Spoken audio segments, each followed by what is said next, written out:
It is the world that has been pulled over your eyes to blind you from the truth. It's you liberals who have lifted them up, Howard. Paul, you conservatives make a mistake.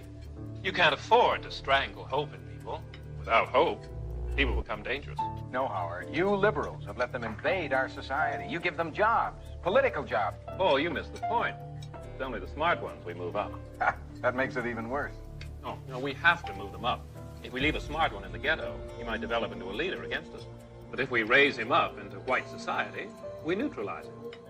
It really boils down to our ability to accept. We don't need pessimism.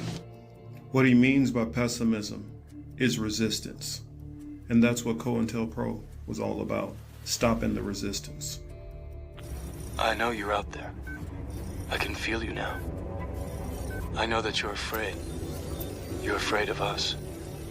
You're afraid of change. We hide it in plain sight. One of Plato's greatest works was the allegory of the cave. I feel in order to understand the political matrix, we need only to look into this allegory. We first have to open our minds to the possibility everything is not as it seems, that things we've always known to be truth may be lies. For if we can't perceive the lies we've ingested, we can't see the bars on our mental conditioning. For that is how you walk out of the cave and see the political matrix.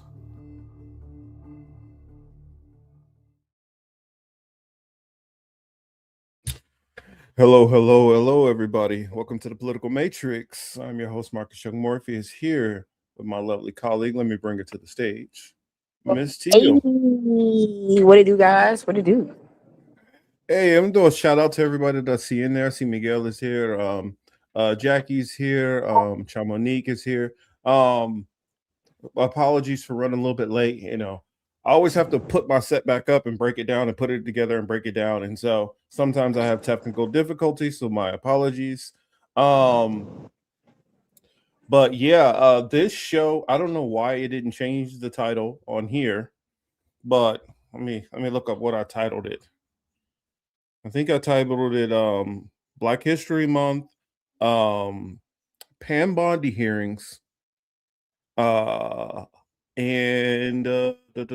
missing something else, an NFL halftime show. Also, along with the Pam Bondi hearings, there's been some other hearings also.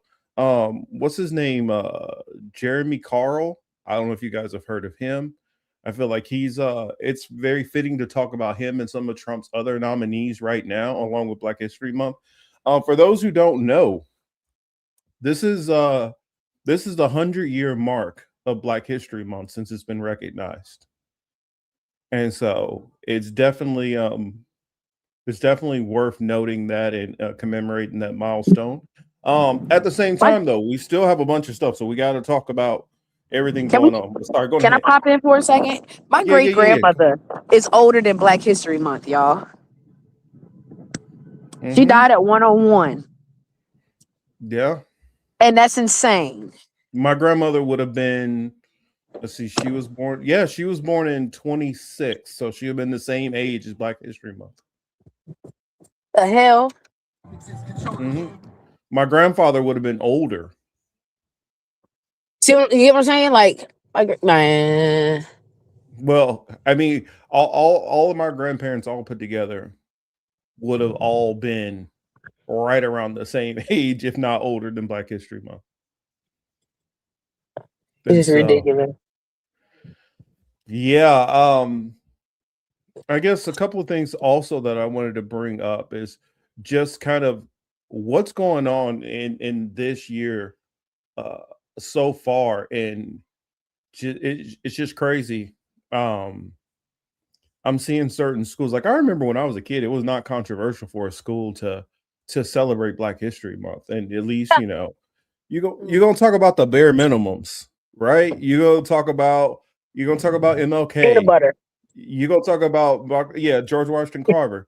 You're gonna talk about Frederick Douglass. You're gonna talk about these pillars, the Rosa Parks. You're gonna talk about Thurgood Marshall, W.E.B. Du Bois. Yeah, W.E.B. I've been tongue tied for the last couple of days, so apologies. W.E.B. Du Bois.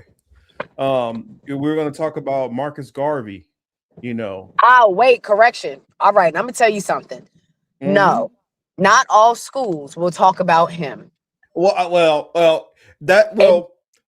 I hope that starts our conversation about Black History Month. Because they will pick and choose who the fuck they talk about. Martin Luther King will get a whole fucking chapter. Malcolm X will get 2 sentences. Marcus Garvey will get a paragraph. Okay? Come on. If they were controversial or they had too much static, you will not hear about them. I live in Virginia, and there is absolutely no reason why we don't have an entire section about Nat Turner when he came from here. My grandmother's church that I was brought up in. My grandmother had her own church. I was raised in this church. That church was on the street of Blackhead Signpost. You can Google that motherfucker. I might even drop a link so you can pull it up. Blackhead Signpost is the same signpost that they put Nat Turner's head on when they caught his ass. Okay? They named an entire street for it. They just changed the name, 3 years ago? 3 years ago now? Did they still have the name of that original town he was trying to go to? Was it Jerusalem? Yeah, no, they don't name it Jerusalem. It's Boykins. It's Southampton County, and it's Franklin. They separated it. But I went through that entire town. I did a project in the 7th grade. Let me tell you about Black History Month. In the 7th grade, I did a project. I can't remember my teacher's name, but I remember what she looked like. Fat white lady.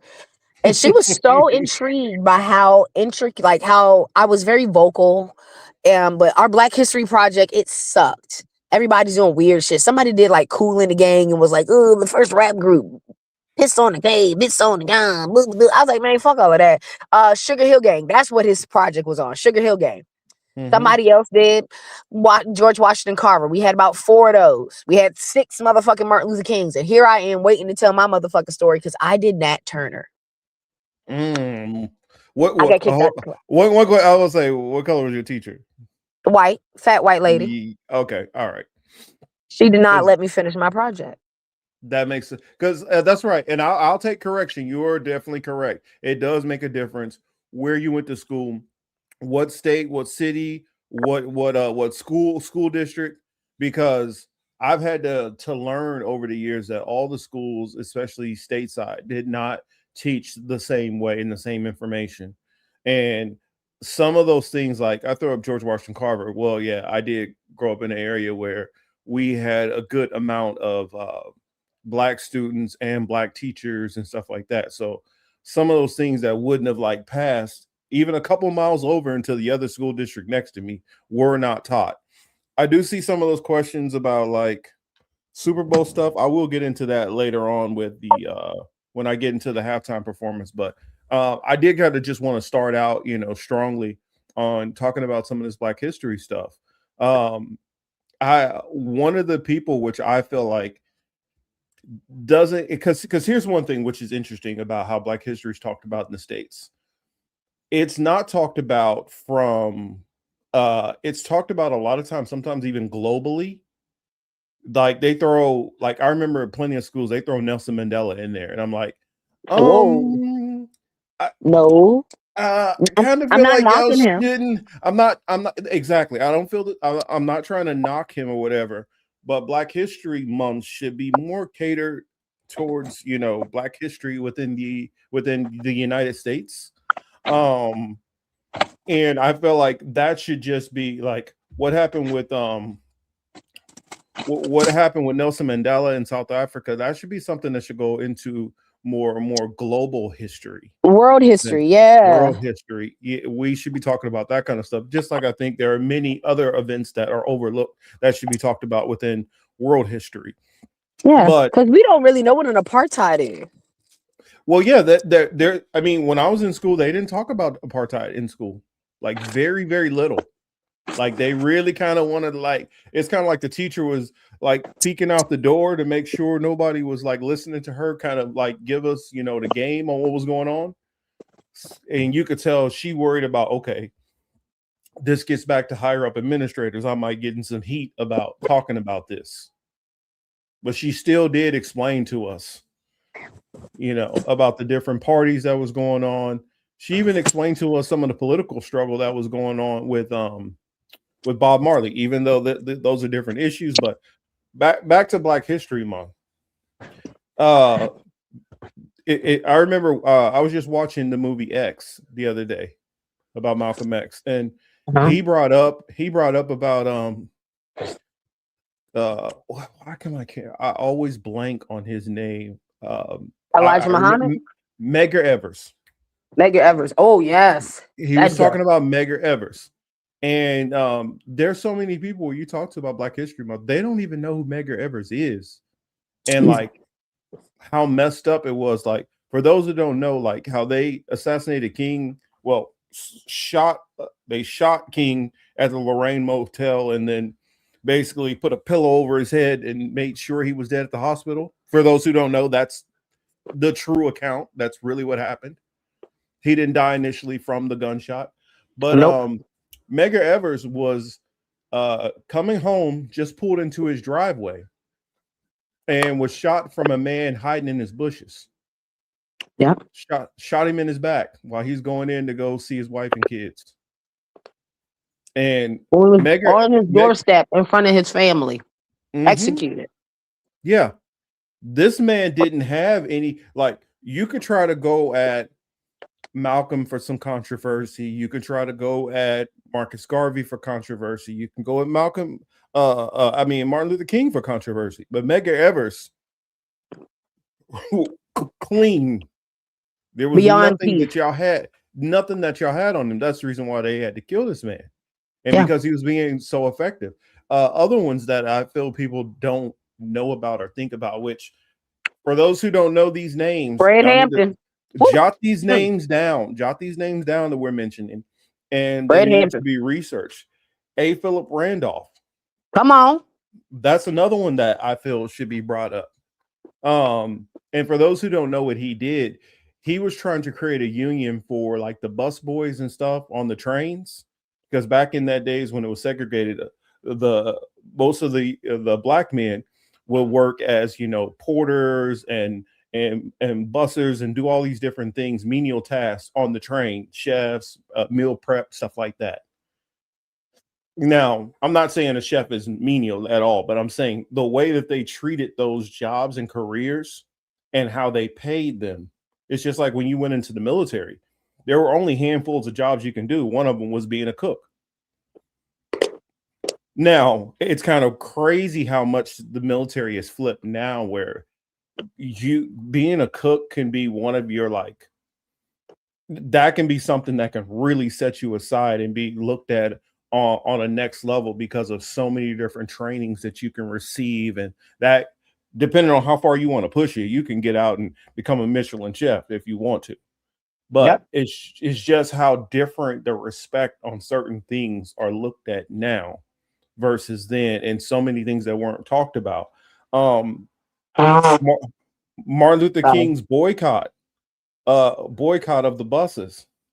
Did y'all know at the very same time that in a city in North Carolina that there was a family that had a whole fleet of their own buses? Come on. And they were massively profitable and doing well. And what could have been done is attention could have been brought to that to help fuel that industry. But instead, we worked on integration, and it eventually went to destroying that black business. So, I mean, and then Till already brought him up, Fred Hampton. No. So I know I'm crisscrossing and jumping different things. Yes, C.R. Patterson and Son. For those who don't know these, this is stuff that y'all need to be taking notes on this and looking up this information. They also executed Fred Hampton. So Fred Hampton, even though he was a vocalized radical, he did not do anything wrong, in my opinion, compared to some of the other Black Panthers that they like to highlight, that I would prefer them not to highlight.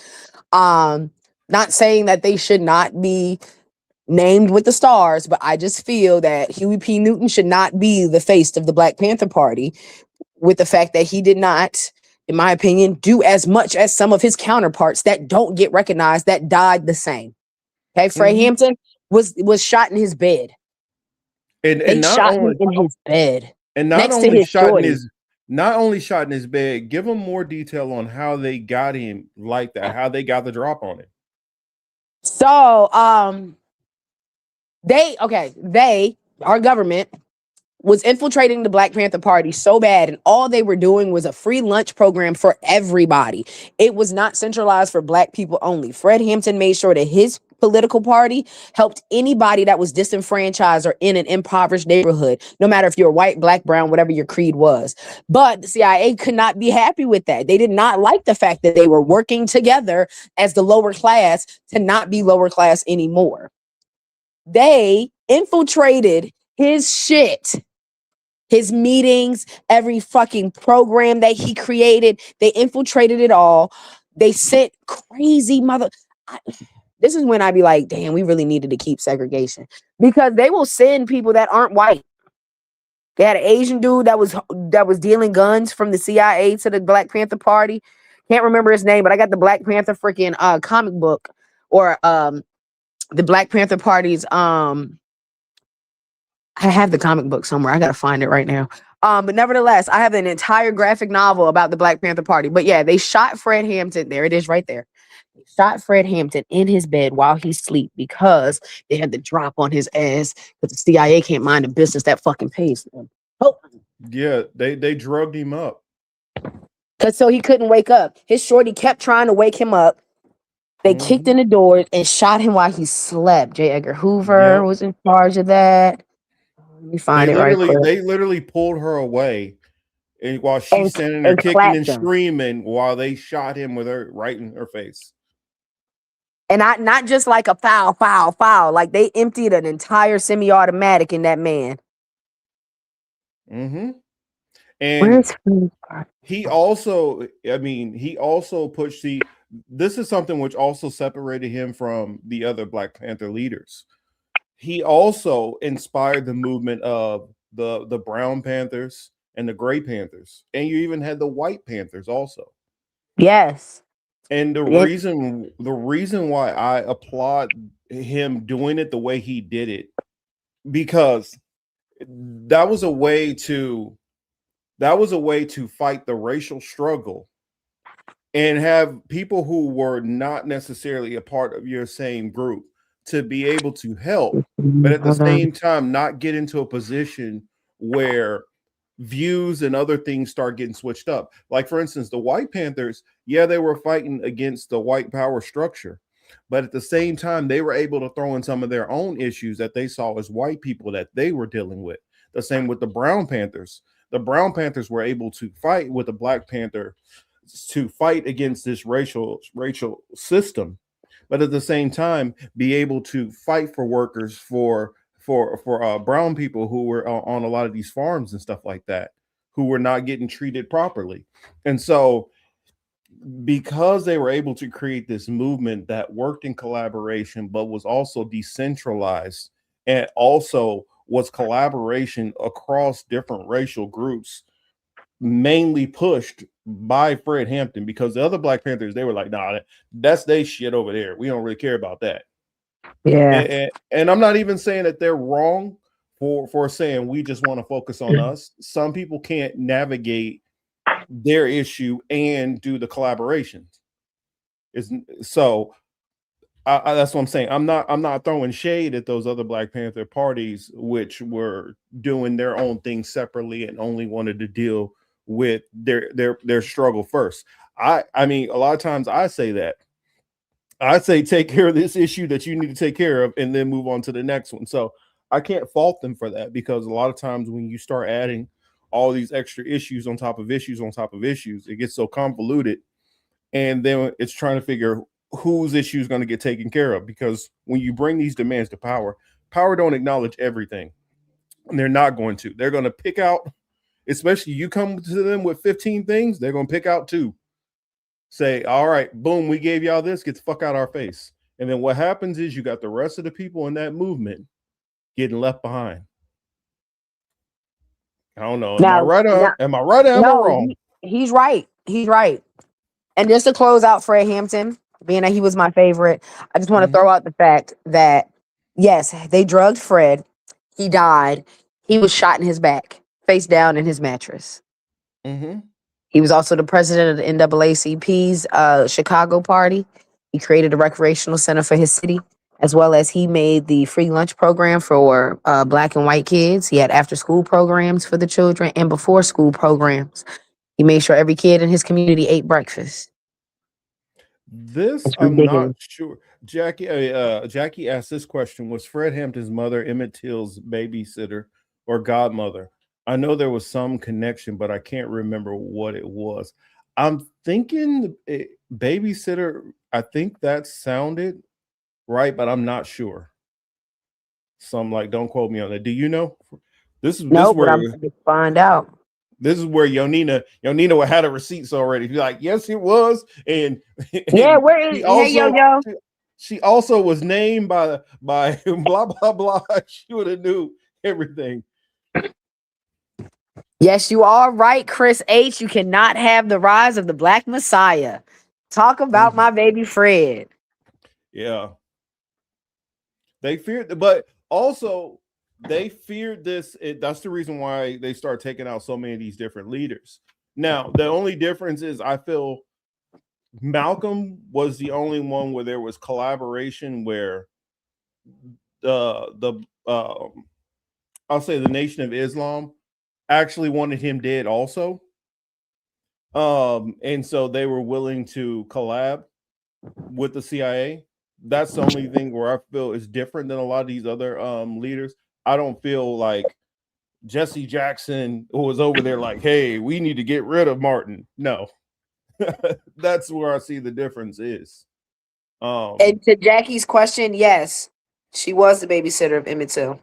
Yeah, that's what I thought. It was the babysitter.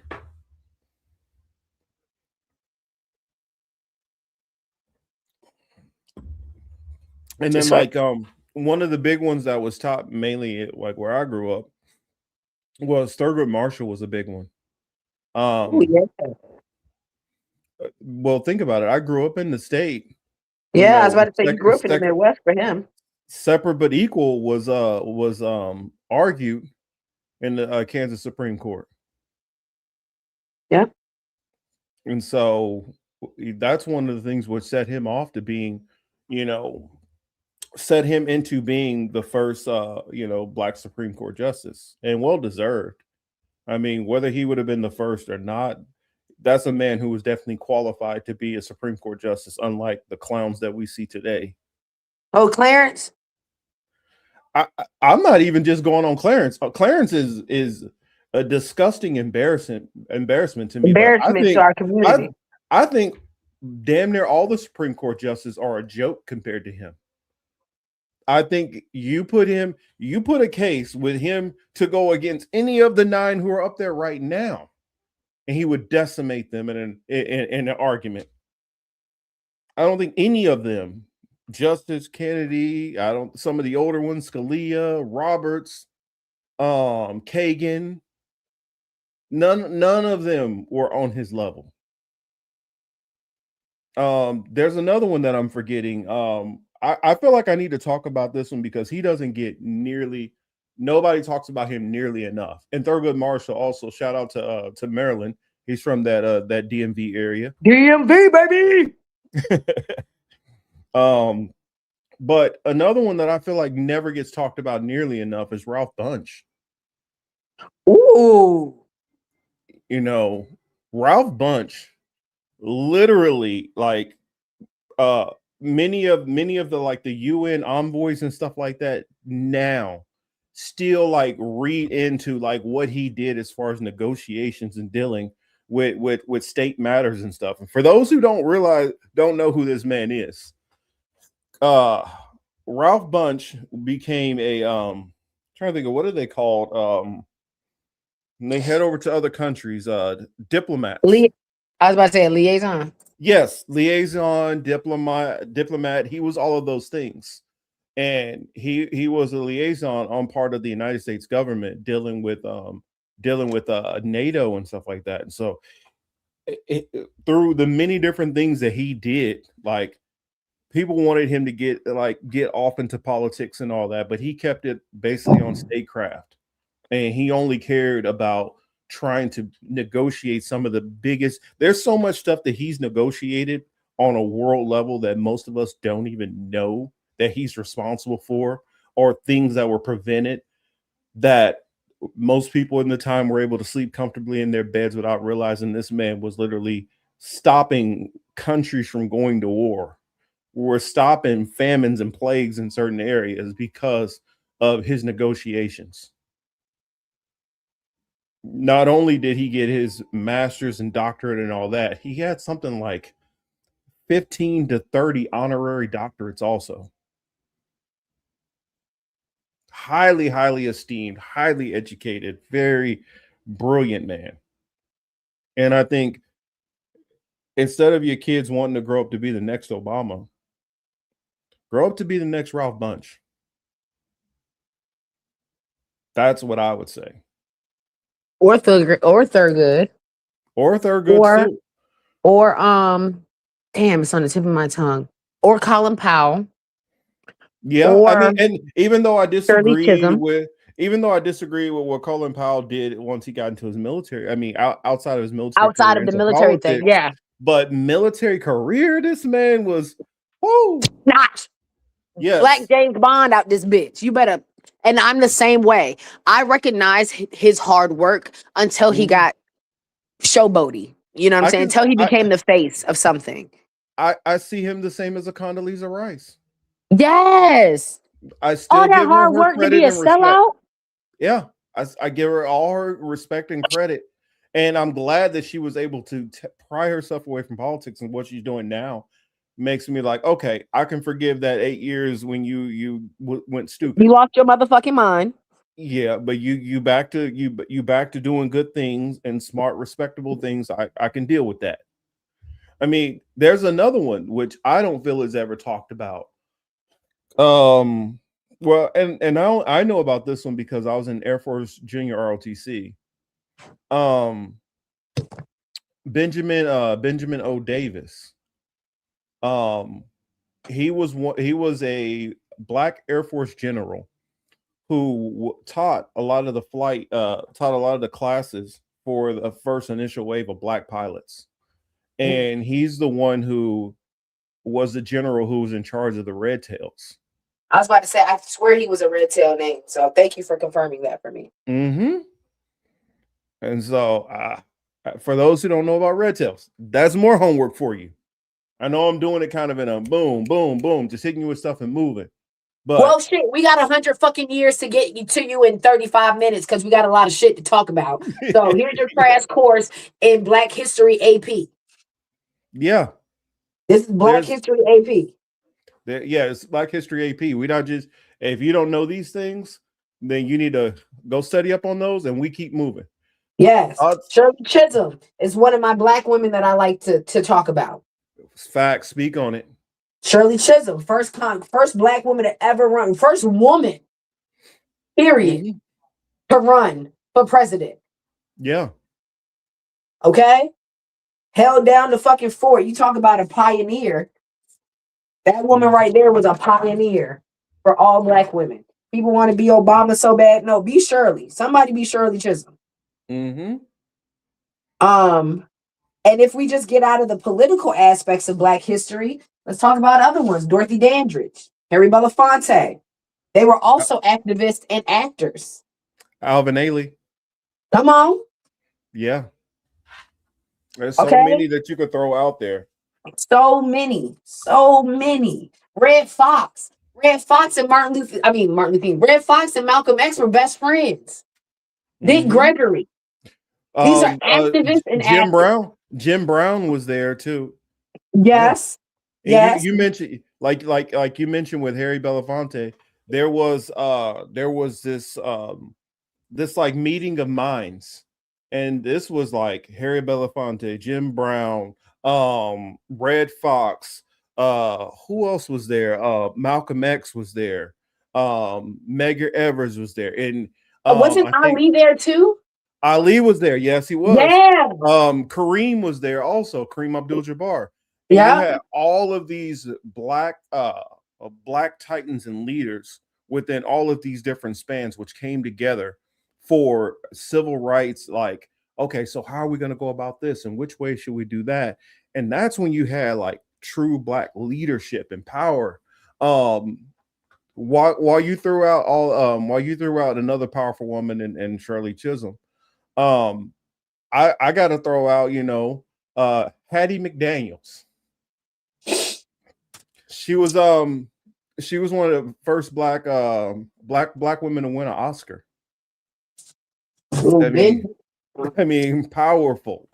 I mean, there's so many people you can go into. I mean, for me, one of the ones that I always was pretty interested in learning about was Langston Hughes, and then I'll throw out Gordon Parks also at the same time. Those were fun people to learn about. Gordon Parks, for his artwork and for his writing and stuff like that, and the same with Langston Hughes and his poetry. My cousin, which he's not my blood cousin, but we how when you've grown up with somebody for all your whole life, that's your cousin. That's basically your cousin. It's like my aunt and their mom was best friends, and so I guess I could say my cousin Trey was probably maybe 2 years older than me. He went to Langston University.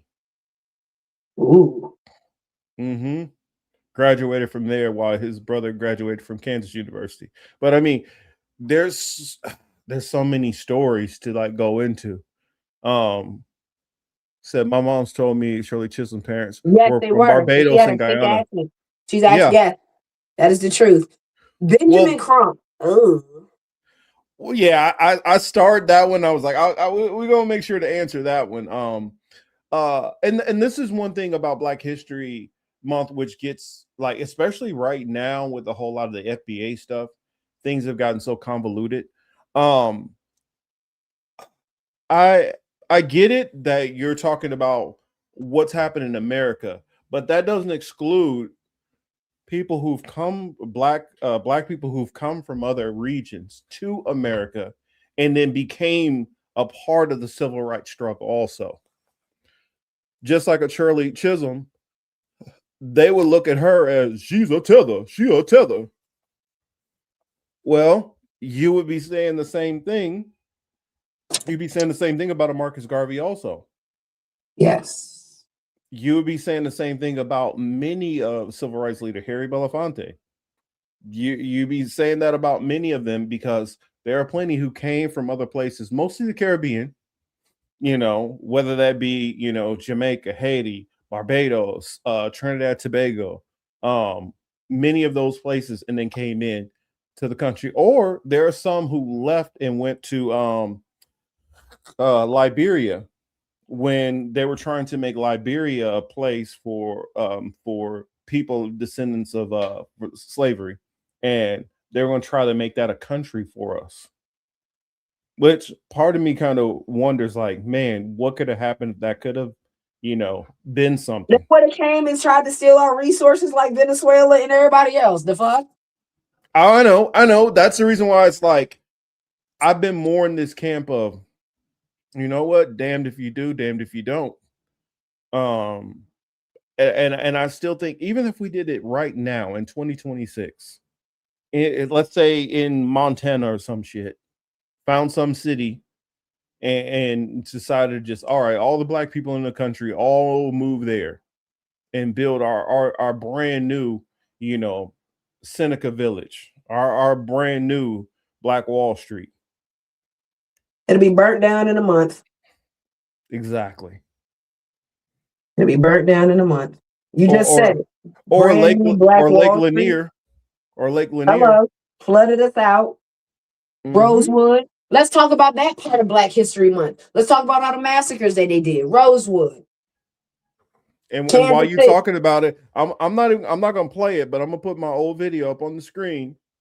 Or actually, yeah, I'll go and find it. That way you guys can make sure to go check this out. And granted, if you do watch it, make sure that you're prepared for it's going to be a little bit emotionally rough. It was rough for me doing the videos, but sorry, going ahead. No, it's the truth though. I mean, right then and there, how many massacres? Mm-hmm. I mean, shit. Yeah, everybody keeps saying, why don't black people just do their own thing? Why don't black people? How? Mm-hmm. How? When we did, y'all didn't like it. Then when we tried to include niggas, y'all didn't like it. So what are we supposed to do? How we supposed to get by? How we supposed to do this? I'm waiting for answers too. I'm literally taking answers, writing them down. I'd like to know what they want us to do. Among other things that I've been asking on what the hell you think I'm supposed to be doing about this right now. But that in particular, oh yeah. Yeah. Right That's there. the reason why I'm in a whole different frame of thought in this 2026. It's put me somewhere else different. And what I mean by it's put me somewhere else different is I realize like I'm not tying myself to any of these groups anymore. That's something I'm doing in particular different. And what I mean by that, I'll explain shortly.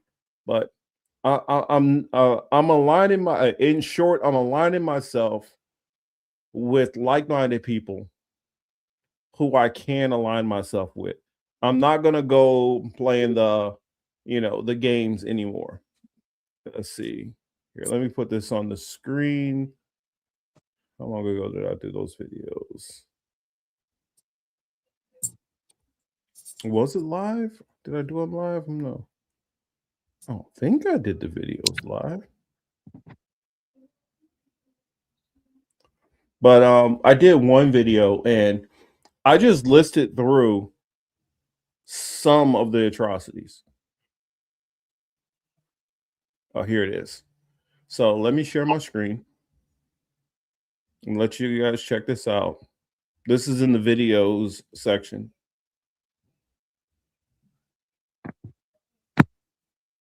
And I'm trying to think. This one, post Civil War Black American massacres that I did 3 years ago. This one right here, I called it martyrdom.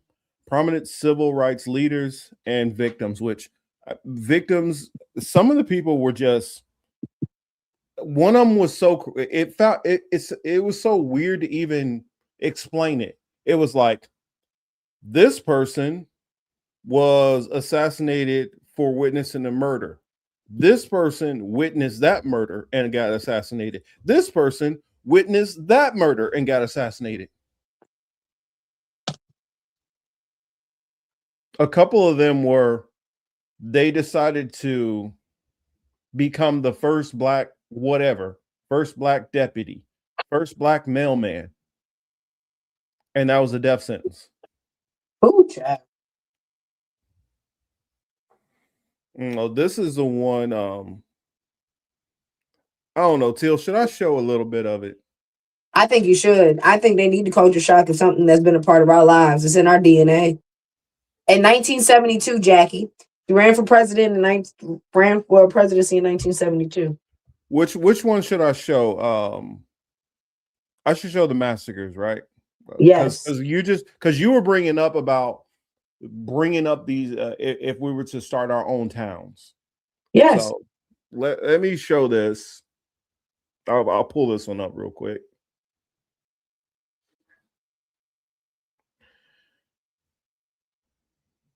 Because this one, well, I'm on mute real quick. As you can see, I was starting to get a little gray right here. I don't know if you can tell.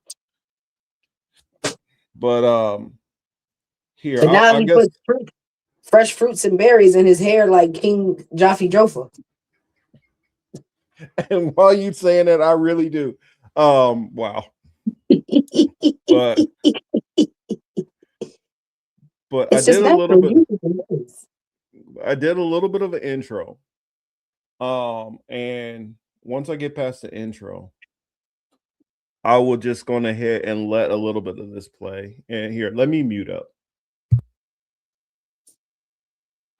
Was something which only a handful of people, not even everybody in the Black community, celebrated that. But due to the proximity of my family growing up and the aftermath of what happened, my grandparents being born a few years shortly after that, and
course, their parents being alive and being familiar with the town, it definitely had a deep impact on my family. And also being a holiday which was celebrated often in Texas, where I do have a lot of family also.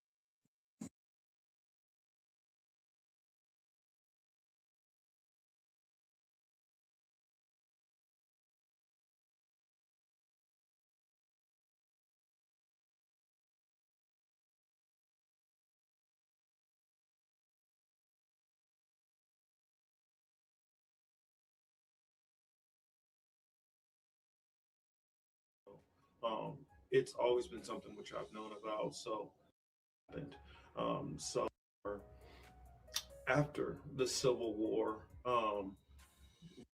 hopefully this is educational, and I would normally say hopefully enjoy, but a lot of these events are hard to enjoy. I just hope that we'll all be more educated and reflect on them. Thank you for joining me. One more thing, as you look into a lot of these massacres, one of the reoccurring themes which you will constantly see is a lot of these were full of rumors and had a lot to do with, after the Civil War, blacks getting the right to vote. New York City, 1863.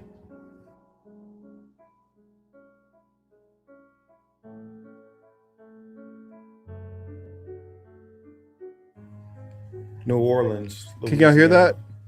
Can you Yes. hear? 1866.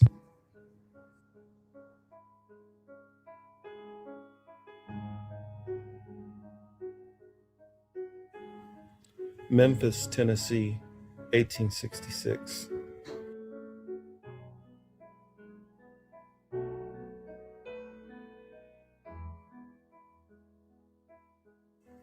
St. Bernard Parish, Louisiana, 1868.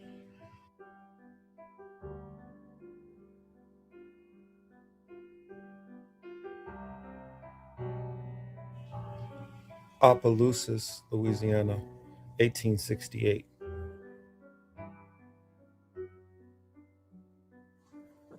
Eufaula, Alabama, 1874.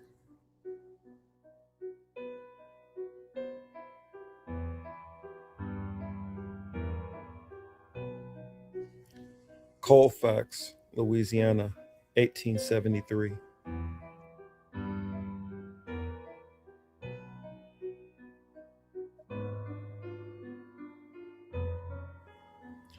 Vicksburg, Mississippi, 1874.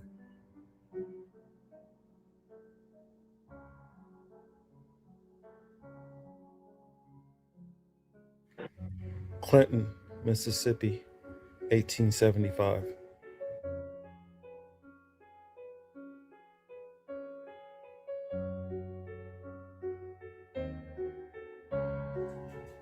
Thibodaux, Louisiana, 1887.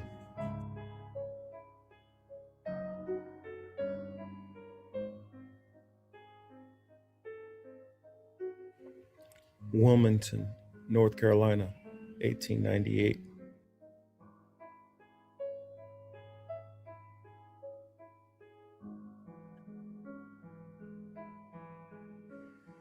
Atlanta, Georgia, 1906. Mm.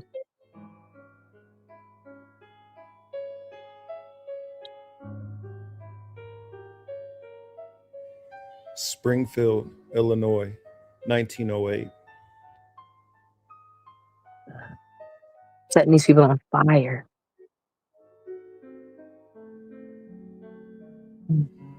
Slocum, Texas, 1910.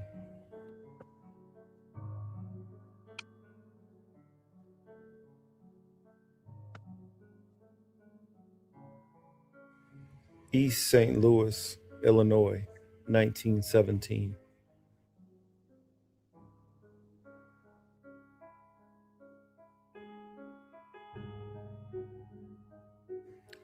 Washington, D.C., 1919.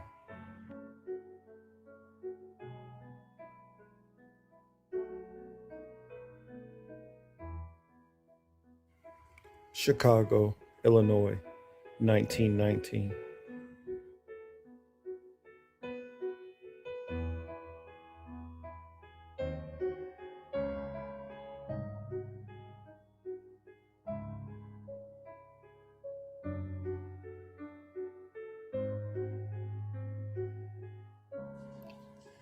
Elaine, Arkansas, 1919.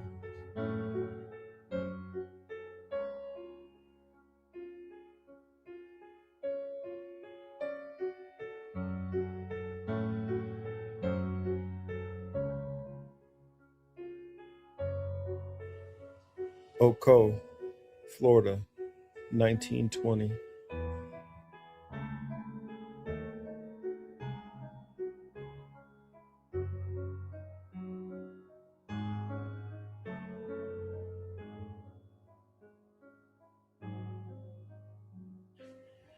Tulsa, Greenville, Oklahoma, 1921.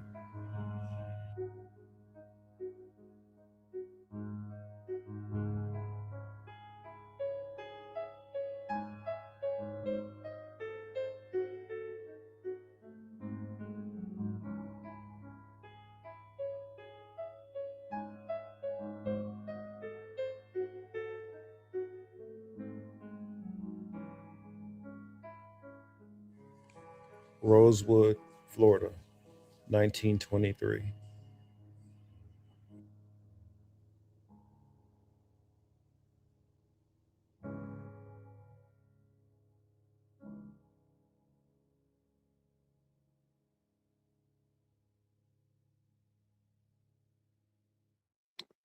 So let me hop over there and pause real quick. You want first dibs on this? Now you can go on ahead. I just wanted y'all to Okay. look at this map, and I didn't even hit all of them in this video. I just hit some, so y'all can get a taste. I didn't go into Charleston. I didn't talk about Detroit. I mean, I didn't talk about. I didn't talk about Philadelphia. That one, Philadelphia, 1985. That's the move bombing. That you'll hear Yonina talk about all the time. Mm-hmm. That's the one. I didn't talk about Camilla, Georgia. And then this is just We're not now talking they about threw Philadelphia in the yeah, 60s. Like they this was never not stopped. this ain't talking about the Watts riots and all that No. stuff that was going on. I mean, I could have kept this going up until easily up to damn near the 90s. Stuff that was still Rodney, up going until on. Rodney King. Up until Rodney King. And there was still more stuff that was going on in little towns in like Louisiana. For instance, It's 2026 and we still have sundown towns.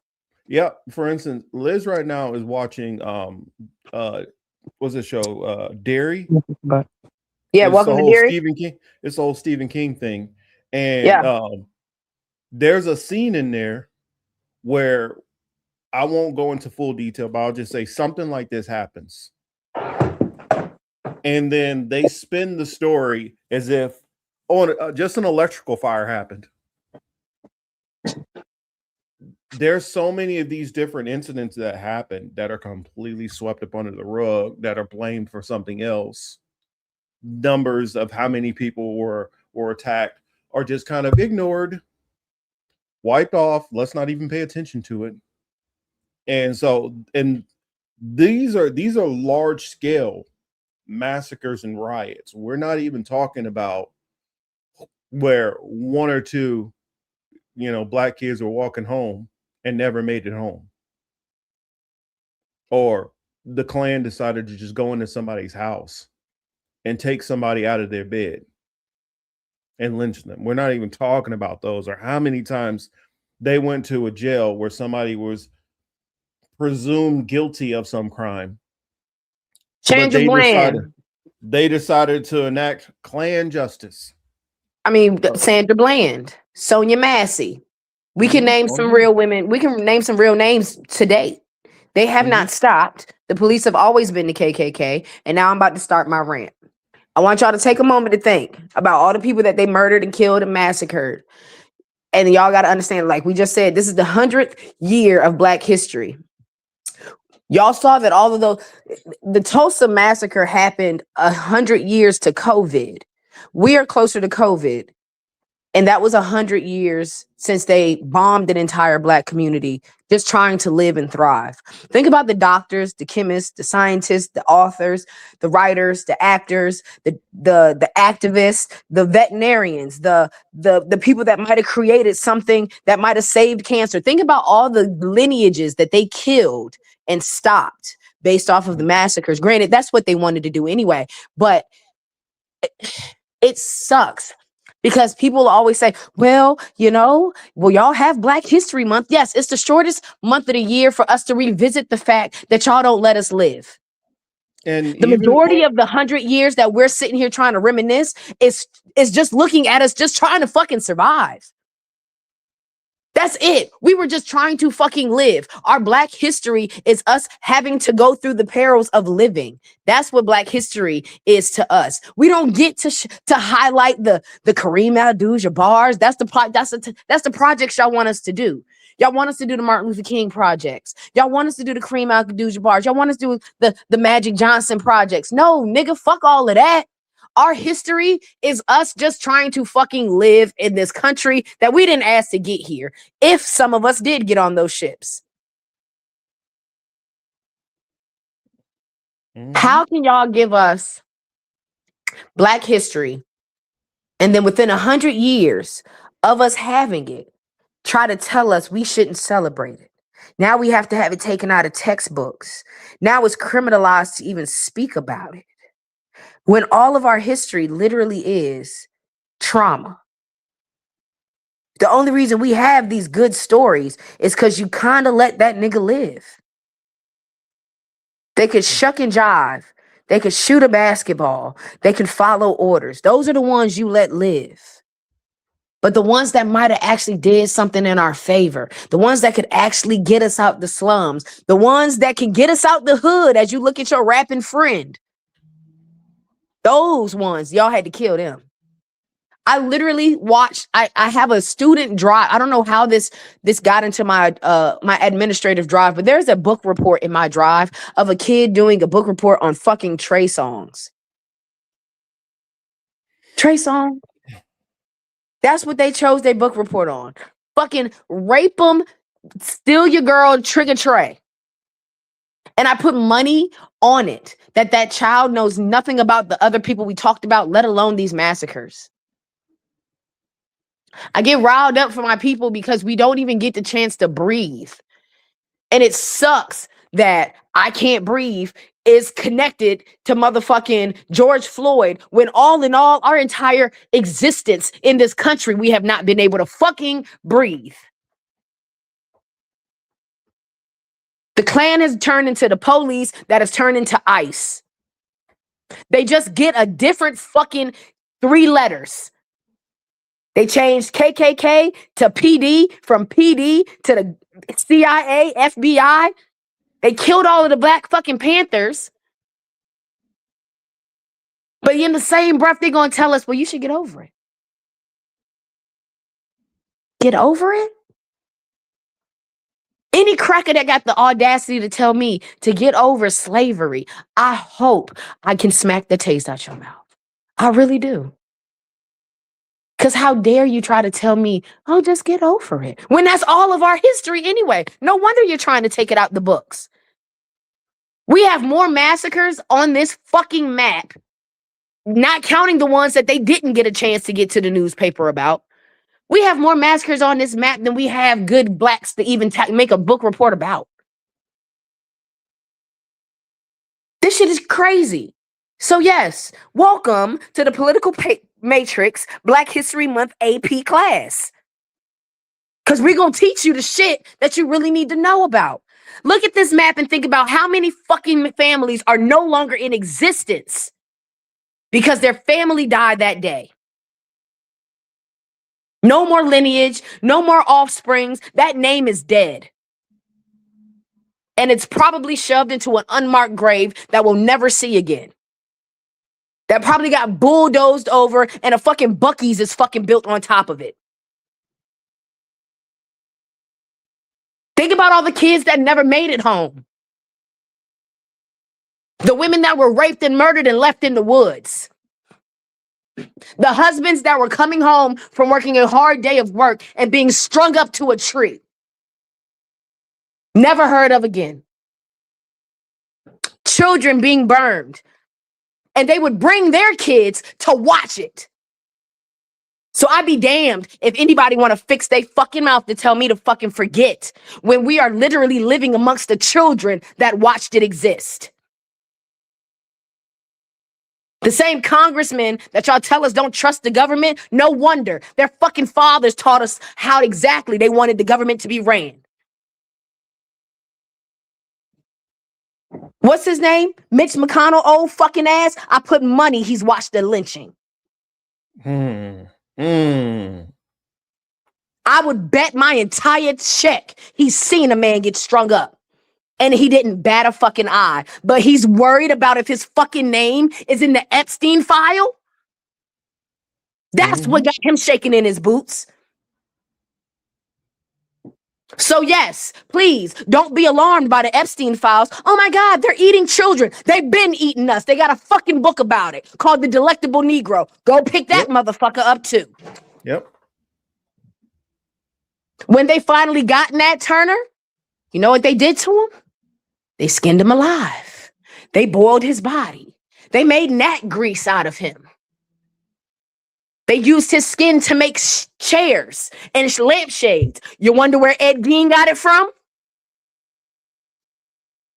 They put his head at the top of the road so that it could identify all the other niggas. Don't ever get an idea like this one. That's why his name. That's why Blackhead signpost is in Boykins, Virginia. That's why after COVID, them crackers had to take it down because they didn't want to hear or see what the fuck they did. So yes, I got kicked out of my 7th grade class because I let them motherfuckers know exactly who the fuck they were. We live amongst sick fucks. And unfortunately, most of them happen to have very light pigment. And the same question always gets answered. Well, why don't the niggas uprise? Why don't they riot? Why don't they stand up? For what? For what? What's it gonna do? They eat white babies too, y'all. They eat white babies too. I'm done. That's my Black History rant. No, Professor Martin's gonna sit down. The only thing that I would have thrown in there is, on top of Black History being February, the shortest month, they don't even really want to talk about it. They want a paper over it. They don't even really want to get into anything. Hell, I told you, talk about them good Negroes, the ones that stay in line. You're not going to give reparations. You don't want to mend any of the wounds, but yet you want to play kumbaya and pretend it's unity. How about just settle for peace instead of claiming this false unity? Like I heard the what was her name? The Megyn Kellys. The Super Bowl is about unity. It has never been about no damn unity. How is unity only when it works on your terms? Togetherness. The party only works when we play the music you want to hear. Now I got something that this is going to kind of overlap onto the Pam Bondi, but this actor, when he was saying some stuff, and he took it in a direction I wasn't expecting. I'm trying to remember, what is his name? Till, are you familiar with what's his name? McKay Brooks?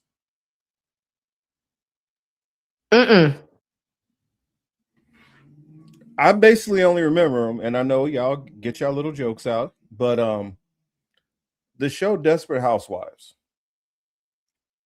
when Alfre Woodard's character came on there, he played her like perfect son. And I've seen him in a couple of other movies. He got a real good movie out. My mom suggested me, Felicia Rashad and all that. But he's talking about Pam Bondi, but it's amazing how he revealed something on the race issues too. And that's why I'm gonna go back to what I kind of alluded to earlier, a statement that I was making. I said, at this point now, just looking at how I've been seeing stuff online, and Yonina saying, can we talk about the FBA segment the ABC took down? See, and I'll talk about FBAs for a minute too. I'm no longer on a page of FBA, Pan-Africanism, Black and Brown unity, Black unity. I'm on a page of not even no Latino unity. I'm on a page of I rock with the people person by person, case by case basis who rocks with me. Thank you. Because I was about to say something. Let me address this real quick. Can I say this 1 second? Yeah, and then we're gonna get on that. So Mhm. I see Bad Cookies in here. Bad Cookie don't like me too tough because I'm racist, apparently. But I'm gonna tell you this one. It's not a sundown town. Like you. I think Bad Cookies like you. It's not. It's no. They didn't like me last time. It's not so much as a sundown town, Jackie, as you would get harassed. Baby, you won't make it home. That's it. There's no harassment in a sundown town. They tell you at the sign. Because I live 15 minutes away from a sundown town that's actually still active. They just took their sign down 15 years before I was born. They took their no niggas allowed after dark sign down. It said, welcome to such and such city. Right underneath it, it says, no niggas allowed after dark. You're not going to get harassed. You're not going to make it home. Period. But see here, Jackie, this is what they do now. You've been having more of these judges that has been getting leaked their audio, right? And they've been like, yeah, every time a Black person gets in my courtroom, I throw the book at them. Yep. I don't care what the evidence say. They going to jail if they come to my court. And to build off of what Marcus was getting ready to go off of is, I'm the same way. Mm-hmm. I can't be on the bandwagon as a whole anymore. I can't even do it with my own people if we really going to talk about it. We've had so many sellouts that look like us. Mm-hmm. They be the first one to put us on the auction block. Okay? So no, everything that I do is meticulous and very calculated, and I support who supports me. Yep.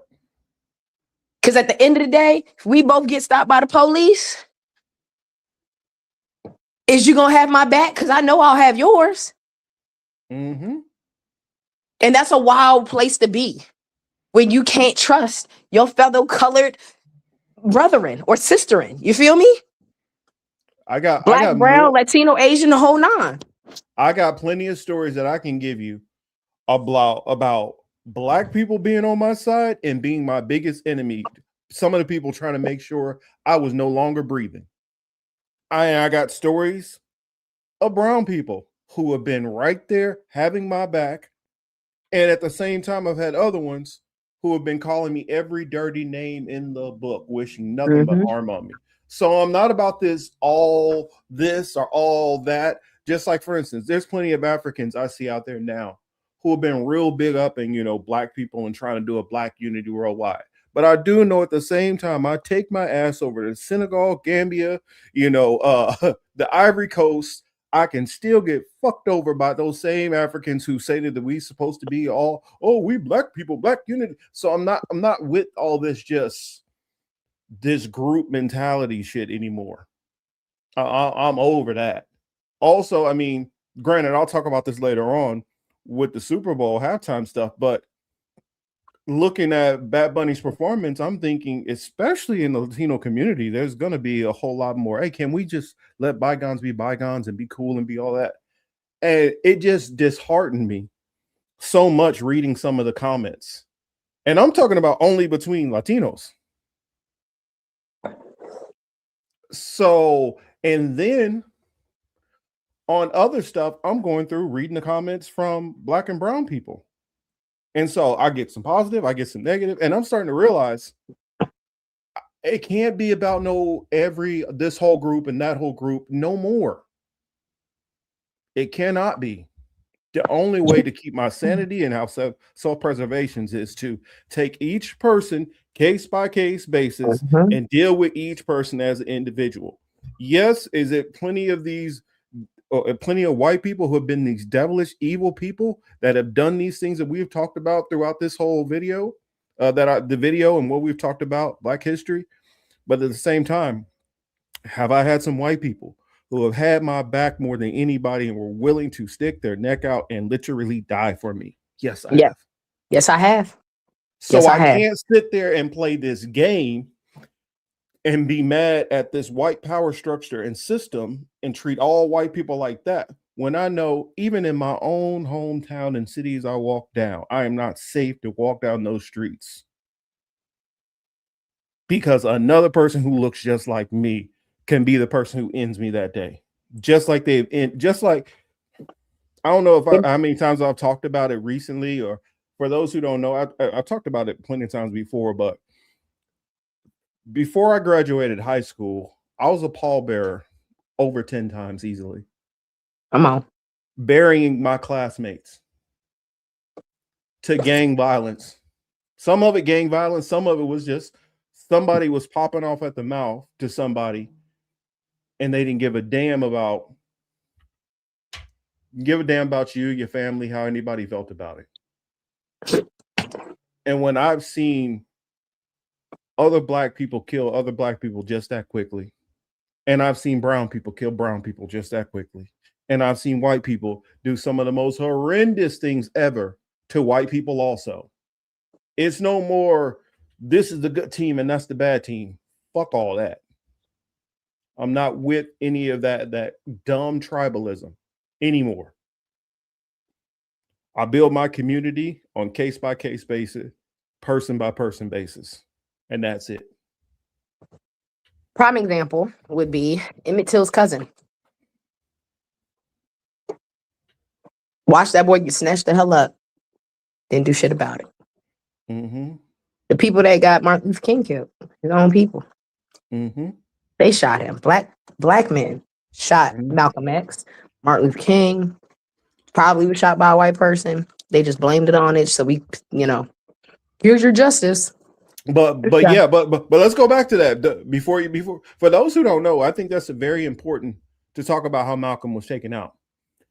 The very person who brought him into Islam, brought him to Allah, as they would say, was one of the very people who was plotting on him as he saw him start to rise up, and that jealousy in his heart. Like, I've been a part of the nation all these years, and this sucker just gonna come in right off the streets, and now he just gonna catapult above all of us. The jealousy, and the hatred. And you talking about these people are supposed to be brothers more than anything. And he got taken out because, you know what? I'm willing to challenge the leader. When the leader is wrong, no man is supposed to be above Allah, as they say. Well, now you have the honorable Elijah Muhammad, who out there knocking up women right and left, not taking care of his kids, lying about it. Some of these women even disappearing. And they all know what's going on, and they cover that shit up. And they get mad at him because after his pilgrimage, he decides, you know what? Y'all don't want me here anymore. Y'all gonna excommunicate me. Y'all gonna push me out the door. Fine. That's cool. Peace be with you. I'm gonna go over here and just do my own thing. And that wasn't good enough. Nope. Because it wasn't about the position he had. It's about the shine that he had. And I know within our community, you getting that shine can make you the biggest enemy to your own people. So fuck all this. No, fuck all that. Delineation. No, I'm doing the delineating from all of these groups. All of them. Because when it comes down to it, most of y'all not moving right any damn way and never were. Most of Now, y'all like how moving on hatred and anger any damn way. And that's not how I roll. Definitely not anymore. So before we get on the Super Bowl to break that part down. Before Super Bowl. Hold on. Yo, Nina, I want to pull out the book of Judas, which was taken out of the Bible, gives a different light on his position. And understanding who Jesus was, if you believe in all of his stories, he knew of everything. And after reading the book of Judas, it made me think of things differently. Because once you read it, you'll see that in the book of Judas, it tells y'all that Jesus knew. And Judas had to do what he needed to do to release Jesus out of his flesh form to be the savior that everybody enjoys to speak of. But that's only if you read that book. Well, it tells you that without even looking into the book of Judas, which was taken away. It tells you that I can't remember which part. It's in the Apocrypha, I believe, where that's still in there. If you get like a what is it, a 1611 copy, I believe it's still in there, where it tells you about how many of them were like, you know what, he keeps on rising up, and if he rises up anymore, all these other people are gonna start following him too. He don't want them following. And so you had the Pharisees trying to find reasons to get the Messiah convicted of murder. And then you had oh my gosh, you had the high priest who was like, don't you realize for the prophecy he has to die anyway?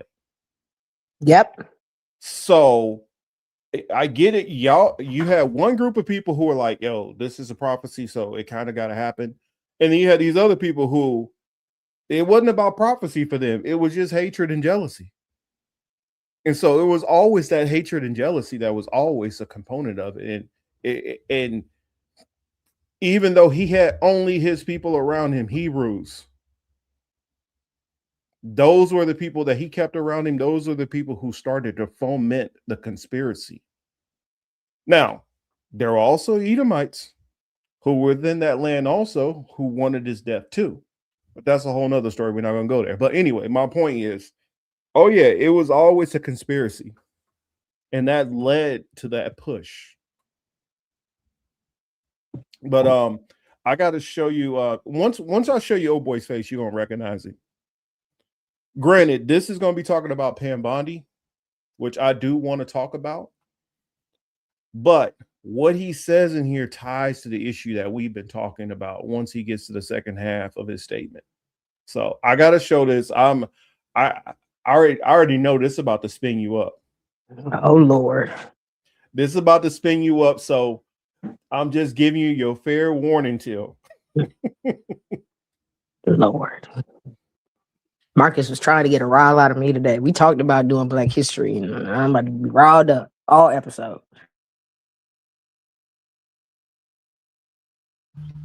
The United States Attorney General. It's the first time I saw her in action yesterday. I mean, I knew who she was, but I didn't know how she was, right? And she got questioned yesterday about releasing the names of the trafficked, the violated, former children whose innocence was currency for power, but not releasing the names of co-conspirators, while survivors sat behind her waiting for the truth. I mean, these women, these powerful women, these brave women, they picked up the pieces of their own tragedies and stood united in a show of moral courage that no one in this administration has attempted to match yet. And Bondi, instead of answering questions, she attacked congressional members personally. And then she turned to the stock market. The Dow is over 50,000 points. The S&P is nearing 7,000. NASDAQ is smashing records. That's what we should be talking about. It was a deflection so abrupt it felt like a confession. Members of Congress asked, and a lot of us, I think, asked, what does the stock market have to do with anything, right? And as you saw, Bondi scoffed and mirrored the question and then said, "Are you kidding me?" And people, I believe, incorrectly called it a dodge, a non sequitur. I don't think it was. I think it was a glimpse of the plainest truth slipping through, a momentary removal of the veil of decency. Because in her calculus and in the eyes of those who command her, the economy's triumph outweighs the cries of the exploited every single fucking time. Hear me out. You see, the stock market was born in the same cradle of empire that tracked human beings as cargo. As long as the numbers climb, the moral cost is background noise. That's it. And this is no accident of history. It's the actual architecture of American ascent. We rose to power, refusing to see certain bodies as fully human. Now, I mean, I know a lot of you guys know what the transatlantic slave trade is, but it rose to power. It ignited in the 1500s, right? And the companies that were responsible for scaling it into an intercontinental enterprise became so vast, so profitable, they had to do something that no other companies in human history had ever done. They went public. First companies to ever do that. The private company was literally, actually, it was, here's the crazy thing, it was called The Company because it was the biggest company in the world. So people just called it The Company. Think about that. And it was too profitable to remain private. So the Dutch West Indian Company went public in 1621 to fund its empire of extraction and kidnapping. Like today, investors speculated on success. Those who bought shares rooted for the company's victories, even though victory at that time meant more raids, more chains, more kidnapping, more children in dungeons. Inhumanity was not a byproduct. It was the cause. It was the purpose. It was the engine of the machine. Profit required indifference to suffering. And 1/3 of people who were trafficked were under the age of 15. Commodified as labor, property, and yes, sex slaves. In the sugar fields of Barbados, the life expectancy for an enslaved person was 25 years old, burned out by years of relentless toiling and labor and starvation and brutality. And the system just demanded replacement, endless replacement. Let's go, let's go, let's keep moving, let's keep moving. Don't keep them alive. It doesn't matter. Just rape them and work them to death. There's plenty of humans in Africa, or as they would say, plenty of niggers in Africa that we can continue to do this to and exploit the precious gifts of God's breath instilled into their souls and usurp them for financial gain. Humans reduced to fractions of profit shares.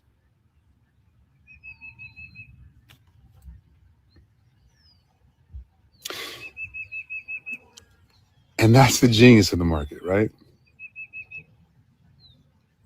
Turning flesh into fungible assets to be bought, divided, traded, worked to death, and raped. And so now we move on to contemporarily to child sex trafficking, and it's the same machinery refined. Epstein's network operated in the shadows of that original American capitalistic bargain. And Bondi's slip wasn't a slip. I think it was the mask slipping off. In the praising of the market amid cries for justice, she's revealing the Faustian heart of rapacious capitalism. It's rotten to the core. Endless growth demanding endless sacrifice. Back then it was chains, now it's hidden rooms. Then it was slave ships, now it's private jets. And yet we live in the illusion that these are separate stories, one of wealth, one of horror, one of the past, one of present. And they're not. They're not. They're the same story, told in different eras. They're entwined. One sustaining the other since the first stocks funded the first slavers. And today, the same indifference endures. Trafficked women, children and people of color, the poor, they remain disposable. Epstein's network was no aberration. It was a contemporary echo where elite power trades in silence and innocent bodies. Bondi revealed that bargain. Growth above all. The market's rise absolves the rot on which it is built.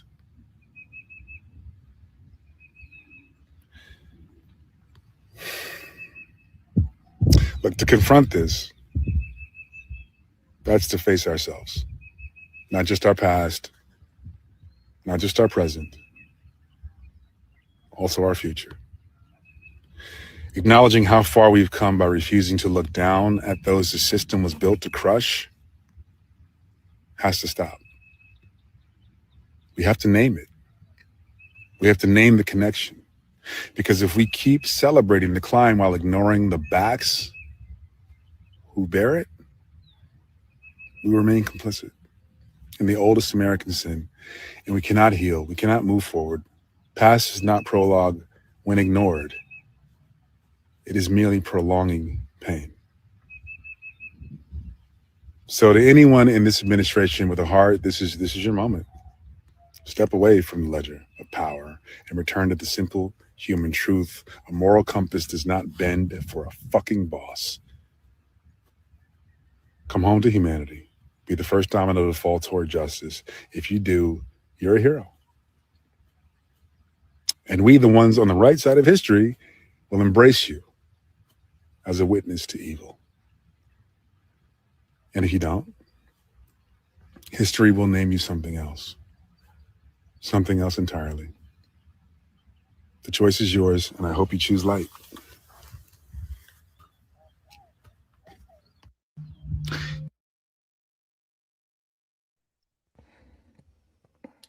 So, Teal, your thoughts? We always love to talk about plantations in reference to the manual labor, the lynching, the beatings, the abuse, the physical abuse, the consistency of the labor, picking up the cotton gin, the slave master, everything. Nobody likes to talk about the plantations that did not have profitable physical currency on the land. We never talk about the plantations that were literally just made for breeding. Mm-hmm. We never talk about the plantations that were literally made to make more slaves. Yeah. We don't like talking about those. We don't like talking about, everybody knows, oh, those fair skinned Black people, obviously, those were Master's children. You think they were Master's children by choice? Mm-hmm. This ain't new to us. It's true to us. Mm-hmm. And when they get mad at us being able to sit down this time, we are fucking tired. That's why we're sitting down this time. You may think, oh, the Black people ain't fighting this time. We've been fighting for 400 years, and we get 100 years to get the shortest month of the fucking year.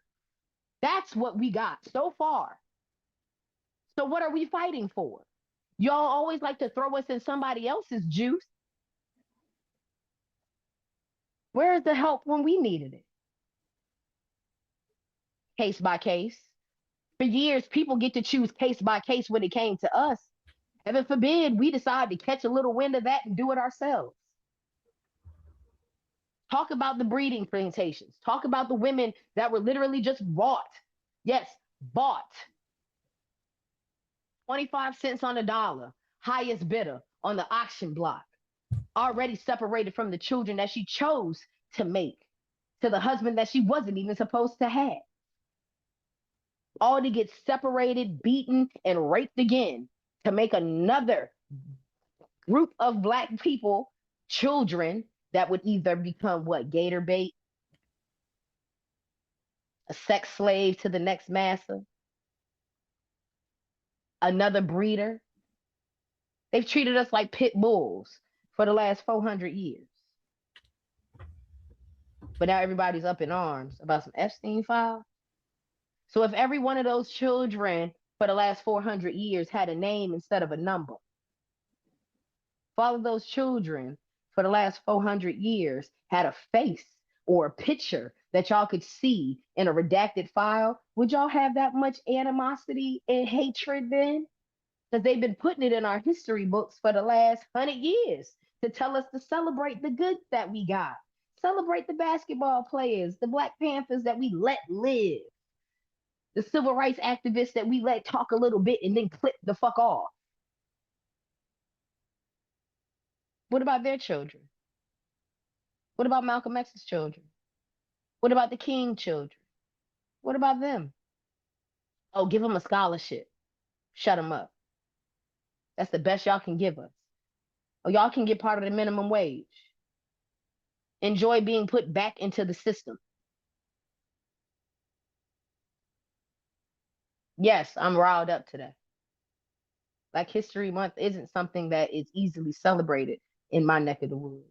Oh yeah, I'm gonna keep you riled up too. I'm gonna keep you riled up too.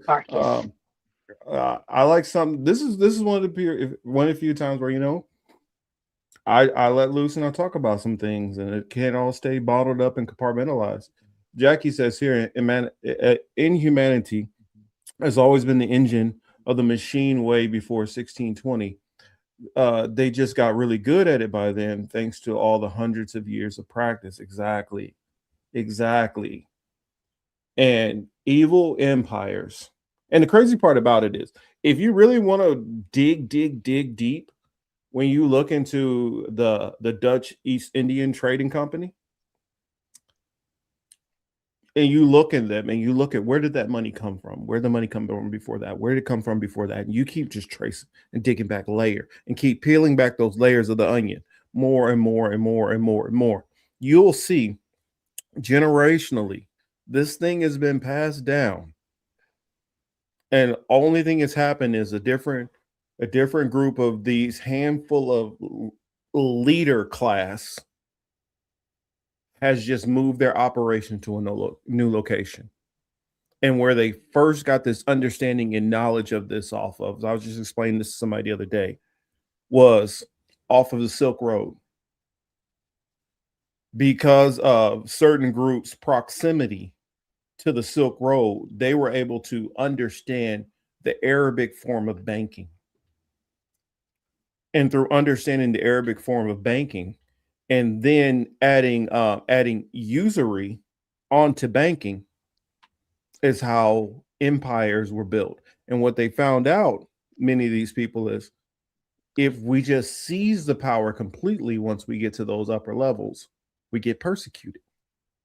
So what we need to do is work as the hidden hand to maneuver things behind the scenes. And then what will happen is generations will go on, and then they kind of forget some of those lessons, and then they decide that they want to be out in front again. And then they get slapped back down brutally, and then they recede back to the shadows again, become that hidden hand, guiding princes, kings, queens, clergy, the church, whether that is the Catholic Church, whether that is, Orthodox Christianity, whatever sect of religion, typically in the Abrahamic faiths, but whichever one, because that's what's kind of controlled the white power structure. And that white power, the reason why I refer to white power structure, because that has been who's had the hegemon for the last, 1,000 years. Before that, there were other groups of people who had this also. And that's what, like, a lot of the supremacist thinking people, the more paler skinned supremacist thinkers, they don't realize that you're just at the top of the hill right now. There were other people at the top of the hill before you. And there will be other people at the top of the hill after you. The thing what you need to understand is, was your behavior during this time period going to end with just a peaceful transfer of power? Or is it going to end with a whole lot of hurt feelings and a lot of people want some retribution?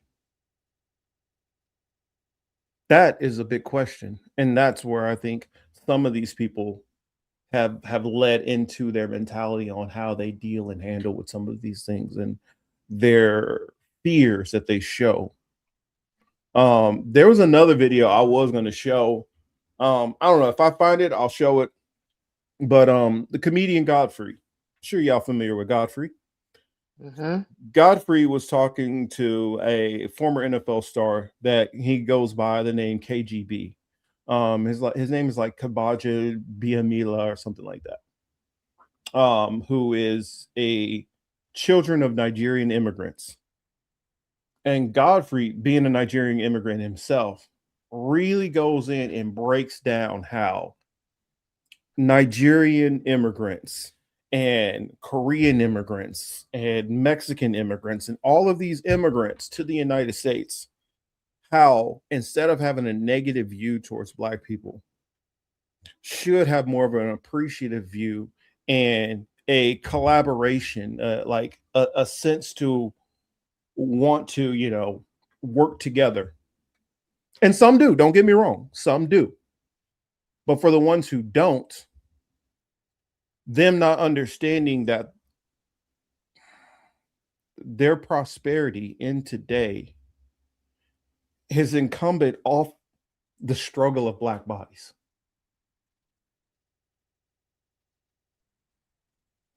Through our struggles, through our sacrifices, through our ancestors' deaths, set the foundation for the immigrant class to even come in. And that's why I'm saying I don't necessarily disagree with every perspective from, Pan-African or ADOS or FBA or, maybe even black and brown alliances and alliances with all these other people. Because my viewpoints attach to so many different areas. And I agree with so many people. Where I agree right is right, wrong is wrong. But for any of these people, and this is where I can kind of understand some of the FBA's frustration, the whole tether stuff. Even though I hate that term, it's such a dumb term. I can understand it because there are a large percentage of people who immigrate to this country, no matter where you immigrate from, especially of any kind of minority group, who you owe your success or in your ability to just even be in the United States and receive fair treatment to Black people. And yet you will have so much just negativity and hatred and stuff. So I don't know, I don't know if I'm going off a wrong direction, but what Godfrey was saying to him in there is like, you got to understand, people highlight on the negativities of the Black community and don't acknowledge how hardworking much of the Black community is. How many are out there working, whether they be blue collar, working 9-to-5 jobs, whether they're in the service industry, whether they are doctors, lawyers, scientists. The Black community has all of the above, just like any other group does. For every other group who has doctors and scientists and all that, the Black community does also. But in America, for some reason, the Black community is only defined by what the 1% or even less than 1% of our population that is doing negativity does. Why am I, a person with no criminal record, who is college educated, military service, not out there with a whole bunch of kids or anything? I have no kids. Live responsibly. But I am not an example of what a typical Black male is. I'm supposedly the outlier, and basically like the little bootsies with no money, they are the staple of what a Black American is. I don't know. It just disgusts me. It frustrates me. I'm sorry, Till. I ran on a little tangent there, but just had to get that off my chest. That's a point. I love how we talk about the company, like he said, the company. The company, yep. And we talk about the transatlantic slave trade. And look at some of the names of the people that own the ships, right? There are a lot of Portuguese Mm-hmm. names. There's a lot of Spaniard names. But what y'all don't understand is I love how you brought up the bank. Mm-hmm. And let's go ahead and talk about that. Y'all know who loves running the banks. Who runs our banks? Y'all know the apple juices love to run our Mm-hmm. banks and love how we are so quick to talk about, oh, dude, the Holocaust, dude, the Holocaust, where their numbers are flubbed up and not even close to the numbers for the transatlantic slave community, as well as, excuse me, the killing of Black Africans in Congo from Leopold. Yes, I they just want talked to. about that in that chat about the more than 14 million that Mm-hmm, Leopold took out. mm-hmm. I just want to let y'all know you can't run a successful monopoly without having backers. And the same people that are backing a lot of these Epstein shits, I mean, y'all know his name might start with a Benjamin and it might rhyme with Yoo-hoo. Mm-hmm. But those are the motherfuckers I love. Oh, I just love how they work sometimes because they are so quick to throw a rock at a glass house and hide their fucking hands. Those are your backers for this transatlantic slave trade. Those are the backers. They Mm-hmm. silently put that money in. So obviously they're so quick to talk about, well, look at the return. Look how much the return is on these bodies. Look how much the return is. Look at the name on the fucking files that we're trying to get redacted right now. They've always had their hand in it.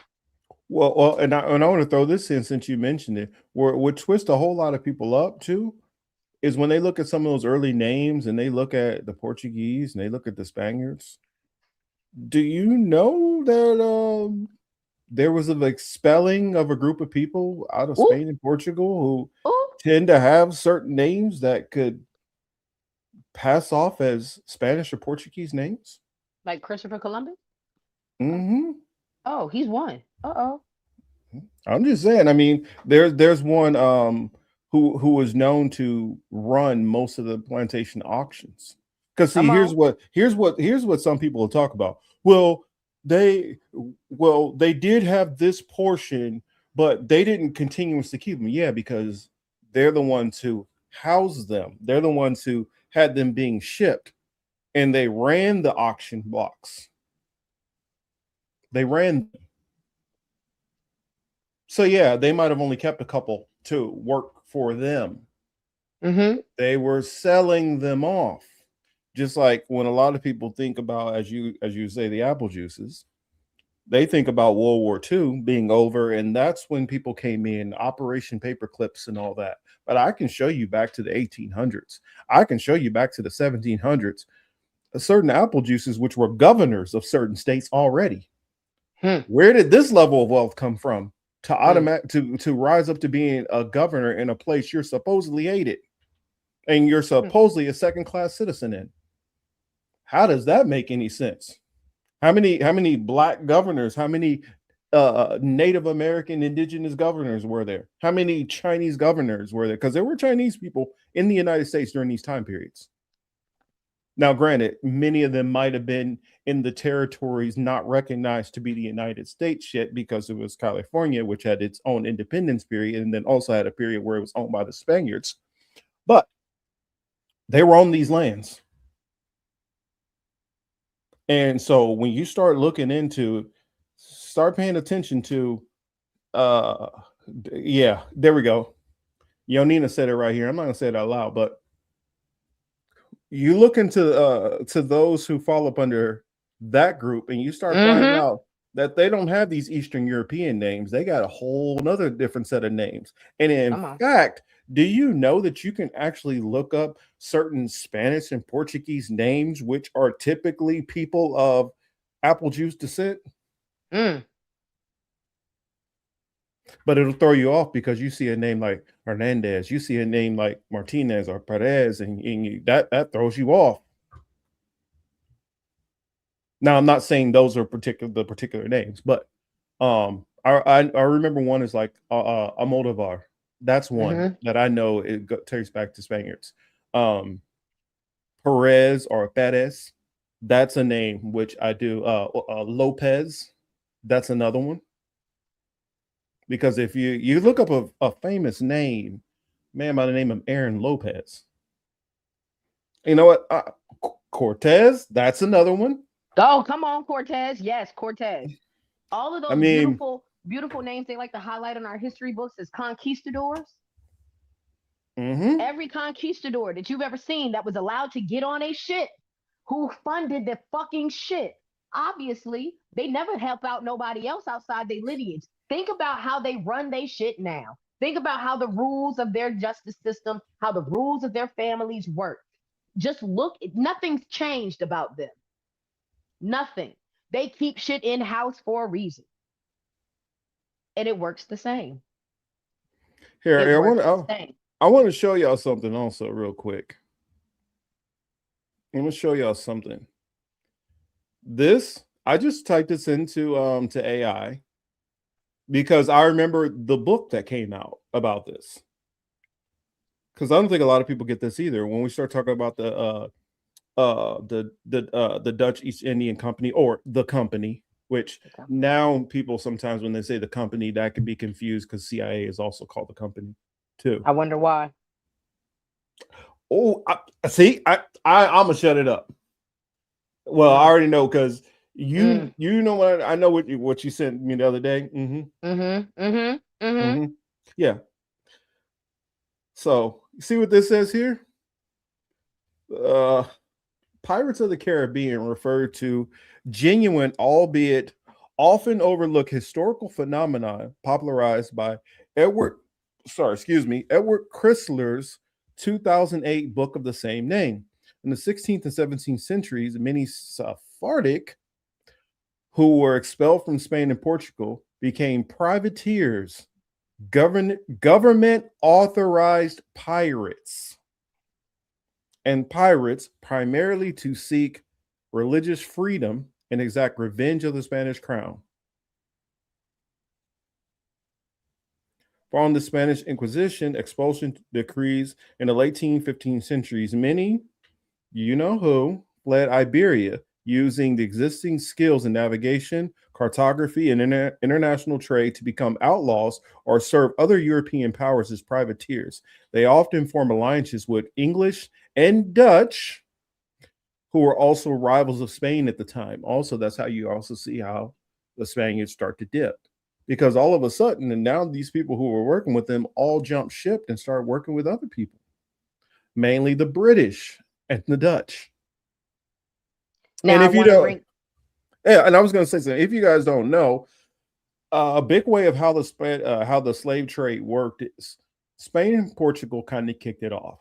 They put in the initial golden funding for a man, Cristobal Colombo, or Columbus. Cristobal already had been taking people out of West Africa before that, for the crown, i.e. how some of those darker melanated people started first getting into Spain. Now, I would make an argument also with this Inquisition, it wasn't just who the world knows as Sephardics, but I'll leave that argument for another time and that discussion. But what was going on here also is when the transatlantic slave trade got to its apex and max, all of Europe was involved. And the ships were manned by Dutch and German. You also had other countries who were building those said ships. So when you hear somebody who's from like Finland or something like that, be like, or the Netherlands, the Netherlands, Dutch, same thing, or German or something like that, they'll say, oh, well, we weren't involved in it. Somebody was out there building the ships. Somebody was out there making the ropes, making the sails. Somebody was over here insuring it. Somebody were the bodies who were on the ships. Somebody was on the ground rounding them up. Now, granted, they did go to some of the tribes and would say, hey, which of your enemies over there that we can help you get rid of? And some of those African tribes were helping round up other groups of people, other rival tribes. And then sometimes it came back and bit them in the ass as they were rounded up also, while they were facing 4 or 5 different nations at the same time and being overwhelmed. But my point in saying is there were many groups of European countries where they all had the race to Africa, where they all decided they were going to start chopping Africa up into his little minions. How that whole certain portion of Africa became controlled by the French for so long. I mean, sorry to go into such a roundabout history lesson, but all of this is connected. It all ties to how so-called the Western civilization order and how white became the dominant culture, and white as in let's throw away your English, your Dutch, your Scottish, all that, you're Italian, and now you're a white person, and white needs to be against all of these others. All of this goes back to right after the Renaissance period. The Renaissance period is when this all started. And think about it. What are they renewing? What are they coming out of? The Middle Ages, Dark Ages. Why were they called the Dark Ages? I don't know. There's a lot of questions that I think people need to start asking about history and start paying Why attention. did they call it the Dark Ages? Because the Moors were doing their motherfucking thing, teaching niggas how to take baths and shit. Yeah, because the people who weren't in power, and you start to go into the artwork and see how much the artwork was like covered over. And why do you think Henry VIII was going out there destroying all of the religious artworks? And then all of a sudden, you know, basically a generation later, now they're really big into let's reframe and redraw all of this artwork now. Basically brandishing their image on top of previous generations. Oh no, oh, sorry, go ahead. So before we get off of that and move to another subject, so many people will try to refute. Many people would like to refute the apple juice's involvement. They'll always say, "Oh, well, they didn't do a lot. You know, it was just those two. They only did 20%. They only did that." But yes, but you got to understand, they secretly funded the diamond mines that Leopold was using. Maybe the reason that they didn't have a huge hand in slave trade is because they just kept them at home and killed them there. They were the secret backers to Leopold getting all of those babies killed. They helped him fund that diamond mine out there. They did that. And like Yonina loves to bring up, Leopold is most likely a descendant of Musk. Okay? So with that being said, they all are still very much connected in this slavery thing, regardless on if you move them or not. Just the same way that they're involved in the trafficking now, they'll be quick to say, well, we didn't actually traffic the kids. No, but you funded it. Well, here's another thing. I'll just throw this in there, hold that thought, and come back. But a lot of people forget about, wait a minute, where did all this wealth into Europe come from all of a sudden? There was a certain man by the name of Mansa Musa, which was the richest man ever, and then all of a sudden his nation is basically right after his death is like dead broke right after it. How did that happen? Same way that Haiti became dead broke after they became free. Somehow they became dead broke at the very same time Europe became super wealthy. How did that happen? Crazy. But and then they'll tell you Africa never had nothing. I even know I got a Nigerian friend that he basically is talking about Africa ain't never had nothing. It's never been nothing. Basically, he buys into the ideology that Africa needed Europe to be able to plunge it out of darkness. What darkness? That's his thinking. What darkness though? Our skin? Like, there was nothing dark. How are you going to tell us that we had nothing and still to this day it's 2026 and y'all are minding the natural resources that you can't get anywhere else? He believes his own people would still be in huts if it wasn't for white people coming into Africa. That savior mindset is what got us killed in the first place, in my opinion. That savior mindset is definitely it. Now let's go ahead because I brought up Haiti. Yeah. I brought up Let's Haiti. go I done brought up Leopold. I done brought up Haiti. Let's go ahead and start segueing over to Bad Bunny's performance because I've seen people go, "What the fuck happened?" Because I didn't watch the Super Bowl either. I just caught wind of it from my other Oh! You want to go Indian into the Super Bowl? family. We can talk about the Super Bowl. One of my favorite Because things to talk my about. my family, my family called me from Haiti and was like, "Hey, you see?" And I go, "Yeah, I see." And the main thing that they brought up immediately was like, "Yo, the intro, we had sugarcane." You know what I'm saying? The sugarcane farms. Da, da, da. That was a top commodity coming out of Haiti. Sugarcane farms. Coming out of the Caribbean as a whole. At the Caribbean as a whole, rum, sugar, the whole nine. And a lot of people don't understand how bad. Like if you go back to Leopold, and even me personally, with my lineage coming from Haiti, I don't. I'm a pastry chef, and I'm gonna tell you right now, I have a burn that will die with me. They will burn that burn off my body, and I got it from hot sugar. When I tell you that shit burns way worse than plastic. That shit burns way worse than any accelerant I've ever had on my hands during my years of cooking. A sugar burn is crazy. Think about them boiling sugar and throwing a body. Yeah. That's what they would do. They would burn and scold and kill black slaves with sugar.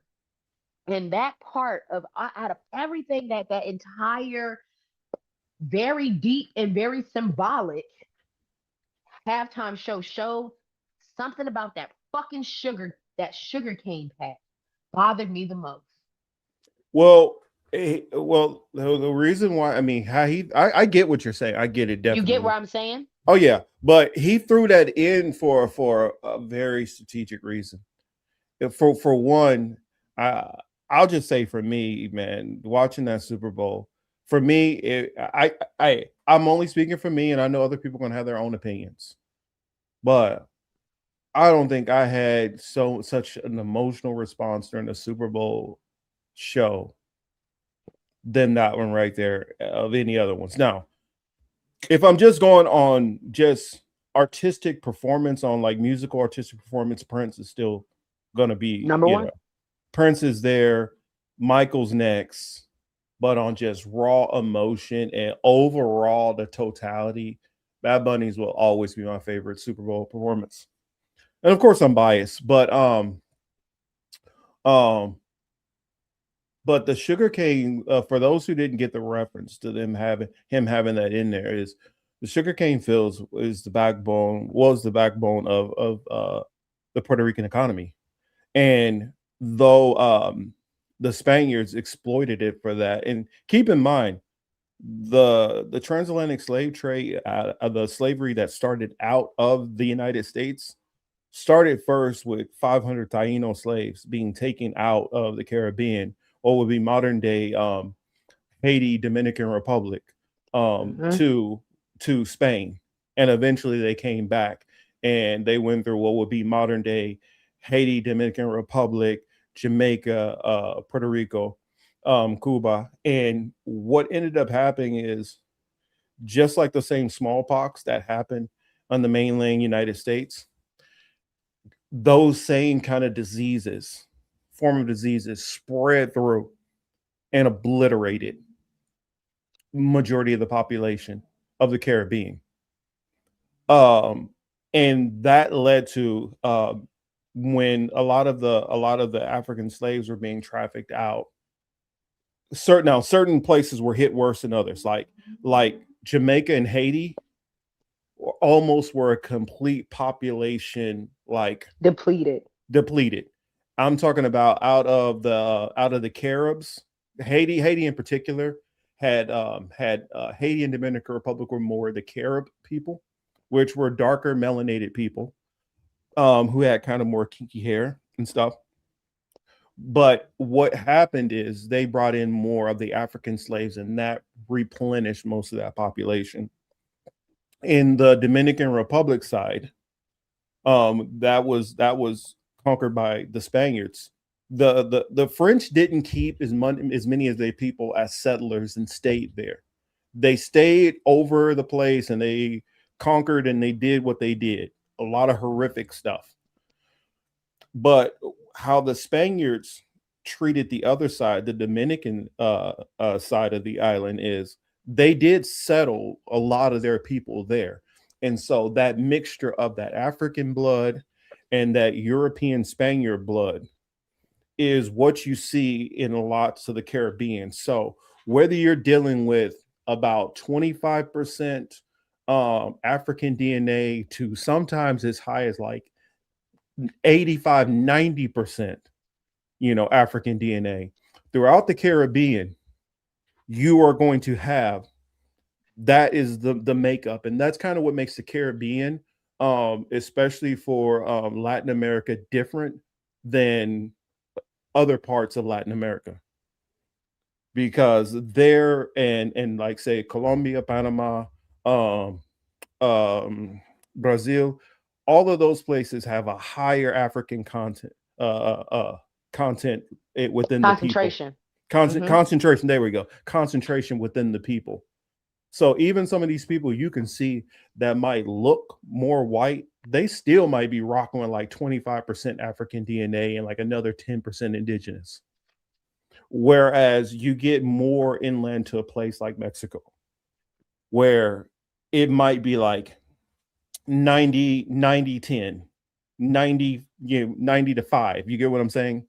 Whereas that 90 still might be split between 45% Spaniard and, another like 40% indigenous and various different makeups. But whereas in the Caribbean and all that, it's a different feel. That's the reason why I saw plenty of Haitians who they were like, I see you, even though our language is different. I see you, Bad Bunny, because it's a shared history just with different colonizers. Because those sugarcane fields is what the Spaniards, that was he Bad Bunny was very careful how he did this. He didn't want to show the slavery side, but that's what he was hinting at with that. He was trying to give the hint the best way he could. And for people who got it, we got it. Also, the other side of that is Puerto Rico was independent for 17 days before the United States came and conquered Puerto Rico. So I had freedom for that little bit of time.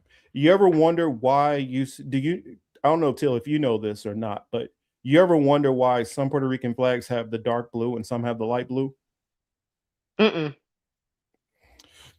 Initially, it was the light blue color was the real initial color.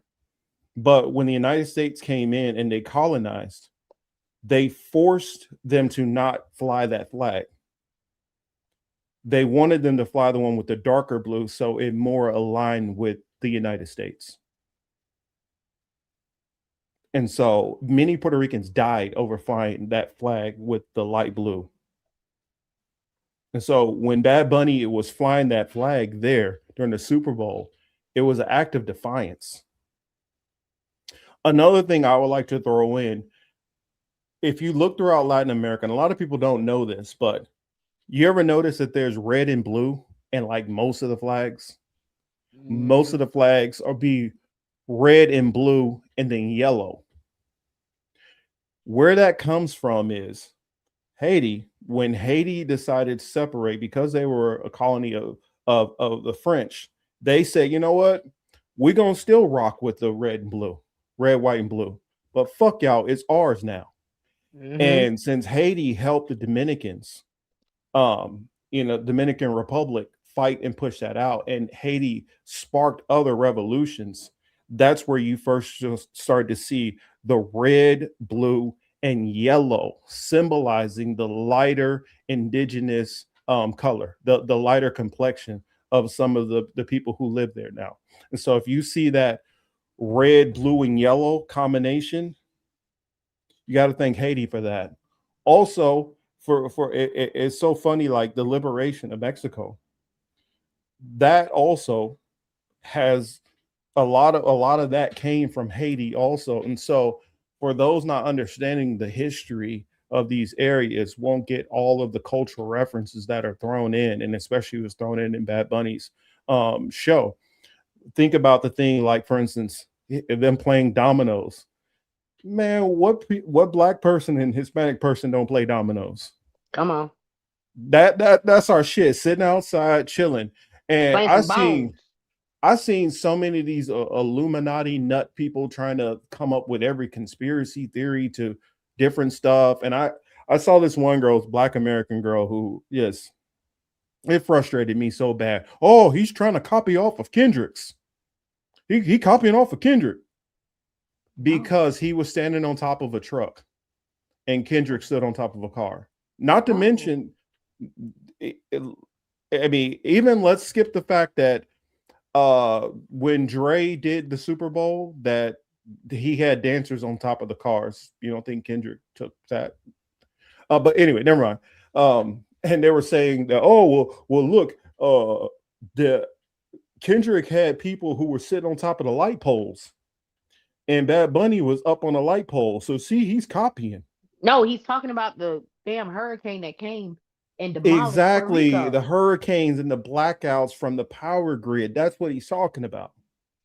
He's They were talking about talking the struggles and adversities that Puerto Rico has and how exactly. they mimic. And the fact that y'all can connect it to something else should show you that it's not just them. Mm-hmm. Then, but, you know, another one that they were like, well, look how he's speaking in Spanish and he's rapping like it's like a rap vernacular, like he's taken from Kendrick. Bad Bunny is known as the king of Latin trap. What is trap? Rap music. He has never ever denied that his influences was rap. Hell, he even got Snoop in one of his videos. I mean, another thing is, what is the type of music which basically Bad Bunny is kind of known for? That would be called reggaeton. Come on. What is the key word in reggaeton?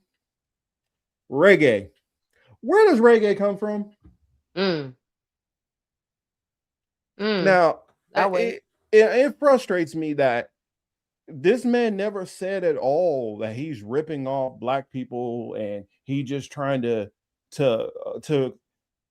this is something that was created out of basically the heart of New York and Brooklyn. For those who don't realize, Puerto Ricans, there's a large contingency of Puerto Ricans in New York. So what are you going to be around in New York? Rap music, reggae, salsa. You're going to have a mixture of those cultures, and you don't think that those people took those back. I mean, do y'all realize how close Jamaica is to Puerto Rico? It's not that far. Do we need to do a geography lesson in our AP Black History class? It is not that far.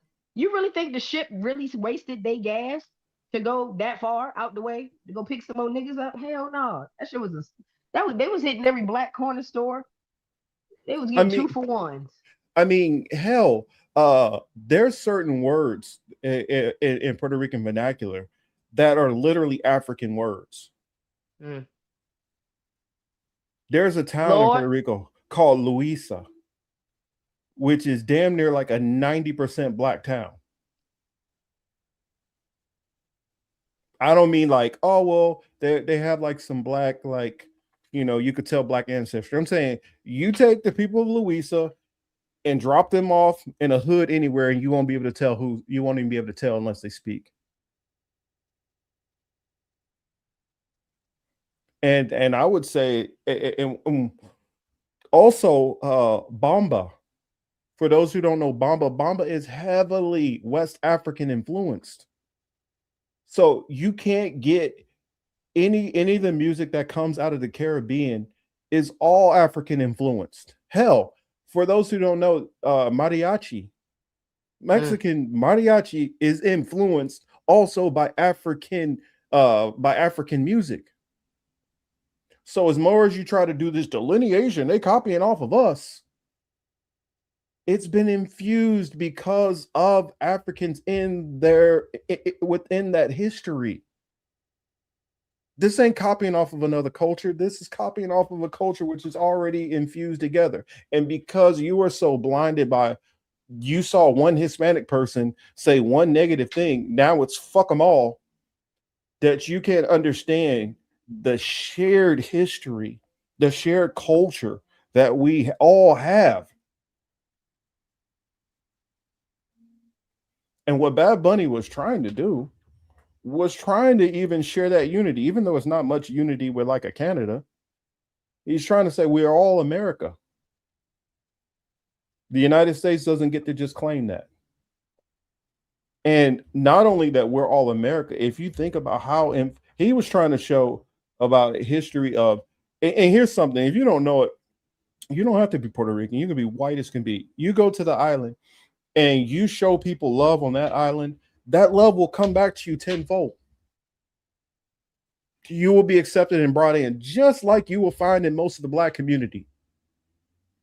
I'm talking about Black American community. A lot of times when you share that love and you come in full embrace, you will be fully embraced right back. Sometimes the fault is that it's too caring. It's too accepting. Because that is partially that is partially why the Spaniards decided to come back and enslave most of the Caribbean populations, because they were too accepting.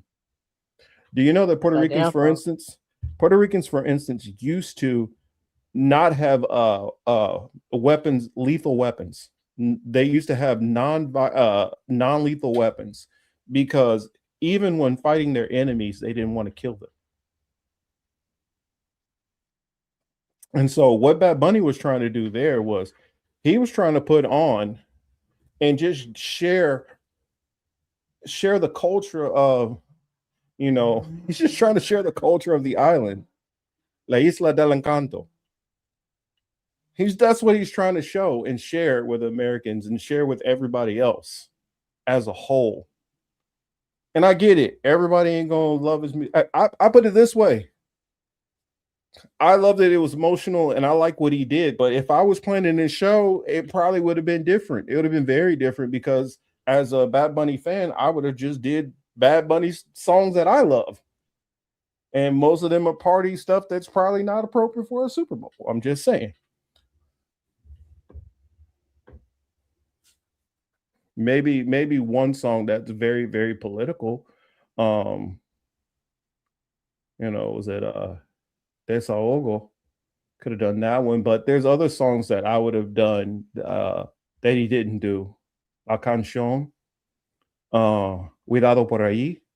I mean, there are different songs that I would have done if I was. It could have been a chance to bring Drake back in the picture with his song Mia. And that's what I'm saying. There, he could have just did a party, but I think he wanted to share an experience with people. And he was really trying to show love and bring in love. And I just don't think enough people really understood that. I think many people did. I looked up his halftime show that, after the NFL, they separated off, so you can look it up on YouTube. And do you know that he's almost at 100 million views in what, 7 days? So for the people who say that, oh, it didn't really have like the influence, yeah, maybe all these people watched it, but they didn't really like it. That's bull. Shit. Do you know what his social media score came up to? Like all the different social media platforms put together in the first 24 hours. You know how many views he racked up? How many? 3 mil? Over 4 billion views. God damn. So worldwide. And I mean, this is nothing to sneeze at. Kendrick did 1.7, which is still, wow. 1.7 billion views is amazing. And then Bad Bunny did 4 billion, showing that Kendrick's performance was loved by people worldwide. Bad Bunny's was loved worldwide. No matter what Toilet Paper USA wanted to do with their little bullshit Kid Rock Fest. Dog, that shit depressing. Yeah. I don't uh, BTS. I'm gonna pull a Drake and I'm gonna turn the TV off. Uh, I don't want to see That no shit. BTS. I'm sorry. And now I'm not gonna be a hypocrite. I'm not gonna be these people on here who are online complaining and whining. We need to have a separate show. Or some of these people like, the NFL need Chris Brown. I'm not gonna do all that stuff. That actually disappointed me. I've seen people like Mace and Bootsy and even like even what's his name? Chris Brown, which I love Chris Brown, was throwing shade at Bad Bunny's performance. I don't know. It disappointed me. It's like, yo, how many people were so, especially black people, were over the moon when Kendrick got his performance? And I mean, though, they won't happy with that either because they was like, oh, Little Wayne should have got it. I mean, I was of two minds. I would have loved to see Lil Wayne because of him being in New Orleans. I would have loved to see Lil Wayne. It's a little nostalgic. Um, but also I felt like there were other Kendrick songs that I would have wanted to hear that he didn't perform, and I know nobody's ever going to get exactly what they want. But you know, I'm one of those people. I want to hear the hits for the Super Bowl so it can just be a party. It's cool to hear your new stuff and kind of get with it, but also felt it was a missed opportunity spending your time on a beef that you already destroyed Drake 55 times over. It's like you don't have to keep doing that one. You don't have to keep beefing on him. But at the same time, I still think he did an excellent performance. I ain't gonna hate on my man Kendrick. But it's that little part of me that still wouldn't have mind seeing, wouldn't have mind seeing Lil Wayne perform all his oldest hits if he could have stayed standing the whole time. Uh,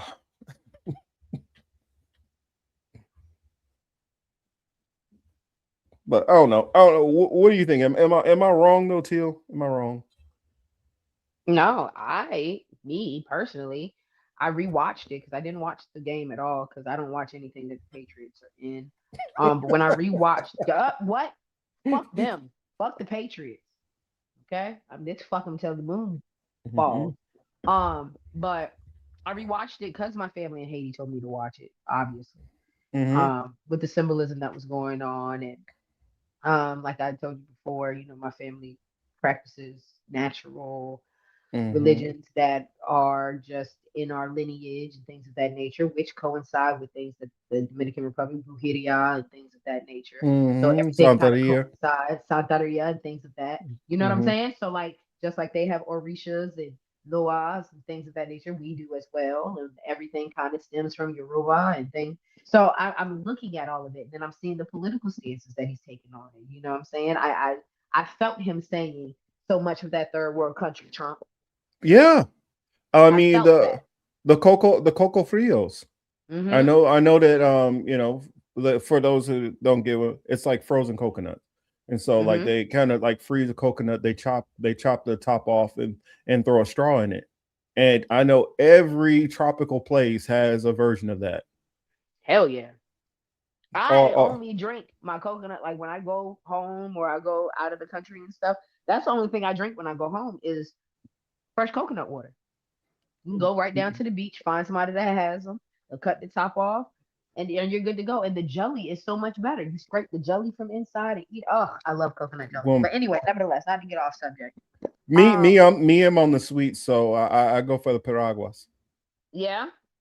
So I I like my little frozen ice and my for those states. Basically that's the same as like shaved ice, with hmm the little drizzle. It's the same thing. So I personally had nothing bad to say about his performance.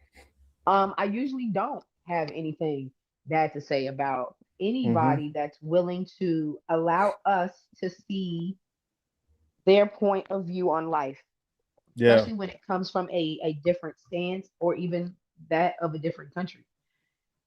And then knowing that you come from a country that's disproportionately infrastructurally damaged, Mm-hmm. Off of what Europeans have done. We have a common enemy at the end of the day, and it's the people that are behind the whole Super Bowl in the first place. So like, Mm-hmm. no, yeah, I didn't watch it. Yeah, they didn't get my views, but at the end of the day, Bad Bunny did a damn good job. Yeah. Damn good job. And the last part of that whole thing that kind of pisses me off is so many people got their panties in a fucking bunch and all this, that, and the third because they don't speak Spanish. Well, bitch, that's your retarded ass fault. Straight like that.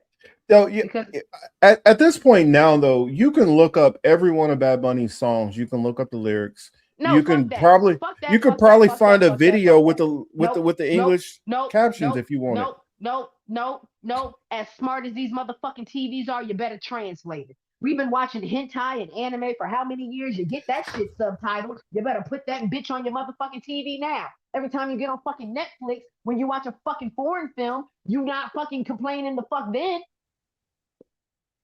Yeah. Not to fucking mention, y'all Yeah. acting like y'all fucking seeing somebody. You making it seem like we got motherfucking goddamn Suave Mente on the motherfucking screen. No, nigga, he came from Puerto Rico. We own Puerto Rico. Well, Suavemente is Puerto Rican too. Oh, he is Puerto Rican? I thought he was Mexican. I'm trying to remember his name. Elvis. What is it? Elvis Crespo. Elvis.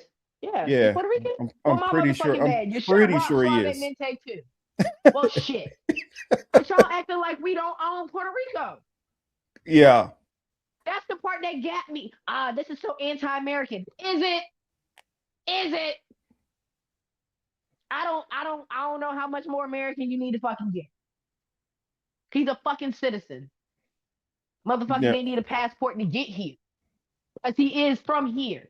The whole fucking show is trying to tell you he's American too. That's crazy that he couldn't just sing his songs on a mic in a fucking Prince outfit with a guitar on stage and not move. Isn't that wild? Mm-hmm. He had to give you an entire history fucking lesson that still went over your motherfucking heads because your meta glasses couldn't fucking translate fast the fucking up. Get the fuck out of here. That's another one too. Good point, Bad Cookies.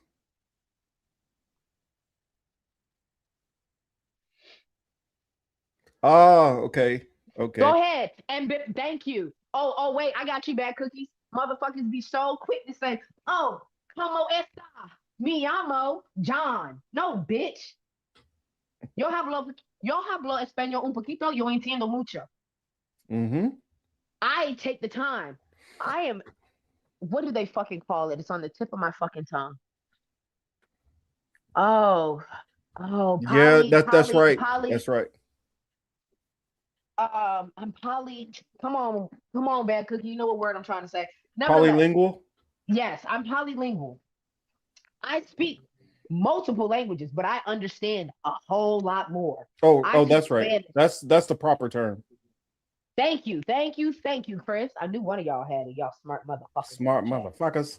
Goddamn smart motherfuckers. Thank you. I took Spanish in middle school and high school. I worked in kitchens my whole life, baby. And I'm gonna tell you right now, school Spanish and real Spanish, not the same. Well, another thing that makes Puerto Rican Spanish a little bit different is because since Puerto Rico is most Puerto Ricans are so infused within the American culture.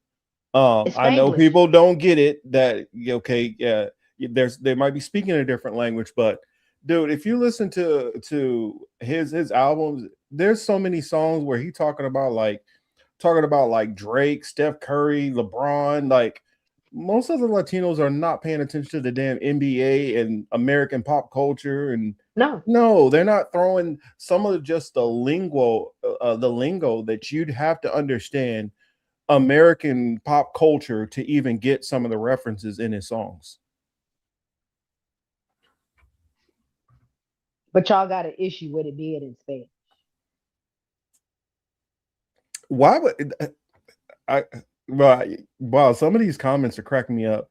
I saw somebody else say this too. Media Dream says, I saw some Koreans big mad that it wasn't BTS. Now they're petitioning that. Why would it be BTS? For one, how many Koreans are in the NFL? How many Latinos are in the NFL? A whole lot more than Koreans. Also, how many is Korea even known to watch football? Baby, are they even allowed to watch TV? Let's really talk about it. But Are they even allowed to watch our TV? But we're looking at a situation where probably in the next couple of years, there is going to be probably a team in Mexico, probably a team in Brazil, which I get it. Brazil, majority of it speaks Portuguese, only a small percentage speaks Spanish. Still, nonetheless, it's still Latin America. You're about to have two teams that are possibly in Latin America. I can even see more. Team in Great Britain, that's coming at some point in time. Koreans don't even. When did Koreans have a connection to the NFL to even be put into this conversation? I don't know. That's just weird to me. How are you even getting this conversation, Koreans? Like, I can understand more so if some kind of top Mexican group wants to be in there. But another thing is, let's keep in mind, Bad Bunny for 4 years straight is the top stream artist in the world. Come on. The numbers How is that? How is BTS going to decide to put themselves even close to where Bad Bunny is? You know how many songs you could just Spotify, YouTube, wherever. I could, because I listen to a lot of music on YouTube because I have the Prime, and so it doesn't have any commercials. Do you know how many of Bad Bunny songs have over 1 billion views? Marcus rich. He got fancy. Hey, I ain't say all that.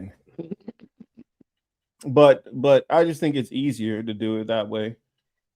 But no, you're absolutely right. But this is another thing that I'm really trying to like bring up. Why these motherfuckers ain't in an uproar about those immigrants? ICE can't come pick Bad Bunny up. Nope. But ICE can pick up behind the scenes.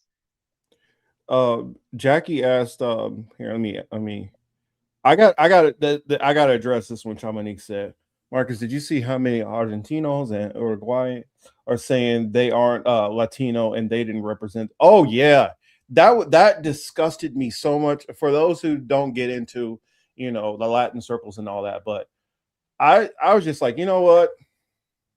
And the crazy part about it is, where was Bad Bunny's very next show? Fucking Argentina. I can't stand those fucking people. And I, of course, not all, because I don't know all, but every time I've been online and got into a problem, dealing with Latinos, it is always these two fucking groups of people. Those two are always the ones. And you know what? Almost always, they're the white passing ones. Because I know black. I guarantee you, they're not like, oh, white passing, as in maybe they got some Spaniard and a couple of different mixtures. I bet you most of these fucking Argentinos that I'm having this problem with. You go back 3 generations and they came from fucking Germany or some shit. I bet dollars to donuts, as they say, that more than likely these are the ones who came in when, because I don't know if people know about that history of Argentina, but they had a big effort to push out the darker complected people and black people and replace it with white people. And so that after World War II, where did they flee to? Oh, there's a whole lot of them. A whole lot of them are Germans and Russians and all kind of other people. And they have become now the face of what it is to be, the Malays, for instance, the Javier Malays. They're the ones who are what it is to be, from Argentina. I know black. I Argentino. I hate that. But these two fucking groups, they made me so like, I was floating on cloud 9 looking for all this unity, no matter of complexions and all that, and different countries, and it's like, well, they're gonna be who I thought they were gonna be. Mm-hmm. And then Jackie's here. How did I rate Bad Bunny's performance? For me, I loved it. it's way better than the performance I probably would have put together. It would have probably felt fun and good. The songs I would have liked it for him to do. Some of them would have been some of his more popular songs. So people who don't speak Spanish, if they might have heard this song, like, oh yeah, I did hear that song in the club before, and so they could have Marcus probably wanted to vibed a little dance. more.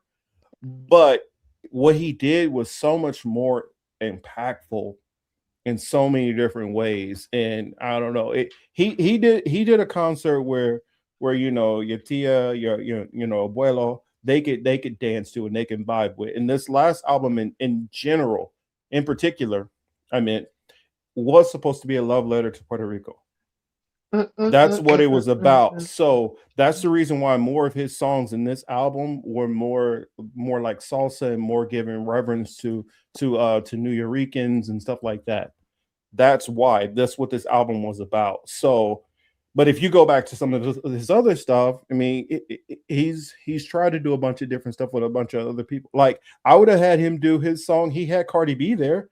I would have had him do "I Like It Like That."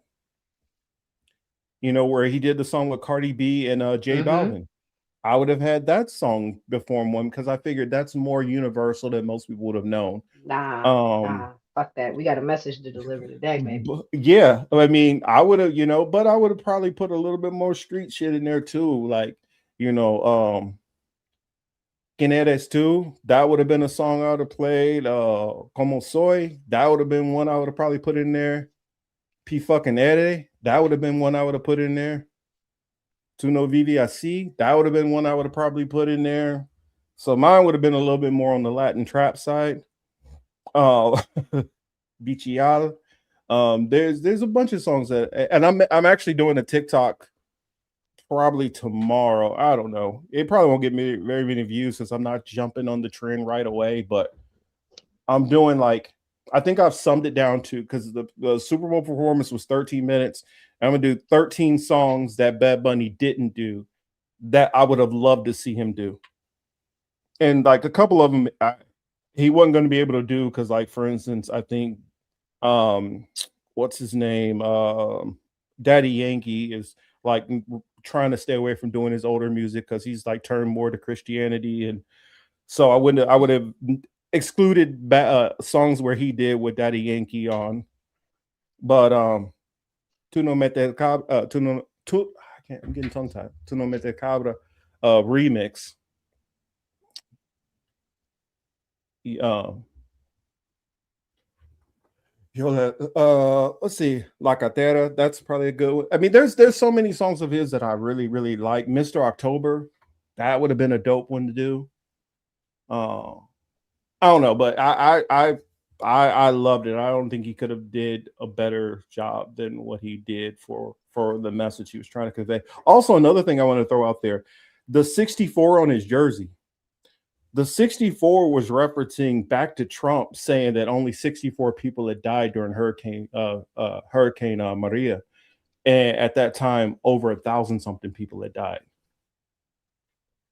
Another song, Dakiti. I don't know. There's just a bunch of songs of his where I would have loved to see, but sorry, I went, I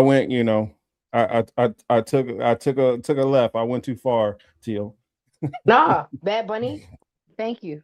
I'd love to, from the bottom of my heart, as a semi-Spanish speaking, very Spanish understanding woman, I did not need the subtitles.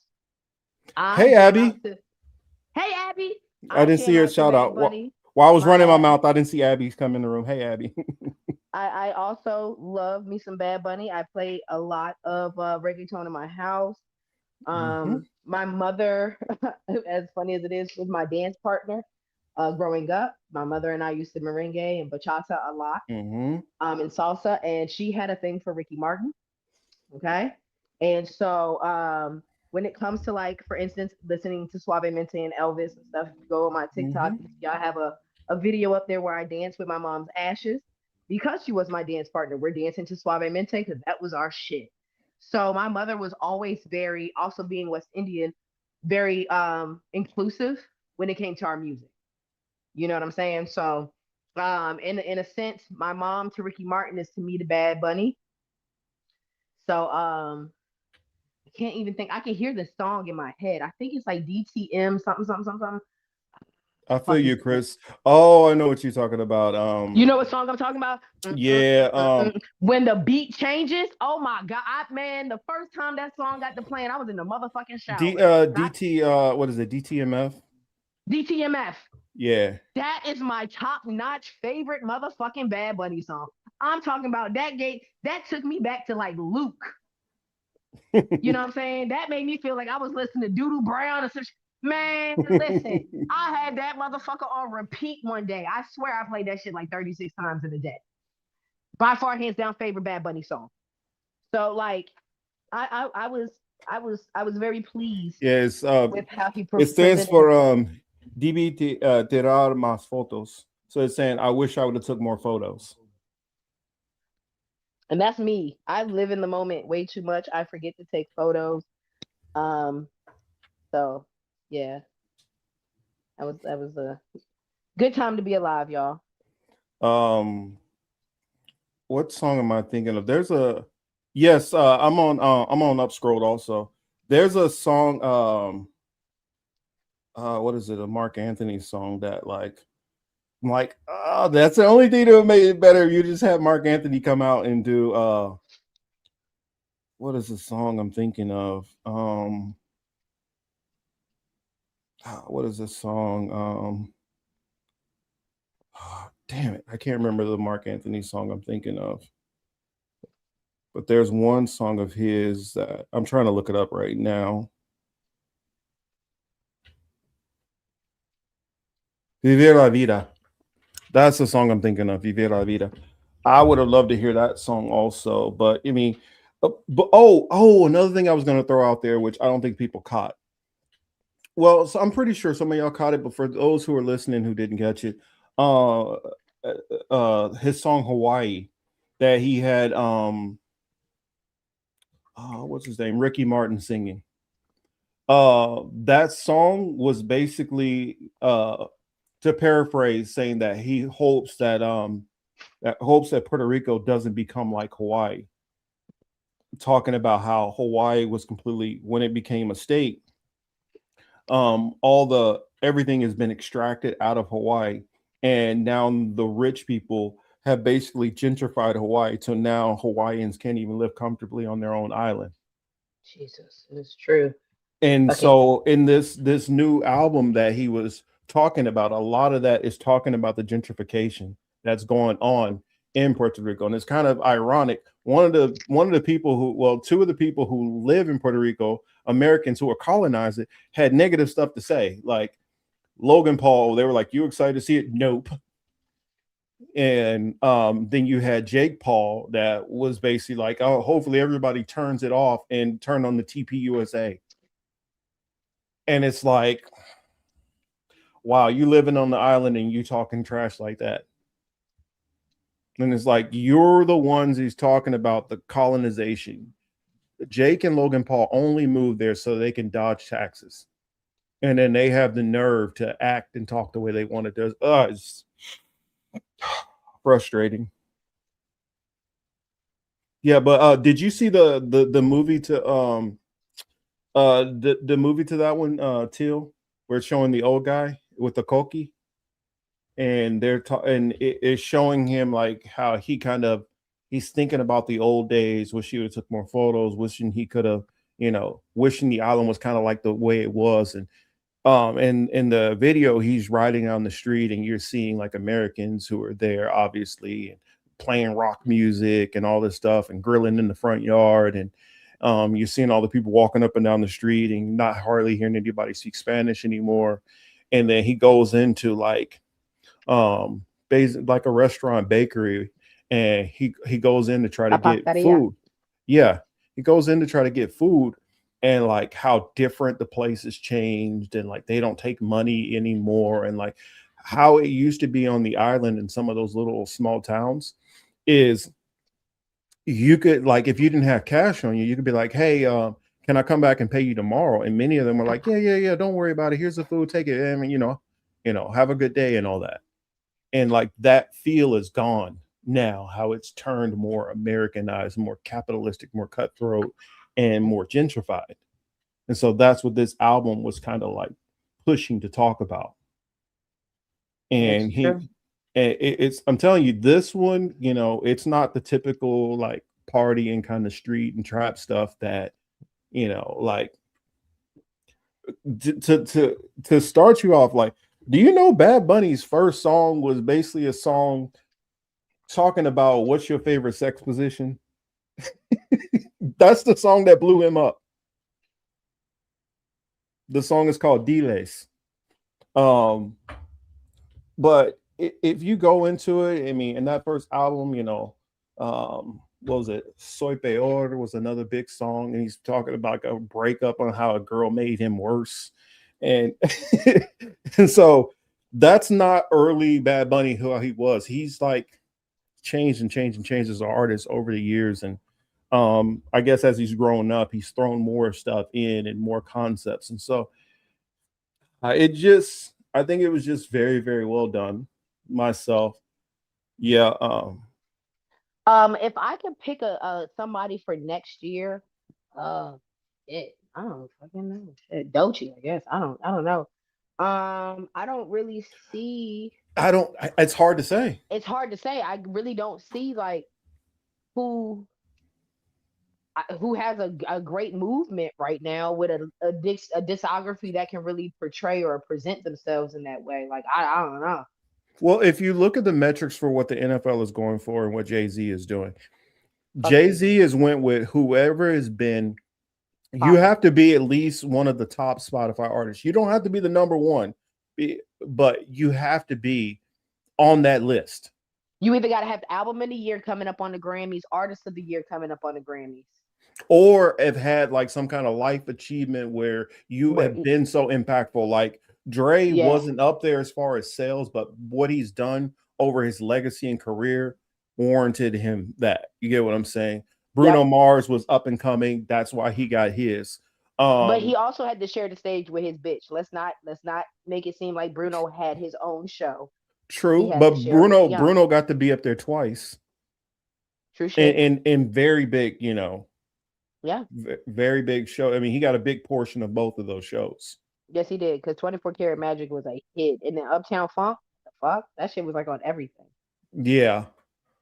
And then Rihanna got hers. She's somebody, she was having a big year around that time. Also had Beyonce, you knew she was going to get, you know, some shine, and she got on there twice, just like Bruno. I think she was on there both times with Bruno Mars. And then Madonna had hers. This going back a couple of years before Jay-Z took it over, or was that when he first took it over? I'm not sure who his first one was. Was it Madonna? No. It wasn't Madonna. Who was it? Katy Perry? I thought it was Shakira. It might have been Shakira. I thought it was that one where he had Shakira because it was kind of like Shakira, J-Lo, and it was technically J-Lo was the headliner, but Shakira was there also. And then and also I gotta make this correction. I've heard people say this, but they were saying Bad Bunny was the first Latino to headline the Super Bowl halftime. That's not true. The first one to head it was actually Gloria Estefan. She had it way before everybody else. So, and she performed in 2 Super Bowl performances. Yeah, he was responsible for selecting Shakira, J-Lo, The Weeknd, Dr. J, Rihanna, and Usher. Okay. Shakira and J-Lo was his first one. Okay, yeah, that makes sense. So, honestly, because people are probably screaming for somebody who's not black or brown to perform the next one, the only people, well, he did reach out to Taylor Swift, and she said no. Boo. And then the only other person I can think of who's on that level would be like Billie Eilish, or if he went for Lady Gaga. Wait a minute, she had one, didn't she? She had one already. She already had one, so it won't be Lady Gaga. And then she's been on 2, I think, other performances. I ain't trying to be a dickhead or nothing, but they're gonna have to switch the country. But here's the thing. This is why I don't see them doing country, because what country artist is big? Man, you could do a medley. Chris Stapleton, Blake, whatever the fuck his name is. Blake Shelton. Yeah, Blake Shelton, Chris Stapleton, the Carrie racist white Underwood. boy. Yeah, Murphy, whatever the fuck his Probably name bring is. out like Reba McEntire or something. Yeah, like they could make a medley, but I feel like it's to a point where they gonna tap on Jay-Z's shoulder and be like, all right now. Yeah, yeah. If he don't, he gonna have to. He gonna have He's to. gonna He gonna have have to to bring. throw. He Oh, got you to can't get give. Taylor. You can't get Taylor. Okay, well then Billy. Oh, she don't want to do it because she's too politically charged to be a Yeah, Democrat. Like, okay, well, get the most racist white people you can. Shit, we because I did was Kid Rock thinking. last year. Because I was thinking, what other like rock artists could they throw out there who's Shamanique huge is still? funny. And then I Shamanique is was funny. She's thinking, Dolly Parton. well, maybe they can do Red Hot Chili Peppers. I'm like, oh, that's right, they already had it. They already did it. Aerosmith already did it. They already did their rock one. What, they gonna do Panic at the Disco or some shit? I don't. But there's, Um, but that's what I'm saying. As far as rock ones who are way up there at the top, it falls dramatically off a cliff. As far as being in the top like Spotify artists, mhm. they, yeah, they probably just gonna have to bite the bullet and just throw a country one together and of random country people, You ain't lying, Shabuzi and cookies. Jelly Roll and all that. Oh, see what I'm saying? And there you go. There we go. There we go. Make it. Shabuzi, Jelly Roll. What's the other dude's name who used to be rap? Post Malone. Yeah. And then throw out some of the new school. That would be like the new, and then throw out some of the old. I mean, I don't really know country like that, so I don't know who else they would get. Baby, I listen to some country music. I ain't gonna hold you. I don't. I do. I listen to everything, and I can honestly say I do definitely listen to everything. And sometimes I just like listening to country music. So Shania Twain probably would be in that bitch. Reba McEntire if they really need to stretch. Chris Stapleton, Blake Shelton, Carrie Underwood, probably the Dixie Chicks. I kind Damn. of, part of me kind of wants them to go ahead and do it so that they could just like just be quiet. Just give it to That's what them. I'm Just saying. give it to But them. that's why I said they're gonna tap him on the fucking shoulder because you just gotta shut him up. You just gotta shut You him up for a got Super to. Bowl. This is American football. We need giddy up. Goddamn it. And put Mhm. money on it. Put money on it. Next year, quote me. Cowboys to the Super Bowl, Super American halftime show. That's my call. Cowboys to the Super Bowl. You're gonna have one of the most Cowboys racist versus Chiefs. yeah, Cowboys versus Chiefs, the most American, white American KKK ass halftime show ever made to man.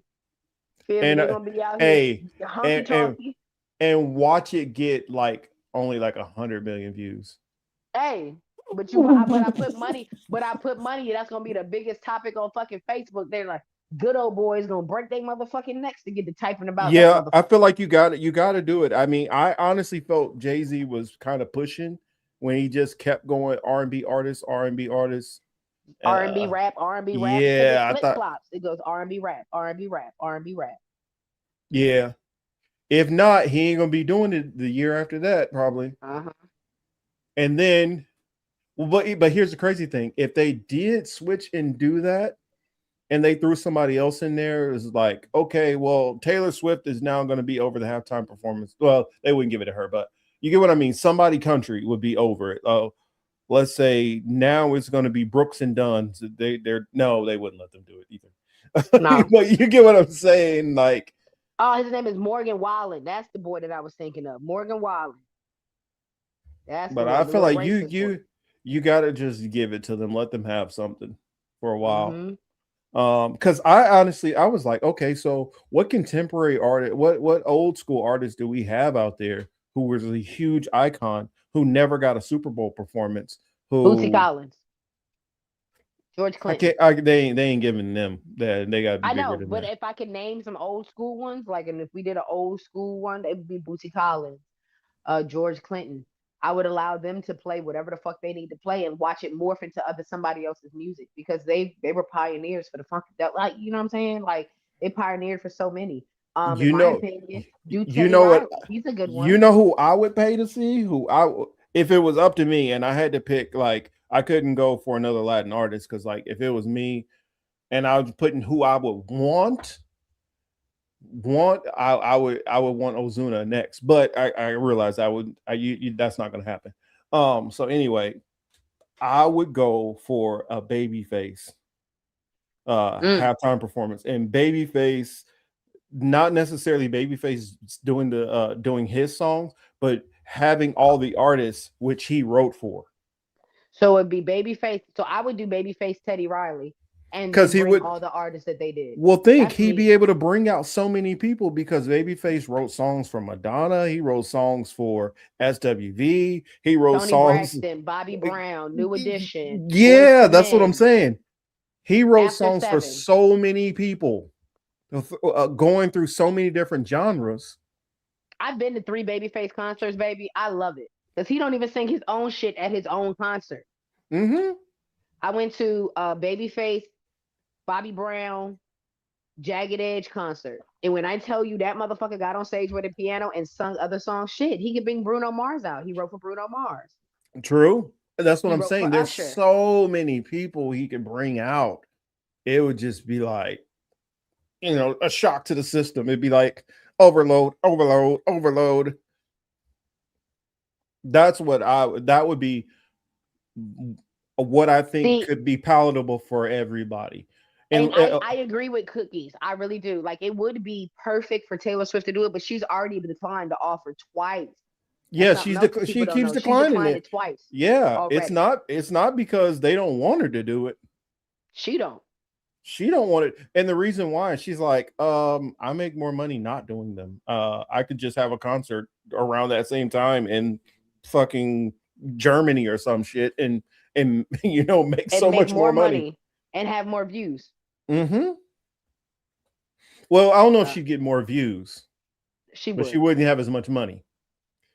Also, I think Taylor Swift would prefer, I think she kind of prefers to have the full set. I don't think she want to do no 12, 13 minutes and be done. She want to throw out her good 3-4 hour set. That's what she want to do. Really lay it out. Because she does a whole bunch of different things going on in hers. Like she got wardrobe changes and this new set's gonna come up and then I'm gonna go into this and become that. Now I'm gonna be hanging from the rafters and she doing a whole bunch of different things going on. But I do agree. I think at this point in time, they need to figure out, all right, what are we gonna do to get you to do a Super Bowl? And that way, that'll help. That I think that would shut up a lot of country people too. As long as the Chiefs aren't in the Super Bowl at the same time. That's the only way we can make that one work. But yeah, I mean, but the TPUSA, the Kid Rock thing, that did not work. That was garbage. What did I think of Megyn Kelly's reaction? I thought Megyn Kelly, if that wasn't honestly, I just think more and more, I'm starting to see her as more of a piece of shit than I used to see her as a piece of shit. Like that level is just getting worse and worse. And it's like, I know I'm not the person with, I don't believe in hitting women, just like hitting women. But if there was like, okay, get away with slapping the shit out of somebody, I'll probably use one of my slap free passes on her. I mean, come on down and get your smack a bitch pass. Mm-hmm. She's like, and you could tell she kind of, I don't know. I just think I'm just tired of the. I'm so over the white racist thing. It's so. It's so overdone. It's just, speaking of another white conservative racist or whatever. Two of Trump's picks that he has up for nomination right now. They've been getting the shit grilled out of him. Was it Jeremy Carl? Have you heard about that? Mm-mm. This dude is a conservative podcaster who was preaching the white replacement theory, and that's who he's trying to get as one of his ambassadors. So he's supposed to be, I think, what is it, diversity ambassador or something like that. And they got a guy who's talking about, reverse racism and all this shit like that. Let me see. What's his name? Jeremy. I don't know why I just don't type on my computer. Jeremy Carl nomination. So he is what is he going for? What is he being nominated for? Jeremy Carr, President Trump's nominee to lead the State Department's outreach to international organization. So that's what Trump is nominating this dude for. He's nominating a white replacement theory guy to lead State Department outreach to international organizations. I'll give him credit. He's going in there very mannerable. Thank you for the question. They're asking him, so you think that white people are more superior to others? I thank you for the question. I think that you guys are getting the wrong impression of what I've been saying. Like one of the ladies, he even said to her, she said, some of your comments that you've made, even after you've been nominated, are kind of mind-boggling to me.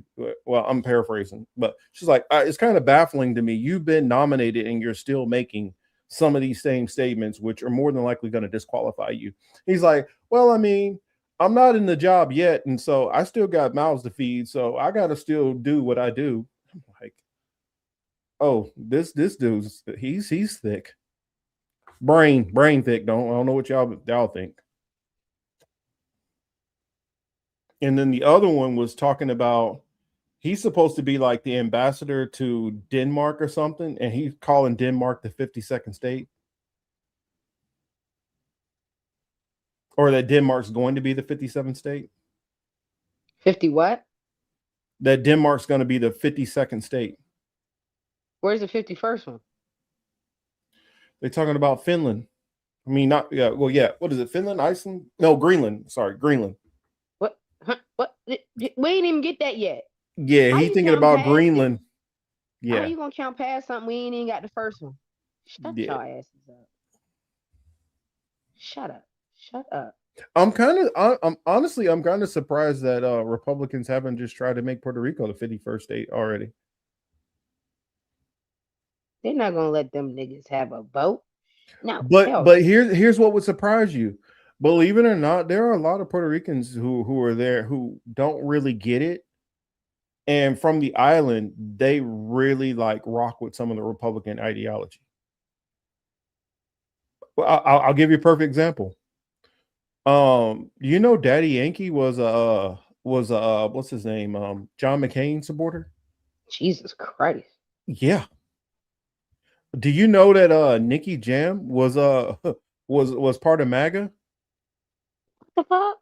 Until he denounced it just recently. Well, probably like last year, he was like, all right, I'm off the MAGA train. But like there's a couple of people which I follow online where, you know, from Puerto Rico, and they were like, yeah, I kind of lean more Republican until I moved to the US. Once I moved to the US, and then I really saw what this is about. It's not about what they say on the outside. It's deeper, and you got to learn to start reading between these fucking lines. Once they realize that, Nicky Jam don't have that excuse because Nicky Jam has spent half his life in Massachusetts. So he goes back and forth from PR to I think, was he from Boston? So he don't have that excuse.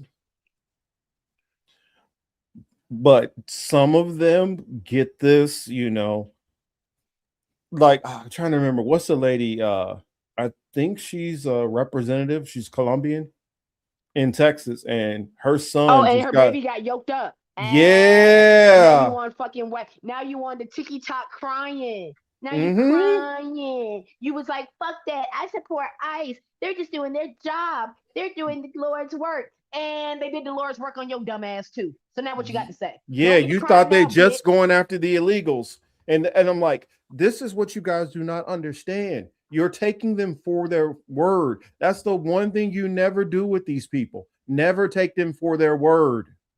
Because they're real good about saying one thing while underhandedly doing something different. Yeah. Hold on. Yes, bad cookies. Yes. She was on that motherfucking bandwagon. Just as loud as those motherfuckers was like, we're Latins for Trump. And then he started dogging their asses the fuck out. Oh yeah, the Cubans that were talking about, I will vote for Donald Trump. Yeah. Yeah, y'all made that reggaeton song, and now where the fuck y'all singing that motherfucker at? in ice tank. All right now. Well, see, All right now. and Republicans, Cubanos, I understand it, though, especially the Miami ones. I understand. That doesn't mean I agree with it.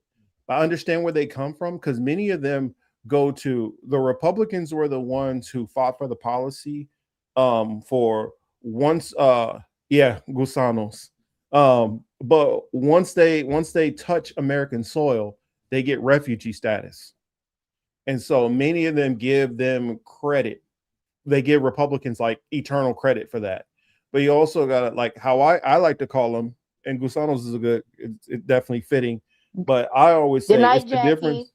Good night, Jackie's Jackie. leaving. Night, Jackie. Thanks for tuning in all the way from the pond, across the pond. We appreciate all your Hmm. views. We definitely do. Marcus, can you hold it down for 10 minutes? I gotta walk Deuce real quick. Yeah. Okay. I always call it the difference between the Batista Batista Cubanos and the Che Guevara Castro Cubanos, because you have some which were more in the vein of Che, where they were really looking for like more of this socialist revolution. Then you had like the Castro who was just looking for revolution away from um from Batista. And then you have Batista, which was like the ultimate dictator, who everything they say Castro is or was, Batista really was that dude. He really was doing like the most egregious and horrific stuff. And many of those gusanos, after they left from Cuba, they took their money, their wealth, their businesses, and moved to Miami. And once they moved to Miami, then they propped up all their businesses and everything was great. And they loved the great freedom of America and all that. But they forgot about how he treated the black and brown Cubanos on that island. They forgot about how he was. Oh, I know you never hear Batista's name anymore, but I'll definitely bring up that piece of crap. Um, so, I like for people to understand that context. And if you notice, also another thing which Batista was very racist, and that's often put off onto like Castro and Che Guevara that they're the racists. But if you notice, most of his supporters, the ones who fled to Miami, are a lot of those racist Latinos that you run into in South Florida. And along with them, they're virtually the same as a lot of those Venezuelans that you run into in South Florida also. Or the racist capitalist Venezuelans. Also, I hate to say this, but there is also a misunderstanding of socialism, authoritarianism within Latin America. Because I've had a couple of conversations with different friends, and they assume anybody who's like a dictator, that means you're socialist, or that means you're a communist. And it's like, no, socialism and communism are forms of government. Being an authoritarian, you can be an authoritarian. Just because you're an authoritarian doesn't mean you're a socialist, doesn't mean you're a communist. For instance, Bukele, he is a dictator. He is an authoritarian. He is a capitalist through and through. And I don't think they understand. A lot of people don't understand the difference between those. Just like here in the United States, they don't understand the difference between. They think anybody who is left of center is a socialist, communist. All of it's intertwined. It all means the same thing, which is it's ridiculous. It doesn't.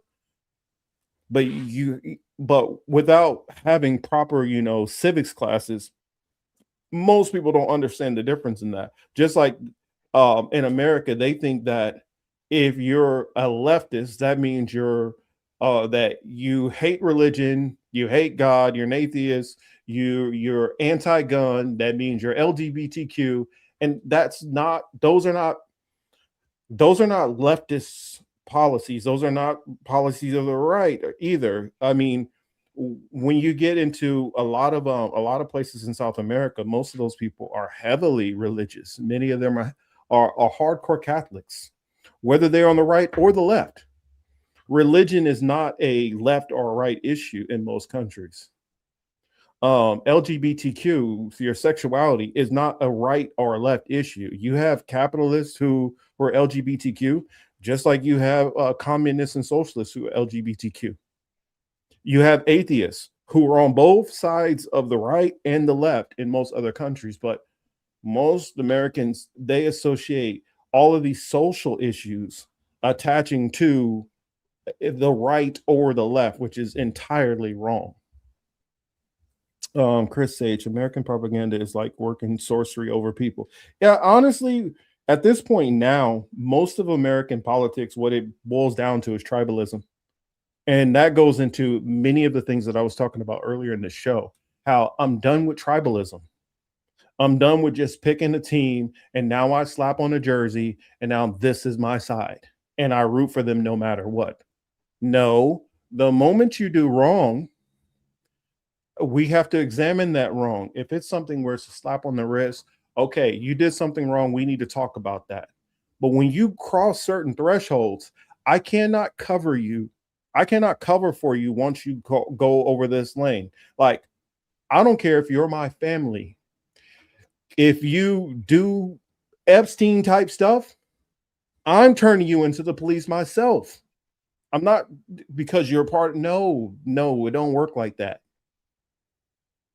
So, and I feel like that is what I'm seeing with many of MAGA, and that's what I saw with many of blue MAGA. How even though y'all know Biden is losing his freaking mind, y'all are gonna sit here and circle the wagons and pretend everything is perfectly fine.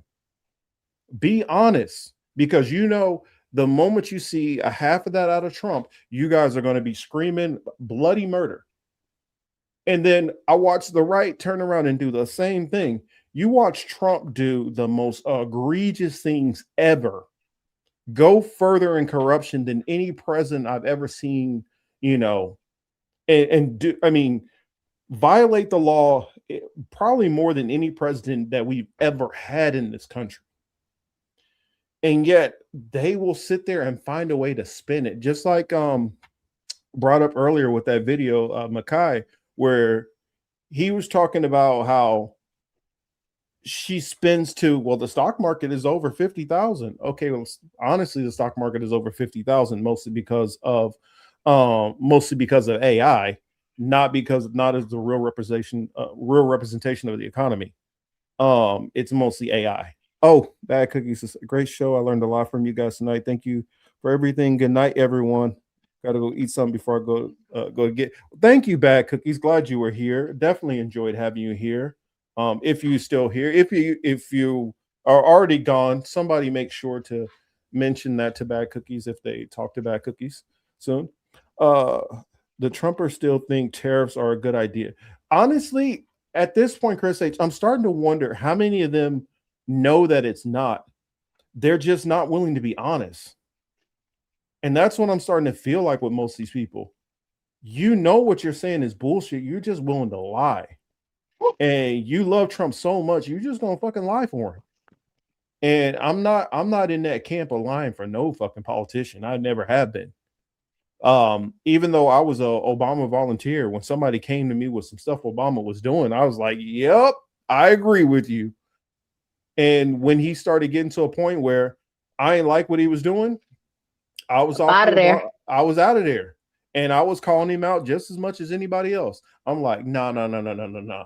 Some people will say, well, Obama didn't necessarily say he was going to do this or do that. We just all just put our beliefs onto what we thought he was going to do. That is a damn lie. Because he said he was going to close Guantanamo. He did not. He said he was going to stop the wars. He did not. There was a lot of stuff he said that he was going to do out of his own mouth. I heard it because I listened to, when he was campaigning, I listened to like every Obama speech in entirety. I had his website memorized. So you cannot tell me, oh, Obama didn't say he was going to do that. No, yes, he did. Yes, the fuck he did. And then he got out there and he lied to us. And I'm not going to excuse that. And I hear Trumpers like, oh, well, I mean, you really think he's going to do everything he said he was going to do? Yeah, that's the whole point of telling us you was gonna do something. What don't tell me shit if you have no intentions on trying to do it. I'm not going to give you an excuse on this. Well, all politicians lie. No, that's bullshit. If you're going to lie to me, fuck you. That's it. I don't have no time for giving you this politician pass. Because if y'all gonna play that game, well, Trump said he was gonna do this, he didn't. Well, all politicians lied, and I mean you got to give every politician the benefit of the doubt, which you do not, because you motherfuckers are not consistent. That and I said that on somebody's thing. I said that's my biggest problem with Republicans. You motherfuckers are the biggest hypocrites. I will see you scream holy hell for the most minuscule thing that you see your political opponent do, and then find a way to justify everything your guy does. Sorry, I went on quite the tangent. You good. I'm glad you held it down for a second. Mm-hmm. And honestly, you're absolutely right, because like what? You didn't say he was gonna do everything. Well, don't tell me you fit to do some shit if you ain't fit to do some shit. Mm-hmm. Because I'm gonna tell you right now, Trump said, I'm fitting to fuck the nation with no lube. Mm-hmm. And what is he doing? Yeah. Fucking the nation, no lube. That motherfucker gave you a play-by-play. He showed you the blueprint and the playbook. He said, this is what we finna do. He told y'all about that big, beautiful bill. I ain't gonna hold you. That motherfucker been checking shit off like he's Santa Claus out this bitch. Yeah, well, that's the thing. Yeah, on all this negative shit that y'all claim, but he didn't say he was gonna do that. Yes, he did. Yes, he did. He told y'all that last time he was in office. When I get back, first off, let's talk about that. The last time that motherfucker was in office, he said, "I'm gonna be back." I damned if I do, damned if you don't. He fucking came back, and then before he came back, him and his little Republican dogs was like, "This is what we fitting to do. We fitting to do this. We finna get rid of these women's rights. We finna get rid of these reproductive rights. We finna fuck over the gays. We finna fuck the niggas up. We finna deport the brown motherfuckers. We about to make this bitch white. We want this nation to be white, because white is right. And damned if he did, damned if he didn't. Motherfucker ain't lied yet. And all these people, especially a lot of these independents, they all wagered on the fact that, well, the economy was better under Trump. You idiots. Oh my God. Okay. Hearing black people. You slow leaks. Hearing black people try to defend his presidency by stating, oh, well, I mean, the economy was better. Shut the fuck up. Unemployment is high as fuck right now. And honestly, it's a lot of black women that used to hold roles. And that's another thing that brings into Black History Month. Mm-hmm. Somebody brought this to my attention and it bothered me. Sidebar, we're going to get to the main topic right back. Just give me 5 seconds segue. Go for it. When white women graduate college, they don't hold up their degrees, they hold up their engagement rings. When black women graduate college, we hold up our degrees because we were taught that the independence by getting a better education is going to withstand us longer than a husband. White women go to college to find husbands. Black women go to college to get more independence. Put that on your, there you go. Do that research too, okay? AP Black History class. But all those black women that went and stuck their neck on the line to get that independence, who have lost years of being able to find a mate or a partner, who have not been able to reproduce in this economy because they have decided that they went into student debt to get a degree so that they can hold a position, possibly in a government field, are now unemployed at the highest rate that they've ever been unemployed since civil rights. Yeah. Right now. That unemployment rate spiked because of his layoffs. That motherfucker created the new unemployment market right now, but the economy's better. Well, here's another thing that's stupid about the whole thing that they said. And I see Chris H put, I see FBA's defend Trump on the economy being better. Did y'all forget a little thing called the fucking shutdown and pandemic? Are you fucking idiotic? If you shut down the whole entire country, the economy is going to get worse. And if memory serves me correctly, it was Trump that shut the country down first. Well, the government shut down 3 hours ago again. Well, yeah, but I'm talking about during the pandemic when everything got shut down. Mm-hmm. The economy is going to be worse when you shut down all the fucking businesses. Duh. Because they I can't mean, make that's the just money. common sense. And then the supply chains are going to get backed up. And that's the thing. I'm somebody that I fucking hate Joe Biden. Y'all got me out here fucking defending Joe Biden because y'all don't have enough common sense to understand simple cause and effect. Sleepy Joe. If I shut down the store that you go and shop at, you can't buy shit. What, so that means Marcus? less money the store makes if it's closed longer. Duh. But Marcus, the economy is better because I don't have to spend that money, so I see more money at my house. Yeah, not if your utility bills go up. Huh? Not if your utility bills go up. No, whatever do you mean, Marcus, about my utility bills? Are you talking about the data farms that are taking the water? No. Heavens no. AI is a great thing. Trump is doing great for the economy. That time. And then I heard some of these same people say, well, we got checks under Trump. Biden gave y'all the same damn checks. Well, I mean, but Democrats. Exactly. They're always going to find something else. Well, I already know something. Anytime I hear them say the Democrat Party, anytime I hear any people say that, because do y'all realize it changed? I don't know if how many people remember this, but it didn't used to be called the Democrat Party. The only people who said the Democrat Party were hardcore right wingers. That's the only people who used to say that term. Go back to about 2008. They were called the Democratic Party. Yeah. Democratic Party. And only I'm talking about even like the Mitch McConnells and all of them, the mainstream Republicans all said Democratic Party. Then somehow the Tea Party came in and it started to morph and morph and morph and morph over and over and over till you have even the media saying the Democrat Party. And do y'all and if y'all don't realize, I can't remember the dude's name who came up with this. Was it Grover Norquist? It might have been. He was like, never call them the Democratic Party because we want to emphasize the rat. That's why we call them the Democrat Party. To emphasize the rat in them. And so you've taken one unscrupulous party and took their verbiage to insult one side while not addressing that this side is shitty also. I mean, if you're going to say Democrat side, then you need to start saying Republican side. Ooh. I like that. At least keep the energy even. Hey. Because I don't I grew up Republicans. I know these motherfuckers are worse. And I know people like, well, how can you play the what do they call it? The lesser two evils, because that's the world we live in. Yeah. You live in the world of lesser two evils. Don't let people fool you into this privileged position. The reason why you can afford to be like, yeah, I just won't take that. You still got to deal with the effects of it. Now, if somebody tell you, hey, I'm going to shoot you with rubber bullets. Mm-hmm. Now, you have the choice.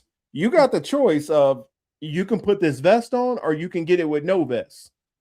You still choosing one of the evils. You still getting shot either way. And that's what people don't get. Yeah, if you do this and I'm not choosing the lesser two evils. Well, you can't sit there and complain about shit at all. Shut your bitch ass up when stuff happens. Don't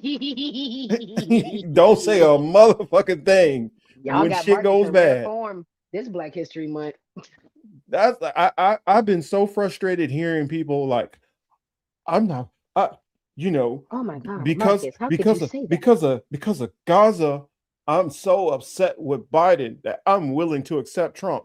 So though I feel bad for these people and they're getting fucked over by either one, you're saying, you know what? I'm so hurt. I want to feel more pain to myself. so I can suffer in more pain for these people over here. That's what you basically said. You said, I want, if you got 401k, you say, you know what? I want to destroy part of my 401k. I want to be worried going down the street. I want my neighbors scared to go outside because of ICE is going to come and do whatever to them. You said, I prefer all of that because I don't like this injustice that's happening over there to those other people. So I want to suffer too. That's basically what you said, whether you realize it or not. So who's the smart one? The person who's like, hey, I'm gonna try to minimize the bad shit that's happened to me, or the one says, I want more bad shit that's gonna happen to me on principle.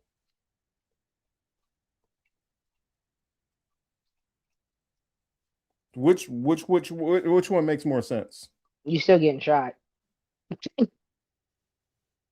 Because I see a whole lot of people out there that's what they did.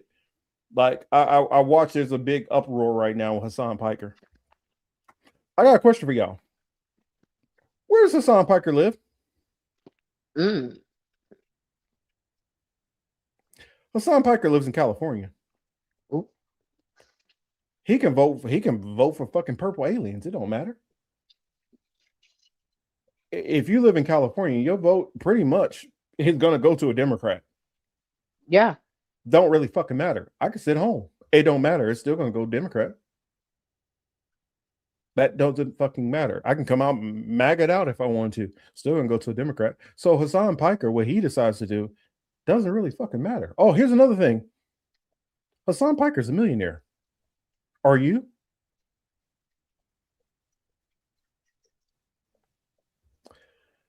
I'm tired of I'm watching these people sit here and make these political calculations off of people who have the privilege to be able to make these decisions. You don't. Stop fooling yourself into thinking you like them. You not. But sure, yeah, I'm the idiot. I don't get it. Principle above all, right? But Marcus, how can you say such a thing? I'm just saying. You decided that you wanted ICE and ICE to be the most funded agency in the government. Because here's this. Though I don't like Kamala Harris, punk ass, do you think Kamala Harris would have ICE agents in Minnesota? No. In Chicago? No. Do you think that she would have ICE agents running down taco stands? Ooh, child, that is so racist.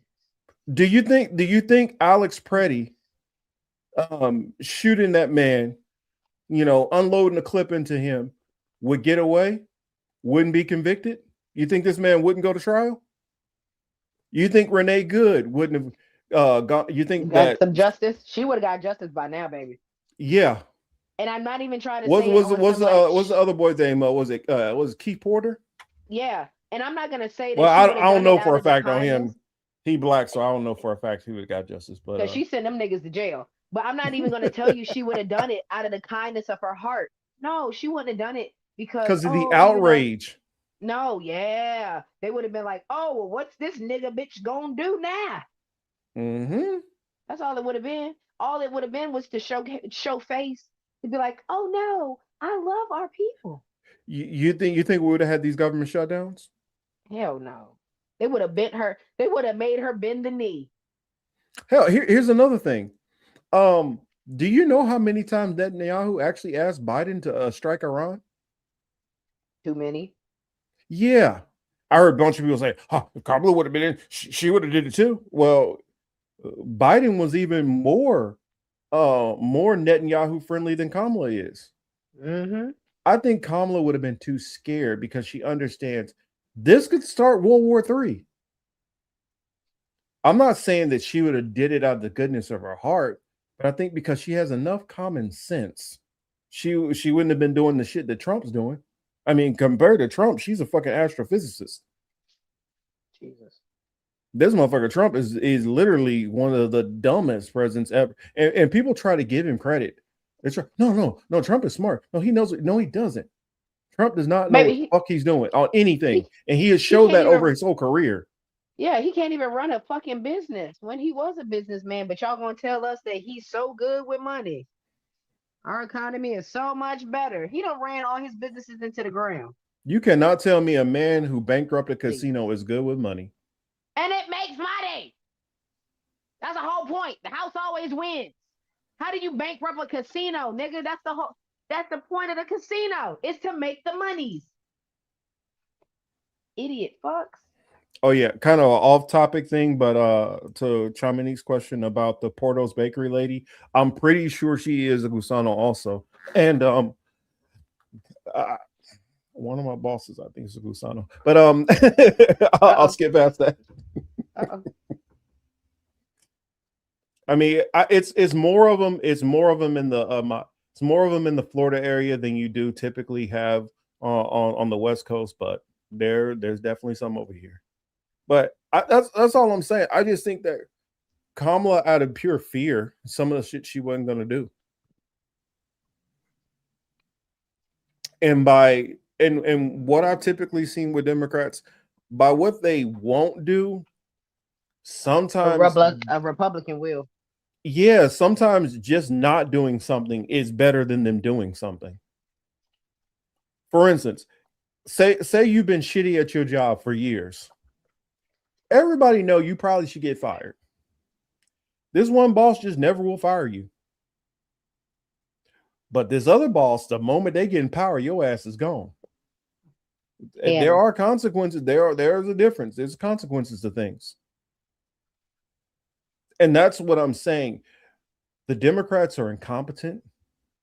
The Democrats are corrupt. And the Democrats have no spine and backbone. But they're not stupid.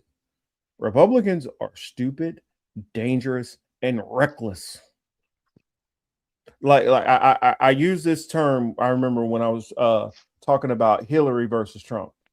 I said, you got the old lady with the big Suburban who drives 20 miles under the speed limit and gets in fender benders every 5 seconds. Do you take that as your Uber driver? Or do you take the 16-year-old with the Ferrari with a lead foot who got cataracts to be your driver? You still get an accident. Yeah, but one accident is going to kill you. And it seems like America said, I want the 16-year-old with the lead foot and cataracts. If I'm going to die, make it fast. Mm-hmm. If I'm going to die, make it fast. That's what it's been feeling like. Live fast, die hard. That's the mindset.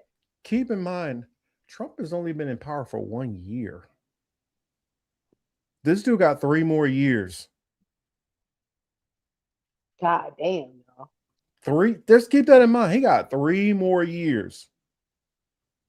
Because I had somebody ask me, they were like, do you think Trump would, because he said that his son is talking about buying land in Mexico so that he can flee in case things get too crazy. Now the friend I'm talking about, he's originally from Mexico, and he lives in the States. He got a citizenship. He voted for Trump. Nicest guy ever. But he's like, no, man, you really think like I think my son, he's like kind of overreacting. What? And I'm like, what? Brother, I said, how about we revisit this conversation in a year? I don't think your son's overreacting. I think we are literally sitting with us. We are flirting with World War III almost every day. We're in a situation where we could see a post-apocalyptic society. We could see United States having missiles launched on it because of the recklessness and the stupidity of this president. It's one thing having some small ball negative things and some setbacks. And okay, well, once we get past the dumb Democrats and maybe we can get somebody else in there who's going to do a little bit better, there we had 2 steps back. Maybe we can get a couple steps forward. This is like, no, I want to wipe away everything. This dude is literally operating like he's a fucking king. And I'm glad that you said that. We have 3 years left. Y'all better hope that's all we got left. Yeah. Better hope he don't find and A loophole. honestly, you better hope that it's not even going to be a loophole because there's no actual loophole he can find. What it is can he install enough fear and isolate or insulate himself with enough power that you can't fuck with him? Yeah. And all Because he if he needs is the insulates right. himself with enough power and you can't take him out of office, then What you what? gonna do then? Then what you gonna do? What happens if he gets to a point where he's coalesced untouchable. all the generals to his side? Now you're dealing with the basic thing that happens in a dictatorship. Now, fuck the laws. We create the laws. We tell you what truth is. This is how dictatorships form. Y'all And not you ready know, for that though. and okay, yeah. Do I believe that under Biden, under Obama, if it would have been what's her name, Hillary, I think Hillary, this would have been even worse. We would have had more renditions, more citizens getting snatched off the streets, thrown into black sites. Yeah, I definitely believe that was happening. And I believe under Hillary, it would have been even more so. If y'all let this dude Trump, if he finds a way to hold on to power even longer, He's gonna do his big one on y'all. Keep talking about his ass if you want to. He gonna be locking people up right and left, just like a dictator does, and then finding trumped up reasons, pun intended, to either have you at the end of a rope, or right, the bottom of the guillotine, or have about 100,000 volts going through your body, or bring back the guillotine. Mm-hmm. This dude shows that he is not beyond being petty, and he holds grudges and vengeance against any political adversaries, big or small.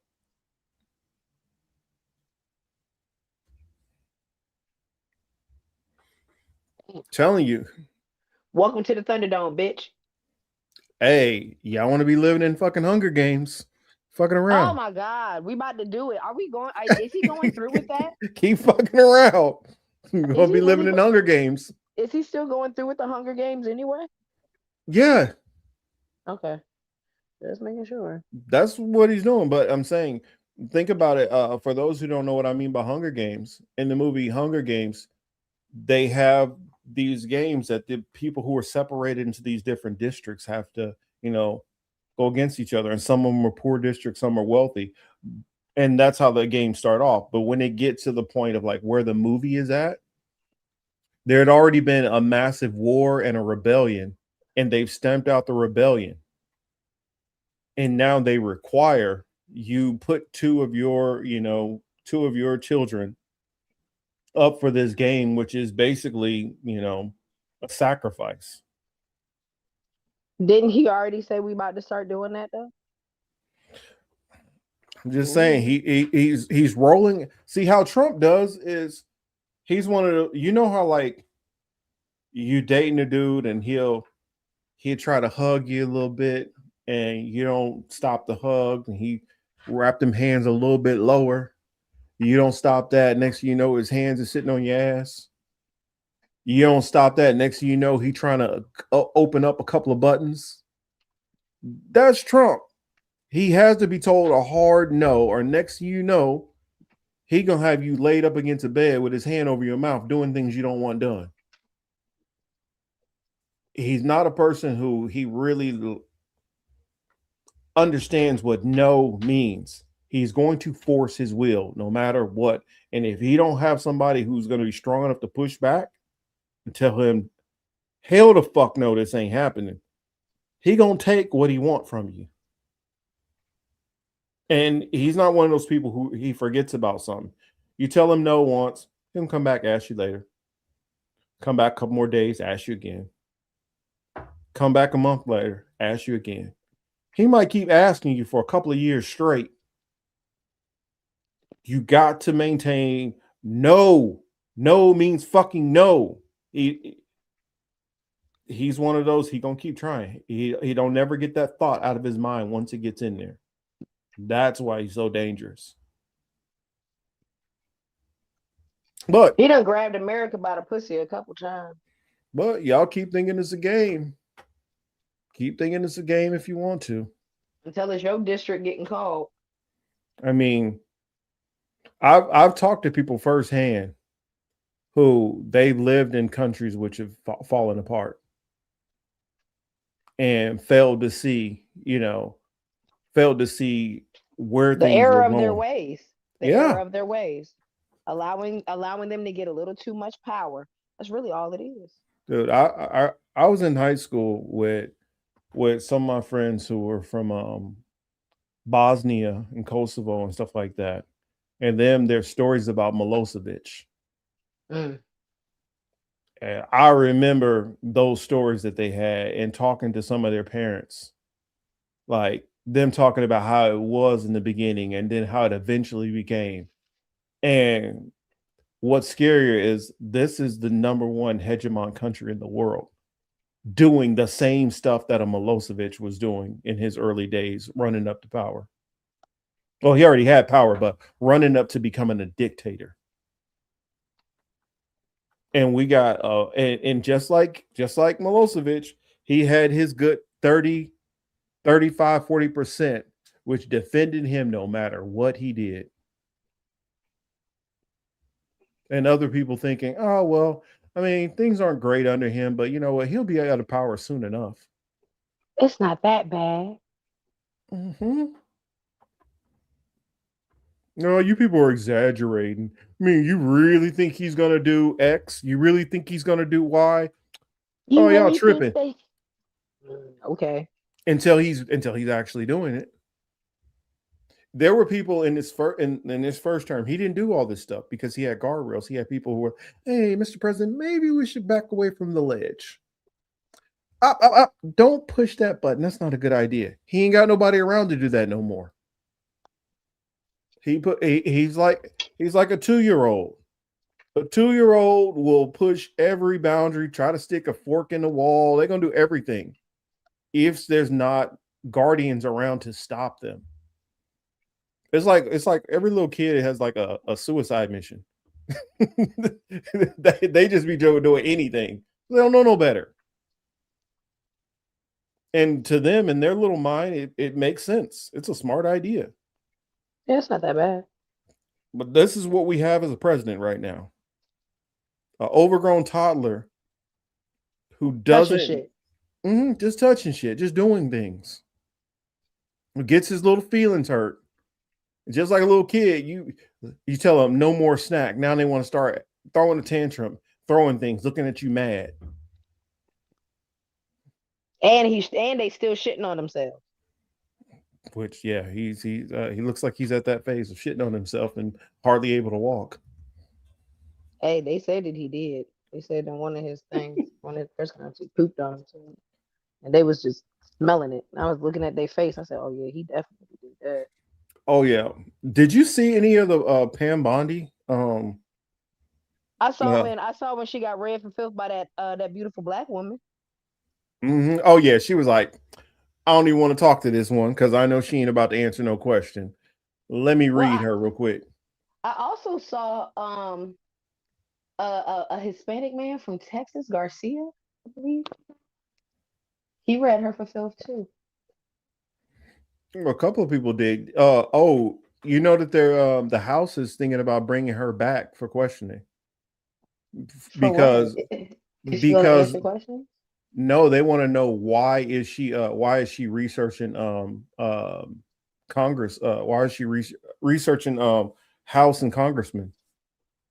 Why is she researching them? They looked at her laptop, and on her laptop she had Pramila Jayapal's search history. Yeah, why is she? Yeah, that's what you're using your powers for, to spy into what you think the other side is going to ask you. That's highly unusual. I mean, it looks to me like this woman is never just she hasn't gotten out of being Trump's defense lawyer.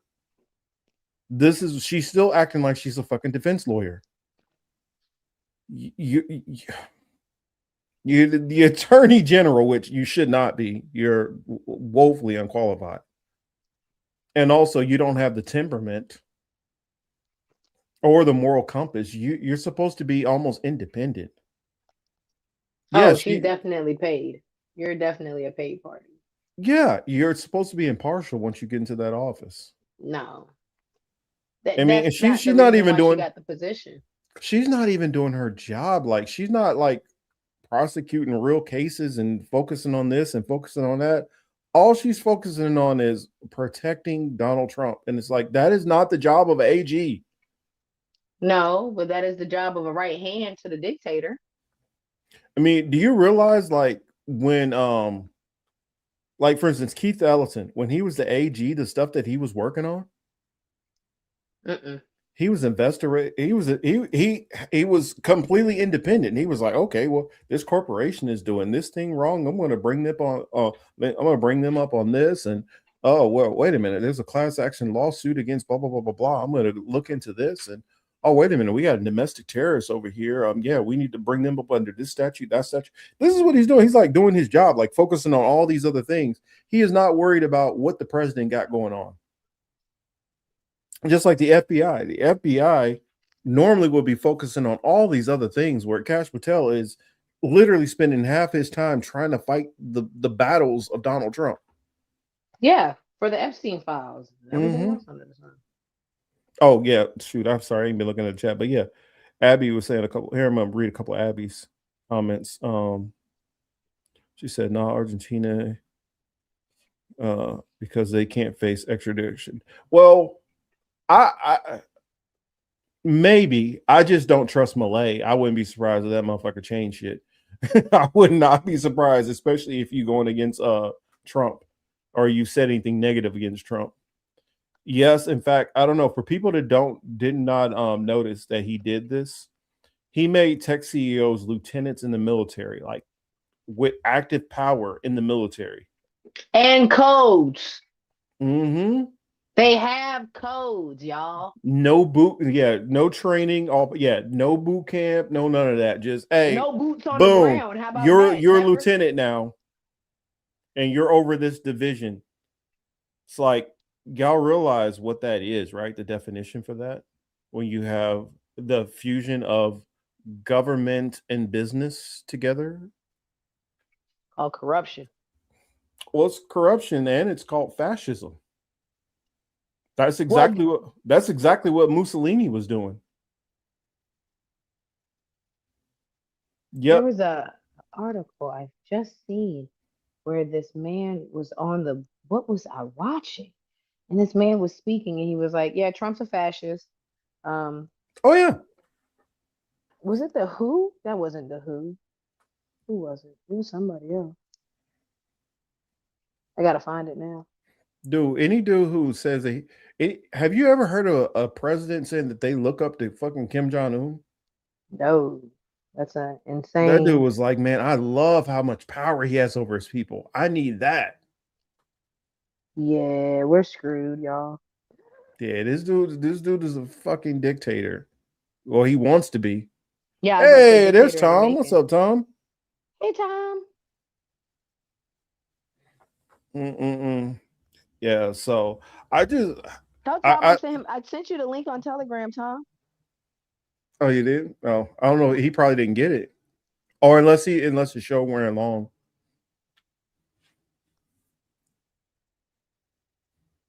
North Korea is not a dictatorship. Well, what is it?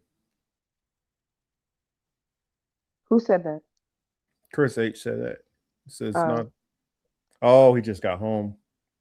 Oh, okay. Yeah, I mean, if it's not a dictatorship, then it's damn sure close to one.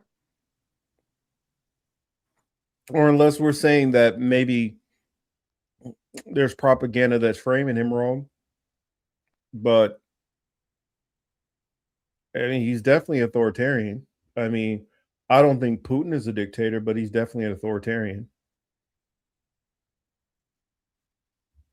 And just because I say he's authoritarian doesn't mean that I don't think some things he does in this country aren't good. I think that, I mean, the reason why I would say that he's a dictator because I've talked with people who I trust their say so on some of their opinions on some of the stuff that's going on, and from some of the things I've researched. I know that if you even say the wrong things about Kim Jong Un and it gets back to him, you could end up in a black site. That's at least authoritarian. And the fact that they can't take him out of power and he's not a king, I don't know what you call that. I mean, they don't have the power to vote him out. So if he's not a dictator, then I guess he's a king. That's the only other thing you can really be. You know nothing, Jon Snow. I know that I'm not saying that they're not lying about North Korea. Every dictator doesn't mean that you're the most horrendous person ever. And there are things that they lie about. They say that he's not feeding his people. That's not true. That's definitely not true. I mean, hell, like I mentioned earlier, Bukele, he's a dictator. He's literally rounding up people and throwing them into giant, giant prisons. They're like, oh, he's cleaning up the streets. Yeah, because he's just locking everybody up, whether they're a criminal or not. If he even thinks you're a criminal, he just locks you up. That's an authoritarian. That's a dictator. Dictators don't necessarily care about proof. Well, I mean, I get where they're coming from. I get what you're saying about they claim all communists or socialists dictator. Yeah, I know, and that's what I was mentioning earlier about like a lot of people don't know the difference between communism, socialism. Just because you're a communist doesn't automatically equate you to being a dictator. Like Bukele, for instance, Bukele is a dictator and he's a capitalist. I mean, even though they call China's government the Communist Party, it's technically not. It's kind of a mixed economy. It's not really. It's an authoritarian mixed economy. I wouldn't even really consider it communist. I would say that it's what I'm trying to think. What would I best call it?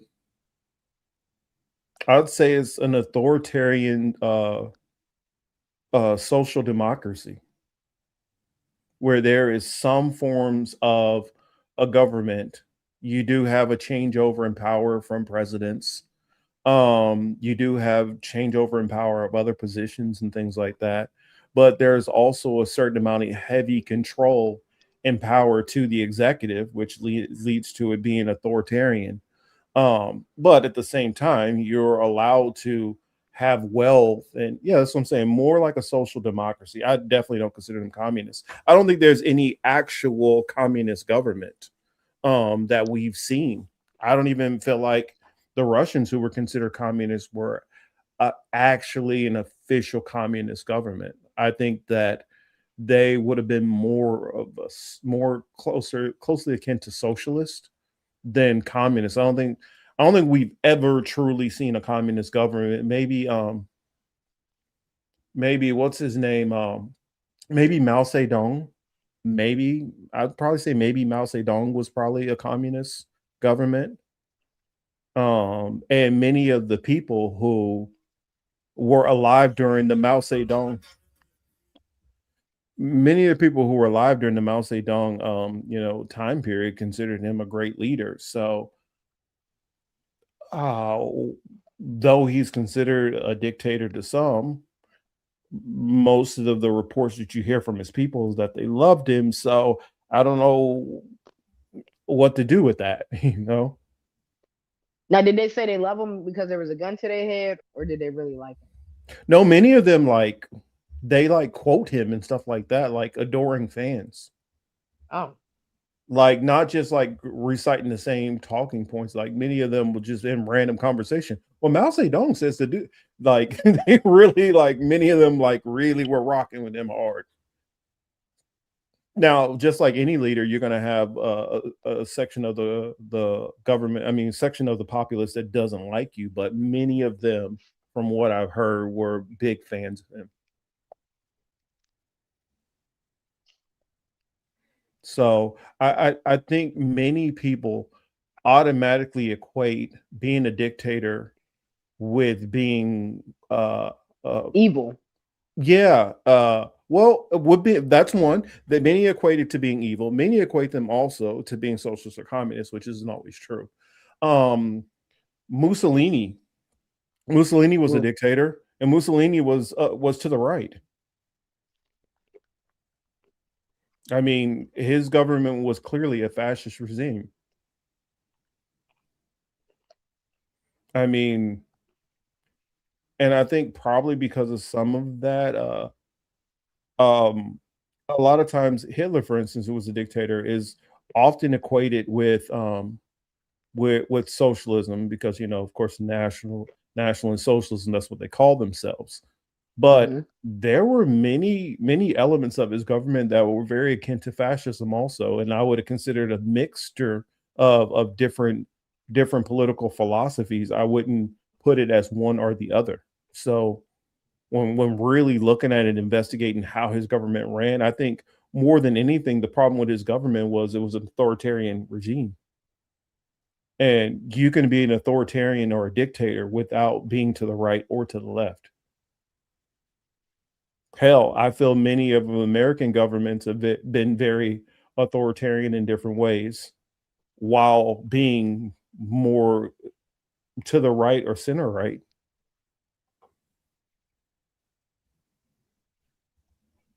I don't know. What do you think, Till?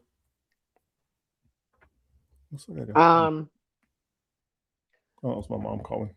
I Hey mom. Um, no, I agree 100% with with everything that you said. Because and when I think of a dictator, I think of Mao Zedong. I think Mhm. of Mussolini. I think of the evil ones. I think of like the generic. Oh no, a dictator. We can't have that. Um, some people forget who was in charge of the USSR. Shoot, depends Stalin. on which one. Stalin. The USSR would have been, yeah, Stalin. Okay. Was I over think USSR. You I had various think of different him. ones. I think no him. I think of Stalin. Stalin was a dictator without a doubt. Now Stalin would have been to the left. Yes. You could say Stalin would be. mm, you could say here's the thing. Yeah, you could make an argument that Stalin would have been considered basically a communist, and then people will Hmm. turn that to say, "Well, see, that's proof that communism fails." Well, also you got to remember that he was going through a war too at the same time, where there were sieges going on, and so you can't have a government that's assaulted by sieges and not be able to have their economy run how it would properly run because they're fighting a Hmm. war. That's not a good judge of like that governmental system because there's stress on the system. It's just like the Hmm. same thing in Venezuela, which Venezuela is a socialist government. You got tariffs on it right and left, and you got espionage from the CIA and Mossad and MI6 also. So if you got all these governments which are attacking it from the outside, that's not a fair representation of how that government is doing. Because you don't get a chance to see how they're really going to rock. Exactly, and that's my point And and then when on you top look of at that, any of these. Mhm. they come out they face so quick by using old boy Stalin. That's why I brought his name up Yeah. because he had so many adversities from outside forces that he couldn't even do his job as a dictator, and thus his people were starved because they quick to say, "Well, he's starved. They're starving their peoples." Dictator cut out cookie cutter dictators, starving the people, all about money, up in somebody's war, right? Mhm. Stalin, people were starving, up in somebody's war, was about the bread, okay? But Mhm. he couldn't even assist his people USSR was already starving because of the wars that they were having within themselves. And they were think about they were facing a war. Well, they had civil war going on at the same Yes, time also, but then they were being assaulted by Germany too. at the same fucking time. I mean, and It- keep in mind the same thing that Germany was dealing with in World War I and World War II internally was the same thing that Russia was dealing with also. yes. So they were fighting with power struggles on the top with certain groups of people who, were affecting the populace. And remember that thing I brought up earlier in the show about banking and usury? Mm-hmm. Some of those things were going on internally inside of Russia also. So also just look at some of the people who were in power. I'll just leave it at that. I don't know. I think it's about time Germany just stopped selling. Yeah. A couple of years ago, I saw that. I can't remember what they were called. What were they? I think I got it in my. I was gonna show it. You know about those cookies, right? What cookies? The cookies that Germany had. What were they called? Apologies, I'm gonna say this. I almost don't even want to say this shit out loud. They were called Nigerkies. Damn, nigga cookies? Yes. Damn, that's crazy. Let me pull it up and I'll show it to y'all. For Were they real. good at least? You a fool. You a fool. But yeah, they sold these in Germany up until a couple of years ago. I mean, keep in mind they still dress up the original Santa in the real Santa Claus suit. Remember Santa and he got little black little black elves. Mm-hmm. Let's see if I can find why y'all don't want to show the image? Let's see.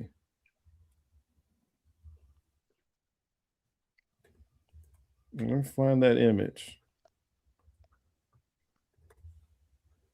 Let me find that image and show y'all. Oh, here it is.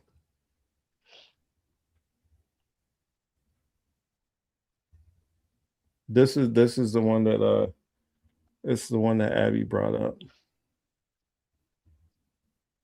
Ah, Prost. Come get your nigga cookies. You see it? Yes. Good morning. Come down. Prost. Eat Mm-hmm. your cookies.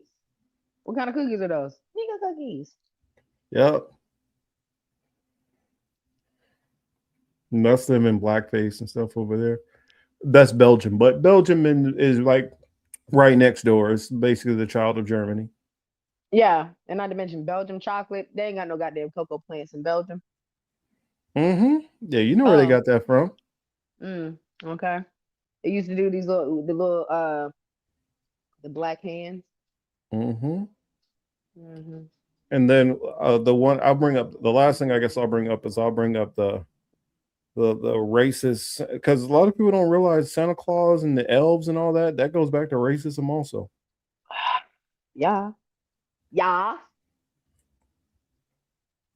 Saint Nick. Don't give gifts to the Negroes. Let's see.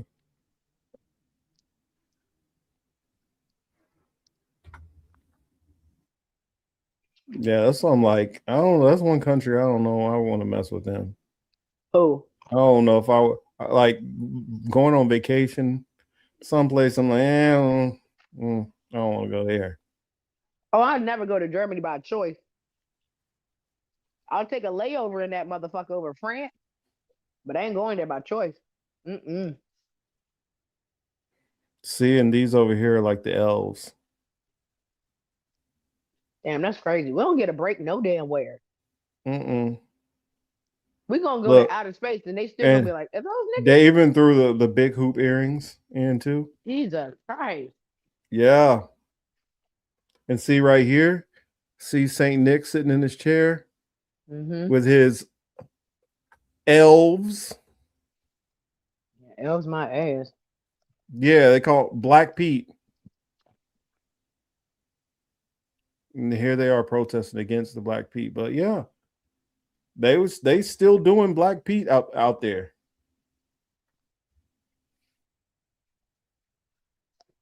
Hi. Welcome. Yeah.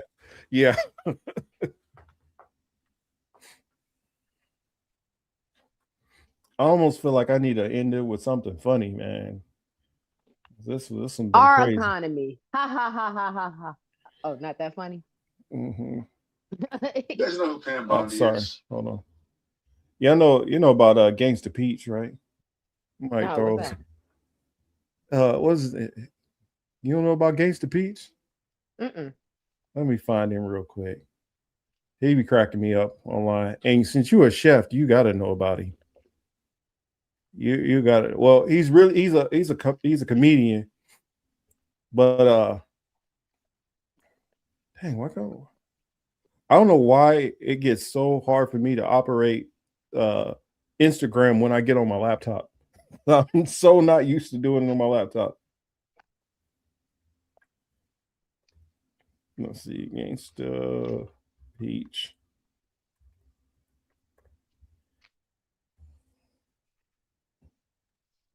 What is this?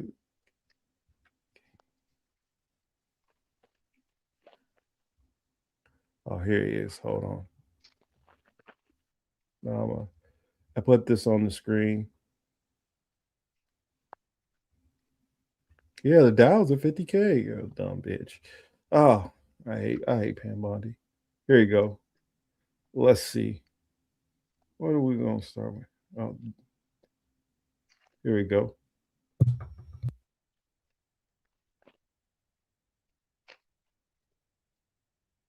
We got another delicious recipe for your bitch ass. Thai curry meatballs, scrambled chicken, little crystals, chicken baby, vampire bullets, Chinese medicine, gay onions, coconut jizz, bikini bottom juice, bougie breadcrumbs, tomato paste, flavor enhancers. Some of y'all be on my nerves asking me questions like, hey, Thug Peach, when you gonna come out with a cookbook? Whenever the fuck I feel like it. I'm gonna make one though. This is real ginger, not the shit that be in ginger ale. Black people, ginger ale ain't no real fucking medicine. Canada Dry ain't gonna dry up that motherfucking flu. Put all this garlic up in there. Got your breath smelling hotter than a Planet Fitness after the holidays. Ain't no judgment around here, and I know y'all judging me for putting garlic in a measuring spoon, but a thug gotta do what a thug gotta do. We about to go from pasty to tasty. How you even milk a coconut? Coconut ain't got no titties. But God, that's saltier than Michigan losing to Ohio State. About a cup of this cremated loaf of bread. Remind me of my partner that we lost. Spread his ashes at the swap meet. This is more mixed than somebody's quarters on their 21st birthday. You out here drinking wine with margaritas, vodka with Hennessy. Stay in your lane, bitch. Gotta circumcise this shallot. I saw them do this at a hibachi restaurant. Shit! Got me burning like that time I went home with a stripper. This looked like the first time I watched Fox and the Hound. When you're the best of friends. Do-do-do. Gangster took the dice game from the alley to the cut board. Shredded chicken titties. Now you gotta massage these Thai meatballs. Usually that costs extra. You gotta work it with both hands. Pause. Like when you get your tax refund check, we ball it. Look how nice my balls look. Got them. Earl up the pan. A gangster cooking on a Swiss diamond. They got non-stick ceramic base coating, reinforced with real diamond crystals. One of the hardest and most thermally conductive materials on Earth. They PFAS free and produce under environmentally safe conditions. Get them forever chemicals up out my body. And they work on all stove tops, including induction. Sear these balls until they golden brown like Bruno Mars coming out of tanning booth. All these Thai flavors got my house smelling like a trip to White Lotus. Stir fry them bitches till it's fragrant. Get it creamy. Fish sauce, that secret ingredient Mr. Krabs be talking about. Oh, brother, this guy stinks! A teaspoon of that Coldplay, that yellow, that turmeric. This is going from white to orange like a president. Got the sauce bubbling like a bong rip. Get your balls wet. It's pan non-stick, like when you got enough money to beat the case. These look like Dragon Balls. Gonna make me Kamehameha all over the place. Got a gangster out here ready to hit the fusion. Bitch, see how a gangster roll it up? These Thai meatballs so good after one bite, she gonna be begging you for a trip to Bangkok. Call me Steph Curry the way I be handling these balls. Wait, hold on, shit, wait, give me that camera. Stop the camera. What I meant to say, these balls look delicious. Fuck! Just put my balls in your mouth. That shit good as hell. Fuck out my house. What up, suckers? It's gangsta. Bikini Bottom juice took me out. Oh boy, yeah, Gangsta Peach. Oh, he's hilarious. He's hilarious. I'm gonna send you some more of his his recipe, and the shit the food be looking good as hell too. I think his name is like Jordan something, Jordan Fisher. But yeah, the other one, the one that always stick in my head, he'd be like, vampire bullets. Garlic. But yeah, we had 4 hour mark. I'm gonna go ahead and end it on that note. We had a great show. I mean, really got through some information that I felt needed to get through. Got some shit off my chest that I felt needed to. Oh, I'm gonna reach out to Steve. I might go and hop on his show tomorrow morning. Good, because I'm gonna be on it too. I'm usually on Mondays. Are you on Mondays? Yeah. Mm-hmm. Since I'm off tomorrow, I figure I'll go too. check it out. So if you play chess on Checkmate, we on Checkmate. But yeah, and then I'm working on my video that I'm gonna probably do. If you are, I'll send you the link because I have that StreamYard login. Yeah, just send me the link. Let him know that Marcus want to swing through. Okay. Or I can email him too. Man, I'll just text him and let him know. All right. Steve is Steve Porkinen from AM Wake Up. Mm-hmm. On the Rumble. So yeah, I always try to swing over there when I can. I mean, if I have more days off, or if I was at like if I work going in at say, shit, I'd have to go into like noon to be on his show on a regular. Yeah, his show be early in the morning. I mean, even though I go in early because I'm on the West Coast, it's not early for y'all. Mm-mm. So, like, I start my work day about 7. I say about 7 because I'm never there on time. Treat me either. Well, technically, they didn't approve. They didn't approve like everybody was going to switch to 7 o'clock shift. Mm-hmm. So technically, I'm supposed to be in at 8. So me coming in 7:15, whatever, I'm still early. Let's see. I see you were talking about Tuesday. I can't do this Tuesday, Abby. So I'm going to the movies. Oh shit, Marcus got another motherfucking date. This I'm going to go see. Got fancy YouTube and dates. I'm going to go see Crime 101. I just saw what was the other one? I just saw Dracula. Wasn't that bad? It was all right. It was all right. It's like if you took that 92 Bram Stoker's Dracula and kind of like cleaned it up. Because you know my boy in it from Django and shit. Oh, Christopher Waltz did his thing. I love him. He did his thing in there. He did his thing. I mean, honestly, I like how they had some Dracula. What they did with Dracula in the fight, like his fight scene, his character was like, especially how it started off. It started off real gangster.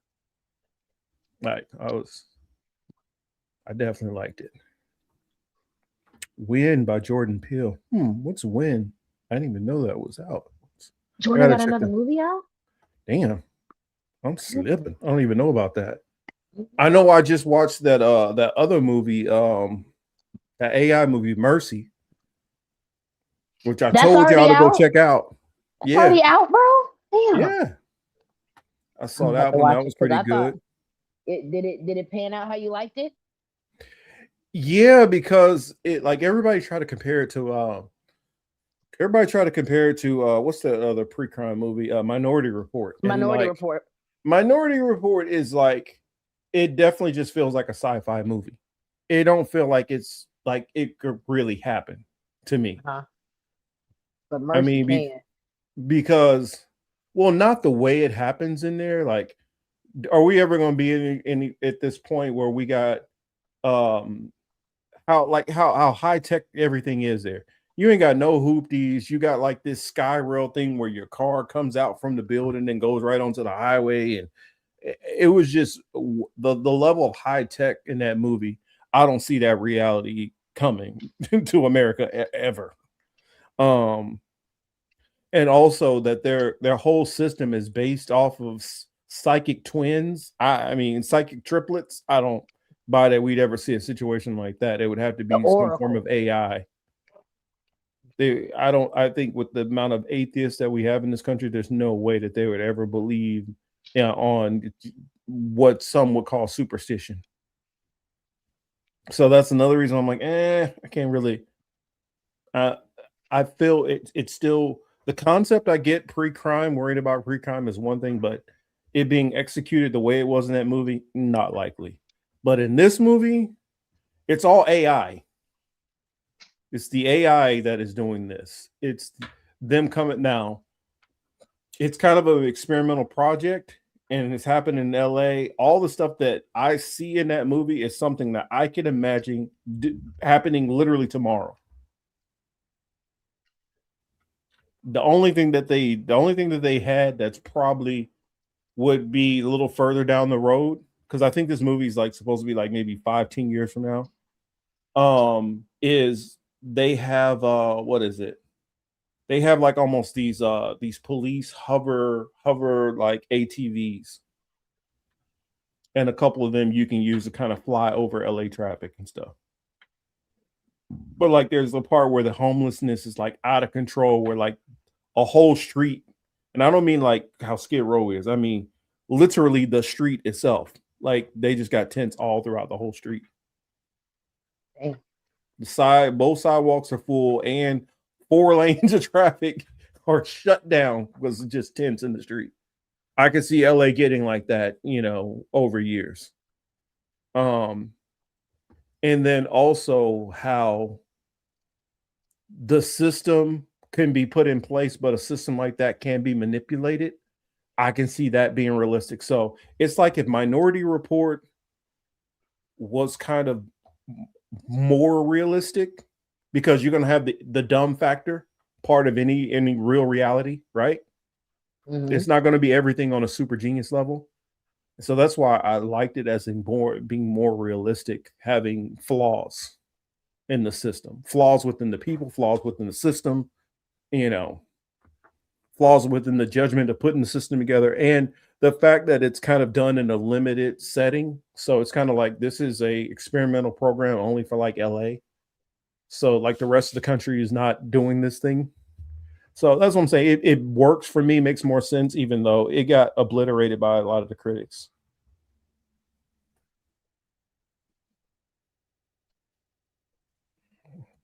I don't know, but that's my last 2 cents on it. I agree with that, Chamonix. She definitely is. Oh, Chamonix said, I saw Crime 101 last night. It was good. So Halle Berry still looking good for 60. Yeah. That half black don't crack.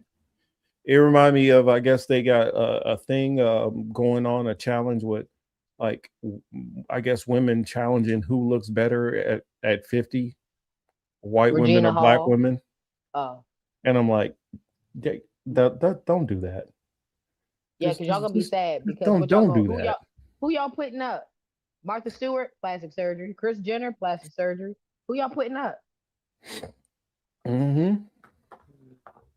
Nah, let's not do that. Not during Black History Month. No.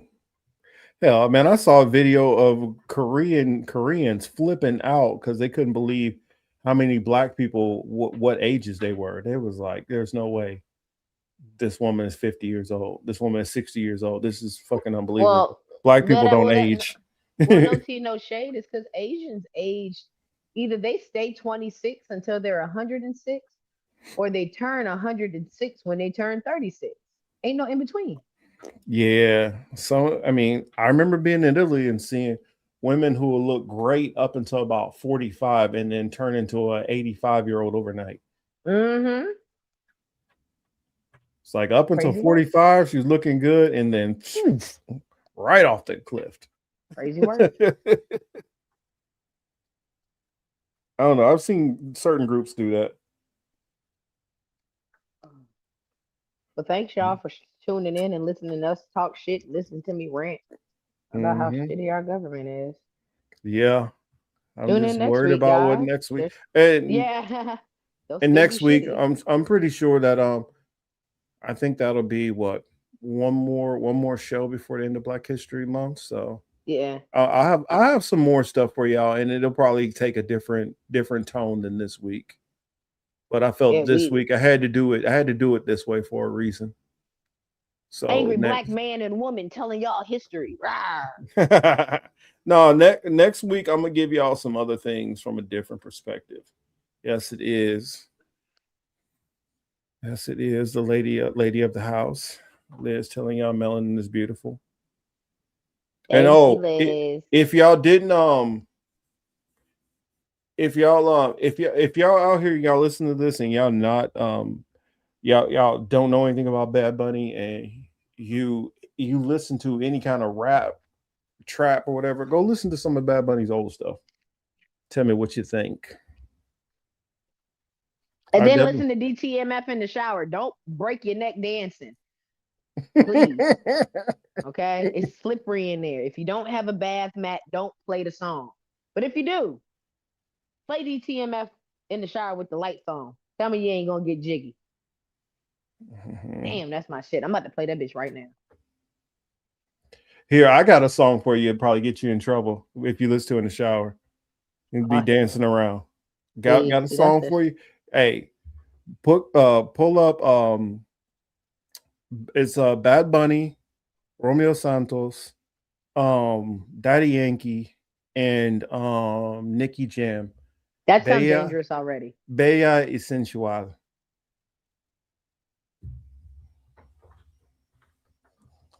So yeah, that one. Bella dancing. No, Bella like in Italian Bella, like B-E. Oh, Bella, babe. Okay, Bella. Got you. I thought you were saying like Valar and like no conjugate version. No. So it's like because you know in Spanish, anytime you have the two consonants like that, the two L's makes the ya sound instead. So basically, you know, to translate it, it's basically saying beautiful and sensual. Oh shit. Yeah. Yeah, so you got an idea where that song going. Yeah. I'm with it. I'm trying to think who starts off the song. I think Romeo, the smooth one, starts off the song. You know about Romeo, right? Yes, I do. Oh, okay, so I don't. You already know what you just know what you're getting into. But yeah, I'm gonna go ahead and shut it down. Wow, I can't believe we went for a good long show. We and did. We did a especially good if show. We were talking. Hey, I'm glad that y'all are able to let me nerd out on Bad Bunny for a while. If y'all don't know that, like I probably listen to reggaeton more than anything. And so for me in particular, you know, some people, Kendrick is their favorite artist and they got to see their favorite artist in the Super Bowl. Kudos to them. I got to see one of my favorite artists in the Super Bowl. And I wish everybody to be able to get to experience that, except for, you know, if you into K-pop. I don't want to hear that bullshit. Not in the Super Bowl.